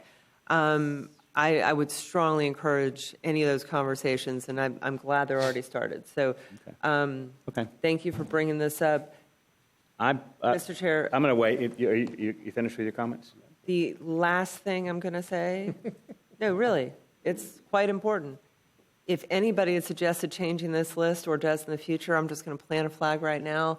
Lake Lafayette water quality and the parks out there is the only project in District 5. It is critically important to the water quality, and I will do anything to keep that ranked high. It is not that big of an ask, and so I want to put that out there now as we look at these other things. Even if that opportunity came up, Lake Lafayette's got to move forward. It's critical. Thank you. All right. I'm weighing real quick. I tend to agree with the mayor and Commissioner Dozier that let's keep this clean and let's go forward. I also, though, Commissioner Maddox, I will be the one who will champion bringing up, redoing the study and figuring out where we go with that when we have our retreat. But I'd rather have that as a separate issue to this tonight and move forward. Mark Harvey, who came up, clearly we need to do a better job, and we probably, Mark, we got to go through you. I was pretty involved the last go-around when we looked at moving it, and it just came down to dollars and cents, and it didn't feasibly work. But clearly, as an authority, we have to make you whole, and we have to figure out how to work that through. So we'll try and engage you. But I think so far the discussion has been, is there a market driving force before we even go down to that? Because it doesn't make sense to come to you and say, let's move you, and then let's decide how feasible it is. Let's decide, is there some feasibility and some interest?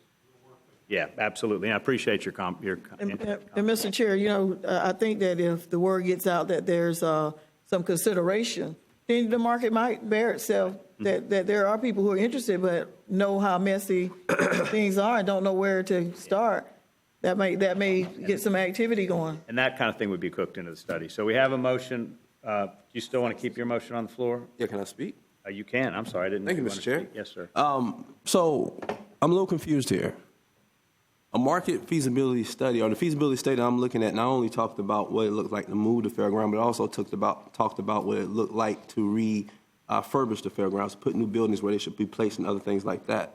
To redo a feasibility study would do the same thing. So I guess the thing I'm trying to figure out is if what more is there to discuss? We already talked about the fact that we wanted to, we got a pot of money, actually $12 million, that even if we didn't move the fairground, we're talking about using that money to invest in the fairground, as in, putting buildings in different places, refurbishing, making things nicer. This feasibility study would speak to the same thing. And I'm saying to bring Mark and the Fairground Association to the board, to the table, to be involved in that and also talk about what would be best there. So why are we waiting to have a conversation with the county? I don't understand what else we can talk about when we already talked about the fact that we're either going to move the fairgrounds or we're going to take that money and we're going to invest it into the fairgrounds. So either way it goes, this feasibility study will help with that. Whether we do it 5 years from now, 25 years from now, the money to spend on the feasibility study will help guide what we do there. So why are we trying to wait? You want on point? Yeah, and I agree with you. I think three major things that are different from the last time we've done the feasibility study with the county. Number one, it has been 5 years. I think the city and the county are really doing a great job working together. We've focused our priorities. We've got a pretty good idea. Number two, you got $12 million worth of leverage. It certainly helps out the county quite a bit in this situation, along with a little bit of leverage moving forward with the private industry to attract.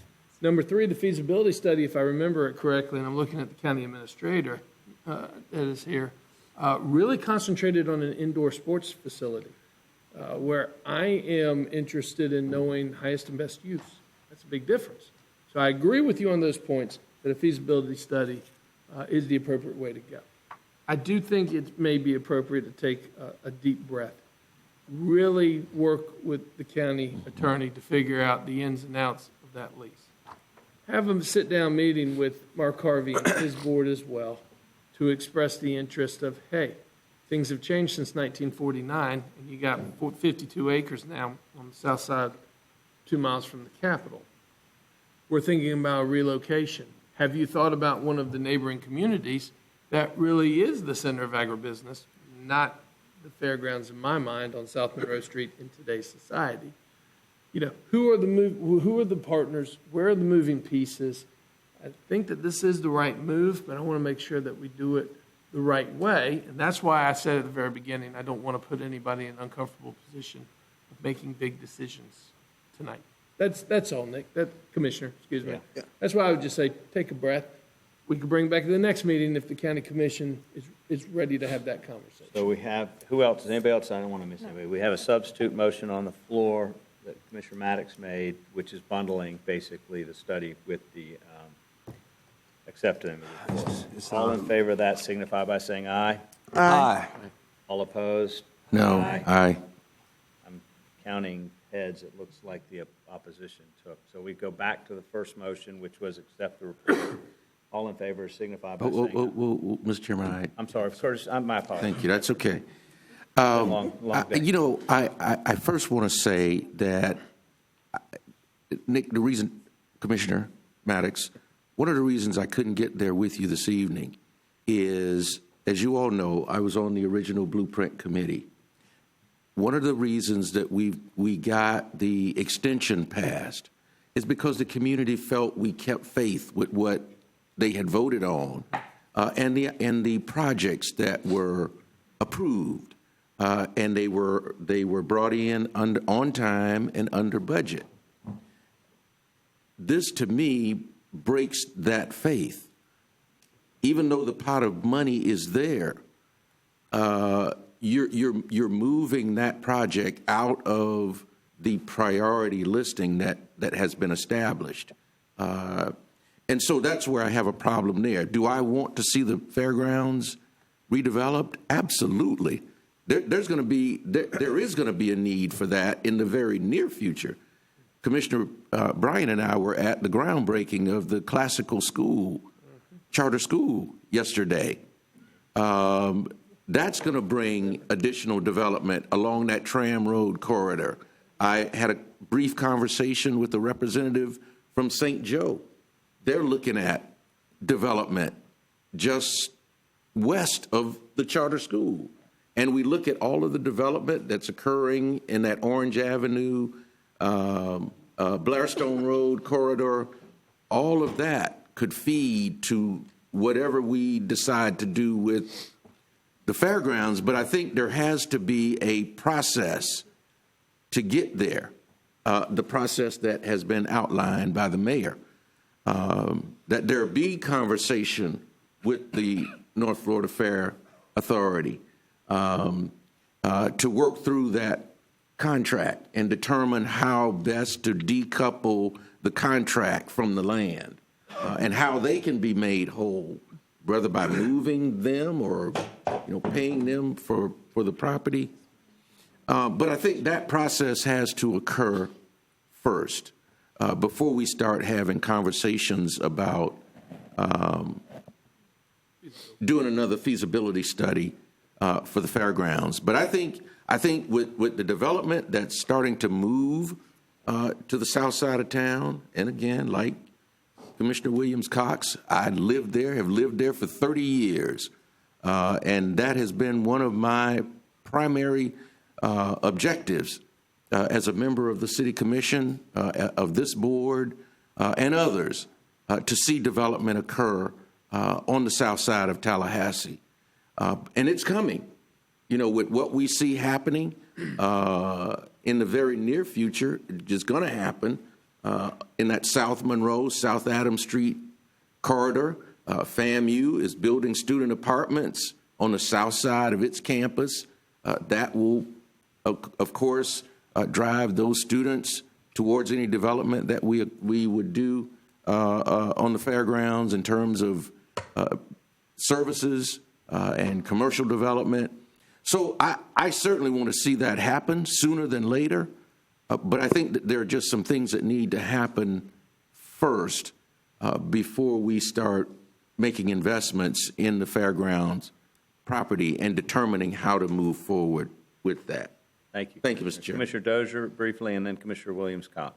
I just wanted to say briefly, I had just texted the county administrator and confirmed the study that's in our item here from 15. Commissioner Maddox, it was, and Mayor Daley, it was a full-blown market feasibility study.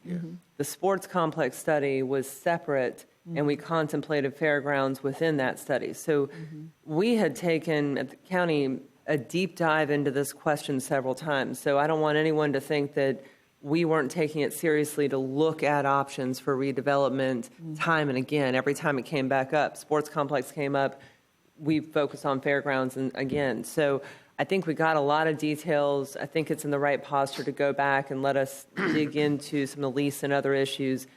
Just know that making it whole issue for the fair is going to be a critical challenge and piece of this. And I think you or someone said it a moment ago, but revenue from the property could be how we make that happen for the fair if this ever came to fruition, and that requires an investment. So thank you for bringing it up, but and Commissioner Proctor too.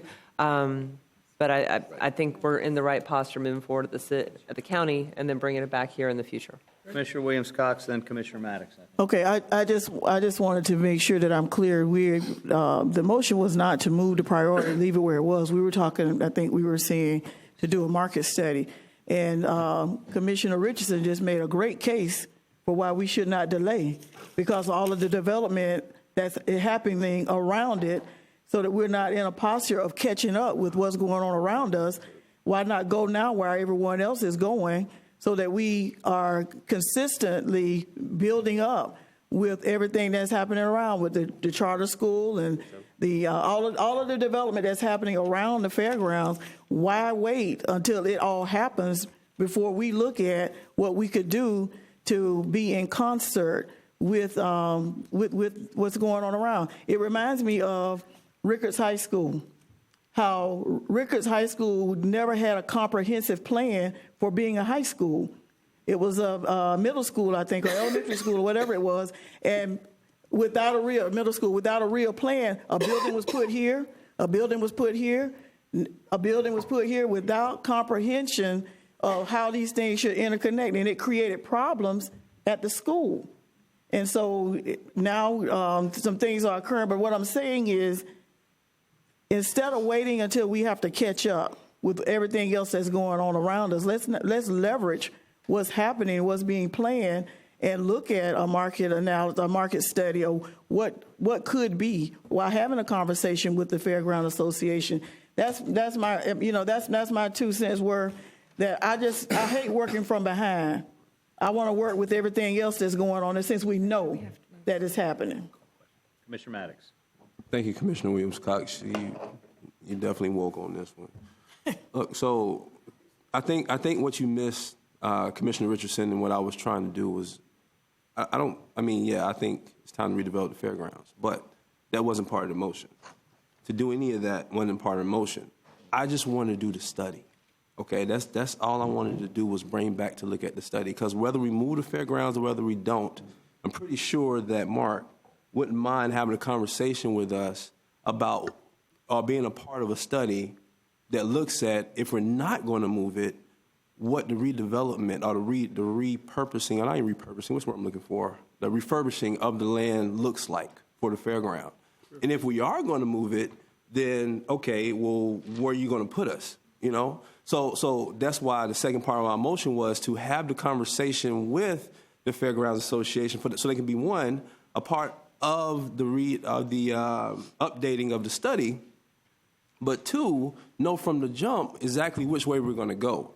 And you're right, Commissioner Williams-Cox. Nobody wants to work from behind. Look how far we've come. We're going to have all that investment on Orange Avenue, and the fairgrounds is right there. It just only makes sense right now to go ahead and get ahead, do the study, and move forward. So now what we'll do is, I guess we'll go back to the county, we'll have the conversation, and quite frankly, I believe we'll end up right back here asking for that study to be funded. So I was just trying to save time. I know that's where I'm going to be.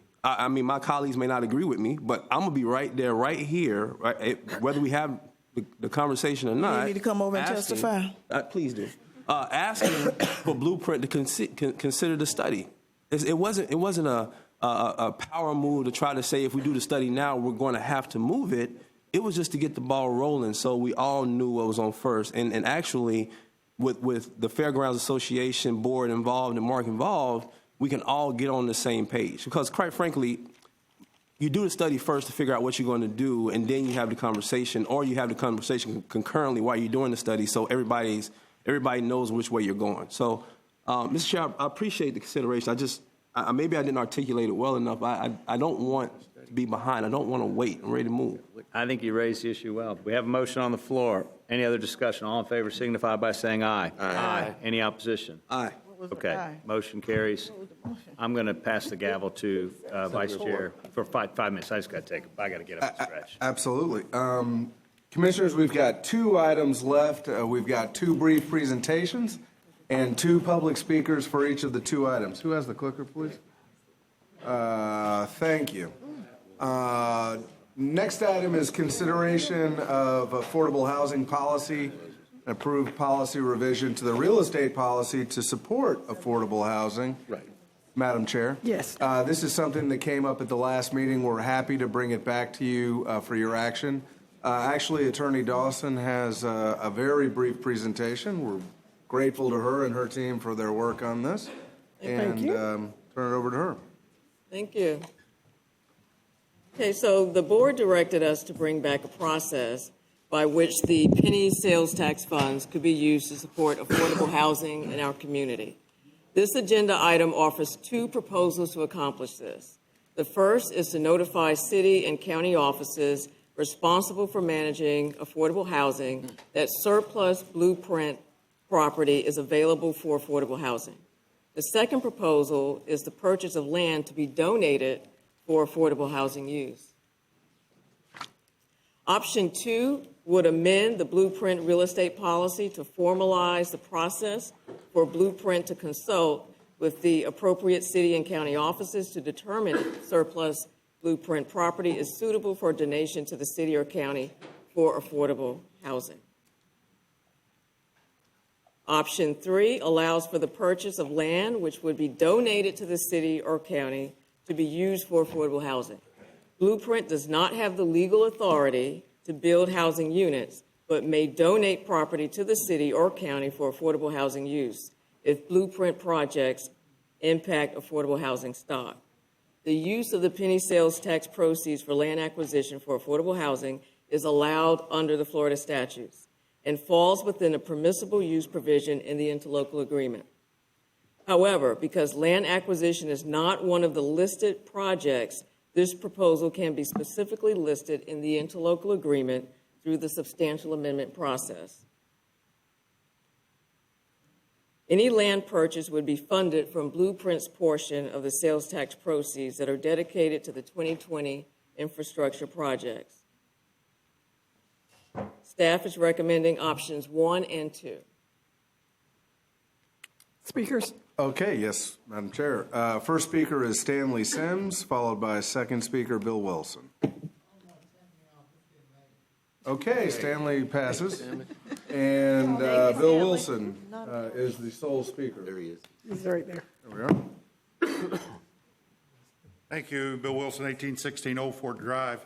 I want to thank you for moving this. I think it's a right move in the right direction with the policy. Had we had this in place, we wouldn't have had the issue with Stern and Capital Circle that we've had with the sale of those properties. The statute dealing with dealing with surplus properties basically provides for, if you make it available for affordable housing, good. If you don't and you sell it, the proceeds from that sale should be made available for affordable housing. So would suggest to you that consideration of the Stern Street and the Capital Circle properties, which were both suitable for affordable housing, that the proceeds from those sales ought to be made available by either purchase of land, if land's all you can do, or some other way of supporting the affordable housing activity in the town. We've seen some other counties that have used their sales tax money for supporting affordable housing. And option 3, which would have you amend your plan to be able to do that with surplus funds, is something we think you ought to also consider. Thank you, Bill. We're now ready for staff discussion. Oh, we have another person? No, we don't have another person, Madam Chair. We don't have a quorum present on the county side. We have two more right here. We do? We have- Okay, fantastic. Well, they're back. They're in the room. They're in the room. They're getting their steps in. All right. We're all tired. Come back. We're getting our steps in now. All right, County, we need you to warm it up. Warm it up. Come on. All right, where are we, Madam Vice Chair? I cannot. Mr. Chair. I don't see how you could. Okay. Discussion? Mr. Yes, Chair. Commissioner Dozier, and then who else? Anybody else? Mr. Chair. Commissioner Williams-Cox. Okay, Commissioner Dozier, what do you got? Thank you, Mr. Chair. I fully support options 1 and 2. I think that's a good direction. I'll do it in 1 second. I'll go ahead and make a motion for 1 and 2. There we go. There's Thank a you. motion and a second, okay. I was going to say, so it sounds like there's more agreement on 1 and 2, that if people were considering option 3, my concern there is that we don't know the budgetary impact to Blueprint. So what I was going to suggest before I made the motion was something we discussed in briefing, which I'm not sure how it would really be fleshed out, but add something to agenda items when housing stock, when houses or multifamily houses are impacted by a Blueprint project, just to have it part of our standard agenda to give us a readout on what that impact is. And just by way of keeping up to date and really thinking about the cost implications, I was thinking of that as an option for kind of an ad hoc land purchase. But I am happy with options 1 and 2 as they stand, if that's where you want to rest. I just wanted to toss out that comment. The other thing, I know we did not have a majority for the discussion earlier about Stern Street, but I want to reiterate that if we are so supportive of this item and wanting to purpose our surplus property for affordable housing, that was really my goal earlier. It was not to place blame or anything like that. It was a complicated process. There was a lot of questions, and that property could have been used for affordable housing. In this scenario, Ben, if we move forward with option 2, the Stern Street property would have first been recommended to city and county folks for affordable housing. Is that right? If this, if option 2 is approved. if option 2 is approved and Stearns were to have happened starting tomorrow, yes, we would have checked in with Shinkton and Michael Parker first to Okay. see if that was available for affordable housing. Yes, ma'am. Thank you. I think we just got a little sideways on the process earlier. That was the goal, because I believe because it went to an apartment complex, a student housing owner, the Enclave, that's who won the bid. It is not for affordable housing. So that was really my concern with that process piece. And I wanted to reiterate it here because it is germane to this subject, and I'm really, really glad we're here right now. So thank you, Mr. Chair. Thank you. We have a motion and a second. Commissioner Williams-Cox. I wanted to have a conversation from our briefing yesterday as well. We have a lot of discussion about affordable housing. We're going to eventually have to start addressing low-income housing in certain places, because you think about, you know, the Mr. Kearney with the dwellings, with the tiny homes. We've got to. We're all saying affordable housing. I've been in places where we're saying workforce housing. We're talking about attainable housing. We're talking about all kind of housing.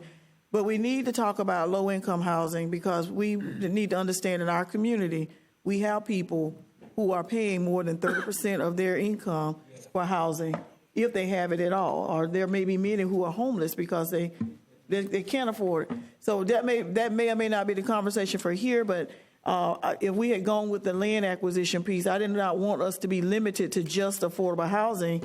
If there was some land acquisition done, that we could do some other things. And there are some conversations happening out of this room that will eventually come in this room to talk about low-income housing. So we might as well get ready for that conversation and possibly have some solutions, proposed solutions for dealing with that, because we have to understand and embrace where we live and where we are. Yeah, unemployment rate may be down, but people are still struggling, and people are still trying to make a living and need housing. So I just want to put that out there to make sure we don't lose sight, because as we're talking about affordable, we're talking about 30% of your income, but what if you have no income? You know, what's 30% of zero? All right. Thank you, Commissioner Williams-Cox. Commissioner Maddox. Thank you, sir. So, real quick, Ben, talk to me a little bit about, because this was not on the ballot. I mean, this wasn't contemplated in what the citizens originally voted for, correct? It was not. Okay.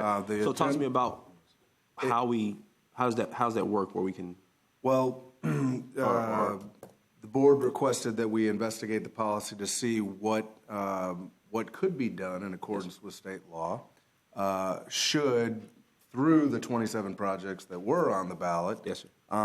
In the course of constructing those projects, we remove from the complement that exists in the community today one or more affordable housing units. We performed that. What the law states and what was presented and discussed by the attorney here, Ms. Dawson, is that you can buy land with the sales tax proceeds, but you cannot build affordable housing units.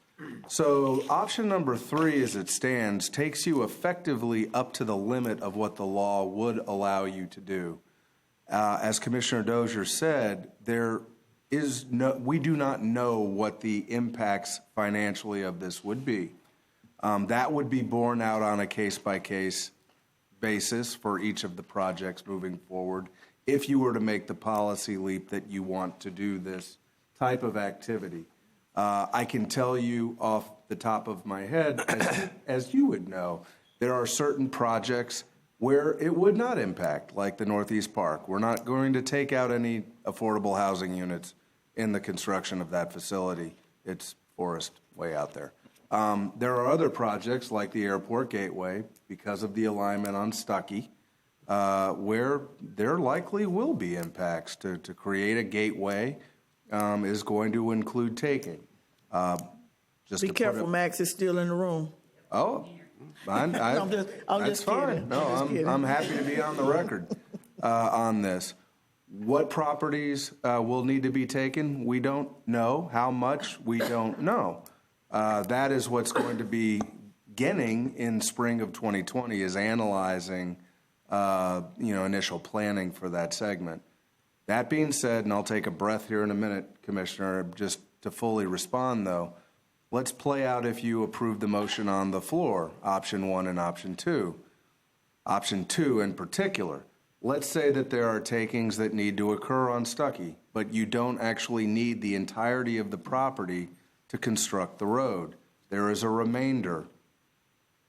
Those properties then, if you approve option number 2, would be interfaced with your affordable housing offices to see if they could be utilized rather than sold and then donated to the city or county so you could actually rebuild some affordable housing stock. I hope that answers your question. It does. I'll hold my comments. It does. I just want to make sure that, well, I was going to hold down the same. I just want to make sure that as we go down this road that we do pay respect to what was voted on and we do it in a way that does not, that's very transparent, so we don't have people come back here and say, well, you're building affordable housing with blueprint dollars, and that's not what I voted for you to do. You know what I'm saying? So it's one of those things I don't want that to be able to be said or happen.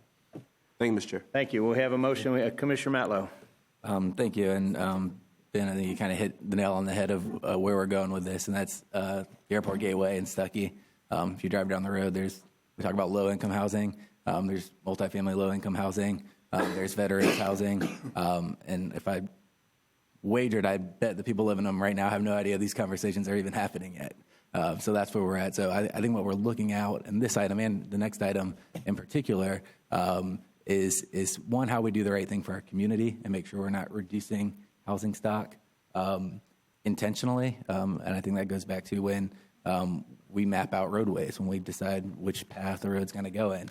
The point of this item, I think, was more to be cognizant of that fact on the front end. So when we're deciding the path of a road, we're saying, well, this is going to eliminate 75 units of low-income housing. I think that's information we need to know before we make the decisions. And as we go into the Airport Gateway, Mr. Harris from Providence spoke earlier. I do think we need to do a lot more engagement with both their neighborhood association and the people in the area who aren't on their association. We need to let the people who live in those housing know now that this is coming. So it's not when they get an eminent domain notice and they're getting relocated that they find out about this, so we can hear from them in the beginning of the process so we don't end up where we were in other neighborhoods. Thank you. Thank you. Mr. Chair, on point. I agree with what what Commissioner Matlow just said. As a matter of fact, she's not in the room now, but Leanne Boone reached out to me, and I've offered to meet with whomever from Providence wants to meet, whenever they're ready to meet. So, we're open. We're not trying to run. We're not trying to hide. But, you've got to come, and I can come to them. But the offer is out there. Okay. All right, we have a motion and we have a second. I'll just say that, Commissioner Dozier made some good points, which is, I think we go through this methodically and slowly and are very aware of any impact we have so that we can kind of try and address it and not just open our checkbook and say, well, whatever happens. But I think if everybody here agrees, we need to be cognizant of it. So, motion and a second. All in favor signify by saying aye. Aye. Any opposition?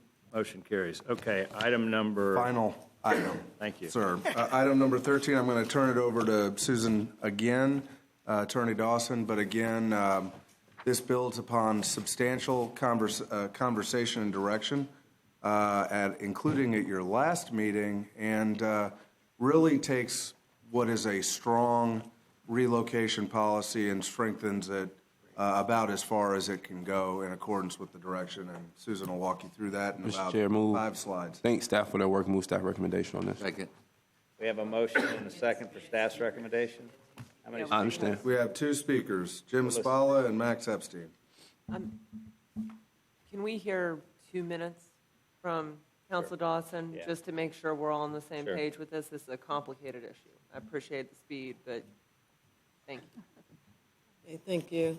Okay, so this agenda item revises the Blueprint Real Estate Policy and Relocation Procedures Manual to provide the highest level of relocation assistance and payments to owners and tenants displaced by locally funded projects. Currently, there is no requirement for locally funded Blueprint projects to follow the higher state and federal standards for relocation assistance and payments. Our current relocation assistance and payments policies are in compliance with the law. Blueprint has followed these higher levels of assistance and payments as we are required to do so for projects involving state or federal funding. The revisions in this item will apply the higher level of relocation assistance and payments to people displaced by locally funded projects. The changes to the manual and policy were drafted to match FDOT and federal relocation assistance and payments. So under option 1, the revisions increase the moving costs and payments to match FDOT. It allows replacement housing payments to homeowners to help with price differentials for replacement housing and even to help with closing costs.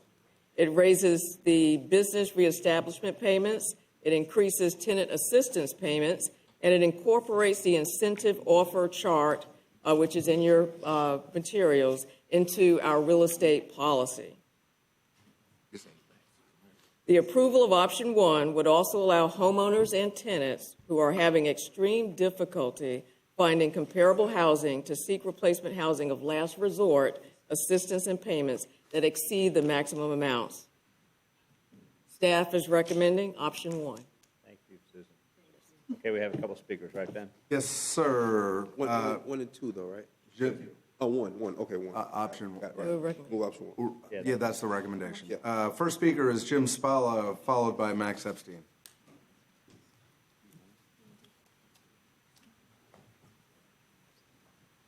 Name and address for the record, Jim. Yes, my name is Jim Spalla, Post Office Box 1793, Tallahassee, Florida, and I guess I should give my home address too, 2313 Trescott Drive. I'm an attorney. I've practiced transportation law since 1972. About half of that time, between then and now, it's been with the Florida Department of Transportation, which has extensive relocation programs. And about the other half of the time, I've represented property owners who've had their property taken, like the lady talked about what happened up in Moultrie. I've reviewed in a cursory fashion, and I'm not giving a legal opinion, I'd leave that up to your attorney, the relocation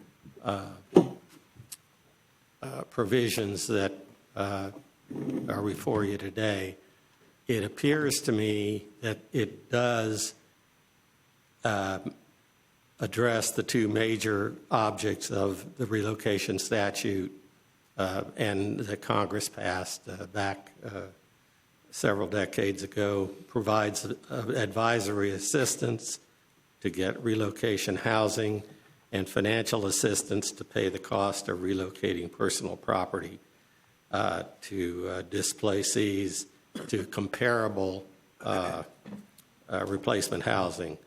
So in that respect, and I did talk with the attorney since our last meeting here, and it appears that this is headed in the right direction. So with regard to that, that's about all I have to say. I did have one colleague was concerned about whether it was discretionary on each project. I would urge you that it should not be discretionary. Every condemnation or eminent domain affects people the way that lady talked about. So given that, the second item that I do take some issue with as an attorney that's practiced on both sides is the provisions 30 seconds, sir. For the incentive offers. That's something where you make an offer based upon a percentage of the appraisals you have. I feel that sometimes it gives away money based on averages. It defeats the, it's a tool to limit attorneys' fees. Some of you might think that's good, but as that lady talked about, your citizens need that attorney's advice.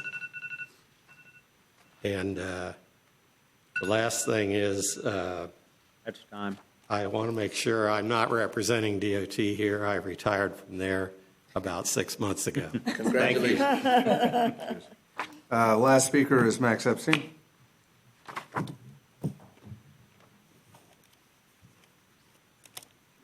Hi, Max Epstein, 1001. So I'm going to talk a little bit about real estate. Mr. Richardson, you talk about how your home, $200,000 home, is worth I don't have a $200,000. well, it's worth $400 on the north side. That's what I remember, or it was half. Anyway, I'm sorry. If you look at the amount of money that the historically African-American people that received the money in the Boynton-Still neighborhood was between $75,000 and $100,000. That's around 1/3 of the average home sale price. That is the pre-development price. If that road, I believe, that went around the neighborhood would have then brought the wealth into that neighborhood. Another thing is people in that neighborhood were paid between $5,500 and $6,500 to relocate. Some of them are homeless.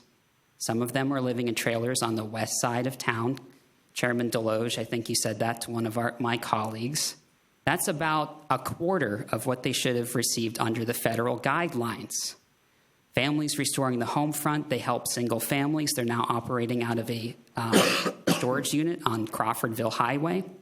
And if you go further back into the Family Way 1 and 2 segments, people only received $500 to $1,000 to relocate. This is discriminatory. Why aren't you following the federal guidelines everywhere? This does not give people a good chance, and this shorts people their money.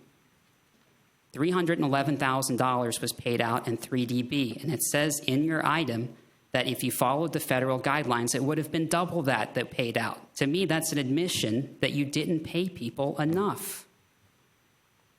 Furthermore, $839,000 was paid to the relocation consultants. Why is that? Why did the relocation consultants get 3 to 5 times as much as the people who lived in that neighborhood and that are struggling? It's not just enough that you change your policy. You should go back and give people reparations. You should give them what they deserve. This is a matter of protecting your citizens. This is important. People are struggling because of this project. and you can make them whole. It's an $11 million project. What are we talking, $400,000 or $500,000? Please do the right thing. Thanks, Max. Okay, we have a motion, I believe. We have a second, if I remember correctly. Any other discussion? All in favor signify by saying aye. Aye. Aye. Oh, I'm sorry. I think we passed the motion, though. What would you like to say? You want to weigh in? I'm sorry. Yeah, sure. I mean, I'd like to have discussion. I think it was simultaneous. You had the hand up. Okay, I'll open it back up. I don't know if I have that authority, but yeah. Yeah, and I just want to go back to, again, as we go into Providence and Stuckey, we know we're going to force people out. And two things that are important to me is, like, we guarantee legal representation for them on the front end, so they have somebody looking out for their best interests, and we give them the best opportunity that they would get under federal guidelines. I think the federal guidelines are fair. They pay the best. I don't think we need to reinvent the wheel and have a separate policy. We want to look out for people. You know, we look at the relocation procedures we have that max out at $5,200 in 42 months. That's $125 a month. We know when we're relocating people who are paying $300 or $400 a month currently in rent, they're not going to find a place for only $125 more a month. So I just want to make sure as we set these policies, we're looking at the real world impacts of where people end up 42 months from now, and we're making sure we're consistent with what, not trying to make a whole new policy for what we're doing, but we're consistent with federal guidelines, and we're giving them legal representation. So and I'll turn it over to the attorney to speak to those, because the federal there's a lot of FDOT comparisons, but less on the federal side and guaranteed representation. Yes, Commissioner. Just to be clear, Chapter 73, which is the eminent domain statute, Florida statute, does allow for homeowners to have an attorney, and their fees are paid, you know, when matters are resolved and settled. As far as the tenants are concerned, there is no obligation to compensate them under law. There is no obligation to provide counsel for them. They're certainly free to do that on their own, but there is no legal obligation for the state, the city, the county, Blueprint, or anybody else to pay for their legal fees. I understand there's no legal obligation. I'm just thinking it's the right thing to do when we force somebody out of their home to make sure they have somebody representing their best interests. So it would be. Mr. Chair. Yes. On point. Commissioner Williams-Cox. Commissioner Matlow, I don't like that word force because no one's going to make them leave without some compensation for that. So we might want to, I would say that differently. But the other part of it is because I had a friend who lived in the Boynton Steel area. She was a renter. The owner worked with her to help her relocate. They didn't put her out. She didn't have to pay rent or anything while she looked. I think that it's incumbent upon owners, if this becomes an issue, and the owners are entitled to legal representation, they're entitled to some compensation. I think it's incumbent upon the owners to work with their tenants. Being a property owner with tenants myself, you work with those tenants to make sure that they're not homeless and that they're not put out until such time as they can find suitable places to be. Because if we did anything more than that, where would the money come from? Where is that allocated that we would do that? And attorney fees, attorney fees can become exorbitant amount of money. So if we don't have a pot of money set aside to do that, but we do have something we can do with the owners, the homeowners, then let the homeowners and the tenants work that out about how, legal representation is my thought. Yeah. Commissioner Dozier. I was just going to say, I think Commissioner Williams-Cox, you make a really good point about the costs associated with this. The tenants issue is just a challenging one. If we're looking at a multifamily, I don't think we can get to representation for every single person. But not every landlord is like you or your friends down in Boynton Still. So in the future, I think we could explore options of a mediator or some kind of support They've got a lot of programs in the courts. They've got a lot of people certified to do this on family law issues and other things. We've got a lot of great organizations. I think we could explore other options to give people help in understanding pretty complicated matters without getting to attorney fees. I like the goal, but I think it's challenging. Sure, I don't want to step in. Yeah, no, just, add to that. I think, the reason those things are offered is not so we get into long legal battles. The reason they're offered is so your first best offer is a good offer and it's accepted, so we can skip the long legal battles. A lot of those fees are based on what the difference is. I don't think anything really pulls us into a long protracted legal battle. It just more ensures that we're giving a first offer and they have somebody to ask that's not the person offering them what's happening. And Mr. Chair, if I could go back to that on point, there are also, if they are eligible, legal services in North Florida can be used to represent them, but it requires them to reach out to get that help. We can connect people. Yeah, We raised a lot of Ben, money you for wanted to them weigh last in on night. that?